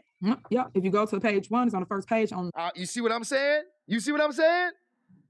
You see what I'm saying? Her question shows her lack of doing her job. And then she asks more questions that just prove she don't be doing her job. What I said. What I said. Exactly what I said. Is it possible that the very answer to her question is in the very same package that we just learned she didn't even read? But she's supposed to have read it. She needs to be held accountable for this type of shit. She does it all the time. She has to be held accountable. Talking about the water bill, like, would that actually fall under the COVID? Yeah, if you go to page 1, it's on the first page on number 4. It says right there, make necessary investment in water, sewer, right here, infrastructure. It's right here on the page. Infrastructure, not a water bill. No, it do investments in water. You can pay water bills. I already ran that through. And that would be okay for us to receive money and then we receive proceeds of the money? Correct. Okay. I just want to be clear. That's why I'm asking, because I want to be clear. No, that's fine. But I mean, she answered you. I don't see her giving you any pushback, giving you any attitude, hey, listen, she's answering you. She's answering you. However, you looking stupid though, because it shows that you ain't even read the package. So I see why you're defensive, Ms. Belcher. But she's not displaying no kind of defense, no type of offense, no nothing. She's being very neutral right now and just answering your questions and just pointing it out to you. And you're very offended because you're looking crazy right now because you ain't read the package, man. We receive proceeds of the money? Correct. Okay. I just want to be clear. That's why I'm asking, because I want to be clear. No, that's fine. But that's why I'm making a suggestion. So I'm asking, what are you guys for? What do you guys want to do? Like, what are you guys' opinion of it? Like, do anybody got any suggestions of how y'all want to use the money? Can I be recognized? Okay, hold on one second. Let me go to clerk first, and then I'll come back. Go ahead, clerk. So the presentation I made tonight regarding the electronic system for the FOIA capturing is an item that can be funded under this act. So I request that the cost of that system be paid under this act. And I mentioned that in the presentation. Okay, so did the attorney say that again? Because I don't know that. I haven't spoken to the attorney, but I will, because okay, they got to research that. Okay, I just want to make sure before we say, yeah, other than I'm fine. I'm fine with it. Okay. They're fine with it, but yeah. Okay. And I'm sorry, the presenter who was here tonight, he did offer a website that you can go on and see how it ties into this particular item. But, I will pull it up and I'll send it to the attorneys. Okay, thank you. Trustee Steve? I know that that's a touchy subject. It's hard to ask that question at 10 o'clock at night when we've been on here since 6:30. Because I know I'm not thinking clearly right now as well, because I might think of something tomorrow. I might think of something the day after tomorrow. So we have to keep this conversation open. Steve's with this nonsense, bro. Nigga said, because I'm not thinking clearly. Like, bro, stop. Because I can't really think of nothing like right now. What else I want to spend it on? So I don't want it to be if I don't say nothing, we don't say nothing. But like, when we move forward, I ask the trustees, y'all want? What y'all want? Y'all didn't say nothing. But it's late. It's been a long day. So if we can keep this open, and I know I may come up with something tomorrow when I'm clear. No problem, trustee. Sure, man. Fuck it. No problem. A little well rested, and I can get my input then. But yeah, let me get some sleep, man, because then I'll feel better in the morning. I'll be well rested, and then I can think clearly. Because right now I can't do my job properly, man. I'm tired.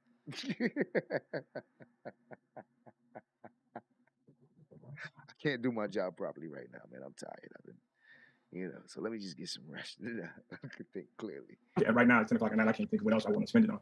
Okay, well, I'm fine with that, but you guys have had these packages since Thursday, so you have plenty of time to like write notes, think about what you want to. Yeah, they ain't been reading the packages. Yo, I'm convinced that whatever day they get the package, they don't read it till the day of the meeting. These guys don't do their job, man. Not in its entirety. I mean, that's been shown time and time again. And like they don't even read that shit till the last minute. Do so we have answers to all the questions. But I'm fine with anybody that don't have a response to respond later or call me, and then we could go over it. But I would love to put something together for the residents sooner than later. So just brainstorm. Anybody else? Mayor, if I can. Trustee House. Two things. One area I think that documenting things out or writing it out helps us get a better picture of it as it relates to the funding, because I think there are a lot of good ideas. My particular area of interest is I think you mentioned some infrastructure that can be done. I think there are several areas that get significant flooding that have not been able to be attended to. So that would be my particular interest. But when we give the breakout of it, I think seeing it in writing will kind of help everybody, and just knowing that the initial draft is a draft. So hopefully that whomever would come up with the draft would not be bothered that there are going to be some adjustments to it. But I think a lot of things can be fit in there, but my particular interest is in the infrastructure and the flooding and the sewerage, assuming that does fit under the COVID relief. And then also want to make note that we did have in the presentation earlier, there was a mention of using this funds to support that as well. So I think it's going to be really critical how much we're really looking at carving out. So I think getting it down there right and getting some rough ideas out there will help us to kind of move forward. Okay, anyone else? Okay, all right, then that's it for that. And trustees, please, y'all could respond this week so I can have a plan for this. Okay, last but not least, I'm gonna be quick. I'm only gonna give a couple of the remarks because it is late. So as promised, I will be hosting my second virtual town hall meeting next Wednesday, September 29th. Oh, it is. It's at 6, trustee house. I can push the time up though. It's like 6 p.m. to 8 p.m. So I probably could just start a little later depending on your meeting. That's for the record. So anybody that wants to attend, of course, it will be virtual, it will be a link. This Saturday, the Thornton Township Assessor Cassandra Holbert and Cook County Assessor Fritz Kiggy will be hosting a workship specifically for the residents of Dolton about your property taxes. It will be this Saturday, September 25th, starting at 11 a.m. in the parking lot of Village Hall. So again, guys, if you have a problem with your taxes, and of course, taxes did go up, but no, it wasn't due to the board of trustees or myself. It went up due to the fact of Keggy's office. So who better than the man himself who actually makes the decision to increase taxes or decrease taxes? He will be there, so you can ask your question, and they will be there also doing like certificates of errors, have you do freeze exemptions, things of that nature. So you might want to come, bring your tax bill, be prepared to sit there and get it filled out. They do it digital. That's the best way. So it will be packed. A lot of people are showing up because it is open to Thornton Township, and the township being Riverdale, South Holland, Harvey. So anybody can come, but this is for Dolton residents. But I know you guys bring your friends that live next door, so that's fine.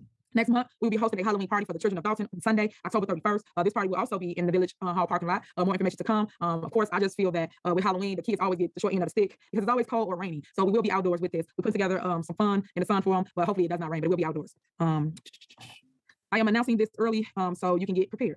This year, we will be hosting a holiday decoration competition in December. Again, a holiday decoration competition will be in December. So start getting your decorations together so you can be included in this. More information will come. And again, guys, all the stuff that I announced will be on our Village of Dolton website. That is vodolton.org. Again, vodolton.org.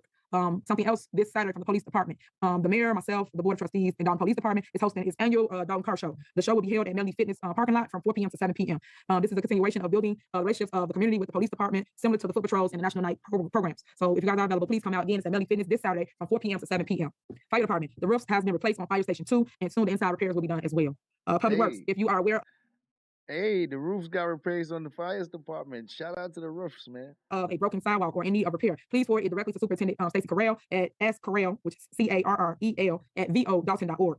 I have asked Stacey Carrell to start to have the staff to rotate and stay until 7 p.m. on Mondays, like they do with the water department. And no, the office itself won't be open, but the guys will still be out doing work and getting your needs addressed.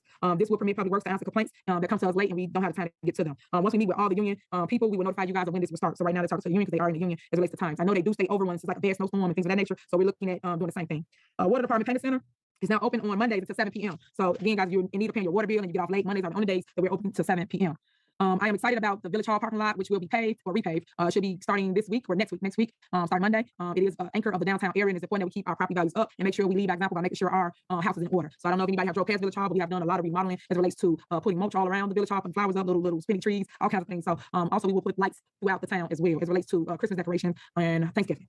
What else? We just spoke about the grants, which was the $1.5 million. If a resident, you're watching this now, you want to give us your opinion of what we should do with the funds, please by all means chime in and tell us in the comments. But again, remember it has to be used due to COVID, like also job, also income, things of that nature. I want to thank everybody that came out to the health and fitness house head workout. It was really nice over the weekend. We had an awesome crowd. I want to thank Sadiq for always showing out for the residents. They kept up. We did battle, struggle a little bit. My singers like, Tiffany, we can't keep up, but it was a lot of fun. It was a lot of fun. So I had to slow down because I'm a little hyper. But we had a little dance off. It turned to a little battle, which was kind of cool. And it was so family oriented. That's what I love about the things that I do put on for the village. I always try to keep family in mind and tell you bring your little ones. I know I had my baby Justice out there. She was even working out. So remember, the mimic what they see. So I'm trying to encourage people to get fit. If you're not fit, try to live a healthy life, and those will help workouts will continue. Back to school supplies was given away. For those that didn't get anything, I do still have backpacks available and also school uniforms. Yeah, I gave away uniforms. So I just don't know your colors. So if you go to like Dirksen, well not Dirksen, that's not in my city, Lincoln or Burger Vandenberg, some of your uniforms are either tan or blue. So I have both colors still available. And I'm not forgetting about my seniors. I'm announcing that I'm having a senior event coming up. We're gonna have bingo with the seniors. Stay tuned for a calendar from me to the residents. The youth programs, don't forget that we all agreed to basically hire youth for 6 weeks. And it will be every Saturday they will work, and the rate will be $11 an hour. We currently now have that posted on the Village of Dolton website. So if you're interested, you live in Dolton. You actually must live in Dolton. Please apply, and we put it only on the weekends because we know you're in school, so that you can't come and do a couple hours of work. Now that program is going to be structured where you guys will cut lawns, which that season's over. So basically now you will pick up leaves, like rake seniors leave, and then also shovel snow for them in the winter. That's how that program is structured to help the seniors out. And then we should be having a customer service rep soon to answer phones. I think it was a resident applied. She stays in Dolton. I believe that Janice did bring her on. Okay, I think that's it for my announcements. I think I got it all out. But just don't forget this Saturday, I want to keep on stressing that if you in need of help with your taxes, your property taxes, you want to be here at Village Hall in the parking lot at 11 a.m. That's when this will happen. 11 a.m. with your Cook County assessor, Fitz Keggy. Again, Keggy will be there. He's the one that can actually make the changes that's needed for Dolton residents. So be there along with Cassandra Hober. I want to make sure I give her a shout out. Thank you again so much for tuning in. That was a long meeting, so I appreciate it. Let's go to questions. Derek, we ready? All right. In regards to the Melanie Fitness, has the village thought about making an emergency management building where departments can be in one place, or a training center for fire departments in the south suburb? Going forward, does the board have any kind of comprehensive plan for improvements to our community? When will you cut the walkway? When will you cut the walkway that starts at Riverside Drive to Town Country Park? It is a jungle, it's dangerous, and a disgrace to the community. How long will the grant writer contract be? Was the Caspera company approved by the board to handle accounting matters, or was that a mayoral decision? How much is the COVID testing from Agile? If the village employees or residents aren't vaccinated or don't want to get vaccinated, shouldn't it be their responsibility to get tested? Why should we have to pay for that? Another one about that. Why can't those requiring testing go to one of the free locations providing testing? Will the village inform the residents if any other inspector staff test positive? I have several rental properties, and my tenants and I are very concerned about inspectors entering our property. How much money did the village receive for COVID? How much of the COVID money has the village spent, and how much is left? If the board decides to go with the company, I think this is in regards to the COVID testing, will the village be open to the residents for board meetings? Is the village aware that South Suburban Hospital offers rapid COVID testing? Does the board still require RFPs for services? Who are going to pay for employees' families to be tested? Does Dolton have certified housing inspectors? Why increase the annual fee for landlords in order to give half of their revenue to a third party? Can the village of Dolton employees carry guns while on shift if they are not police officers? How much are the rental fees per unit? If a person's property is vacant, how will you know if they are not renting but still own the property? Why are the lights still off on Adams Street? They have been off for 4 weeks. Have the trustees obtained legislative counsel to serve them? How many foreclosed and abandoned properties are there in Dolton? What is the time frame from when monthly meetings are held versus the time the citizens' address are posted on the website? Were RFPs distributed for FOIA software and technology? On average, how many FOIA requests does the clerk receive each week? Can we ensure if the building is purchased as a Class B that there will be no liquor stores? Grass is not getting cut on 154th near Countryside Nursing Home. And that is it. Okay. All right. Thank you. Can we get a motion to adjourn? Can we get a motion to adjourn? Motion to adjourn this evening's meeting. Thank you. Thank you. Second by Steve. Okay, call the roll. Trustee Steve? Aye. Trustee Norwood? Aye. Trustee Belcher? Aye. Trustee Brown? Aye. And Trustee House? Aye. And Motion Trustee to adjourn at Sis. 10:24 p.m. Aye. Okay. All right. Thank you. Good night, everybody. Good night. Good night, everybody. Trustee Sis says aye, and we are wrapping this one up. We are wrapping this one up, man. We're gonna do the catch up. We're gonna catch up on the rest of them. Shout out to the chat. Shout out to the chat. I appreciate everybody for coming out. Like I said, leave your comments. Tell me what you think about this. We are going to be keeping up until we get up to present day. So yeah, we're gonna be going through these. We're gonna be going through these until we catch up to present day, trying to figure out where did they go wrong. And it gets more and more interesting. Each one gets more and more interesting. So stay tuned. Tune in next time. Tune in next time. I want to thank everybody. And Wabbits, we are out the house. Shout out to the chat. Shout out to the chat. I'll see you guys on the next live. Oh.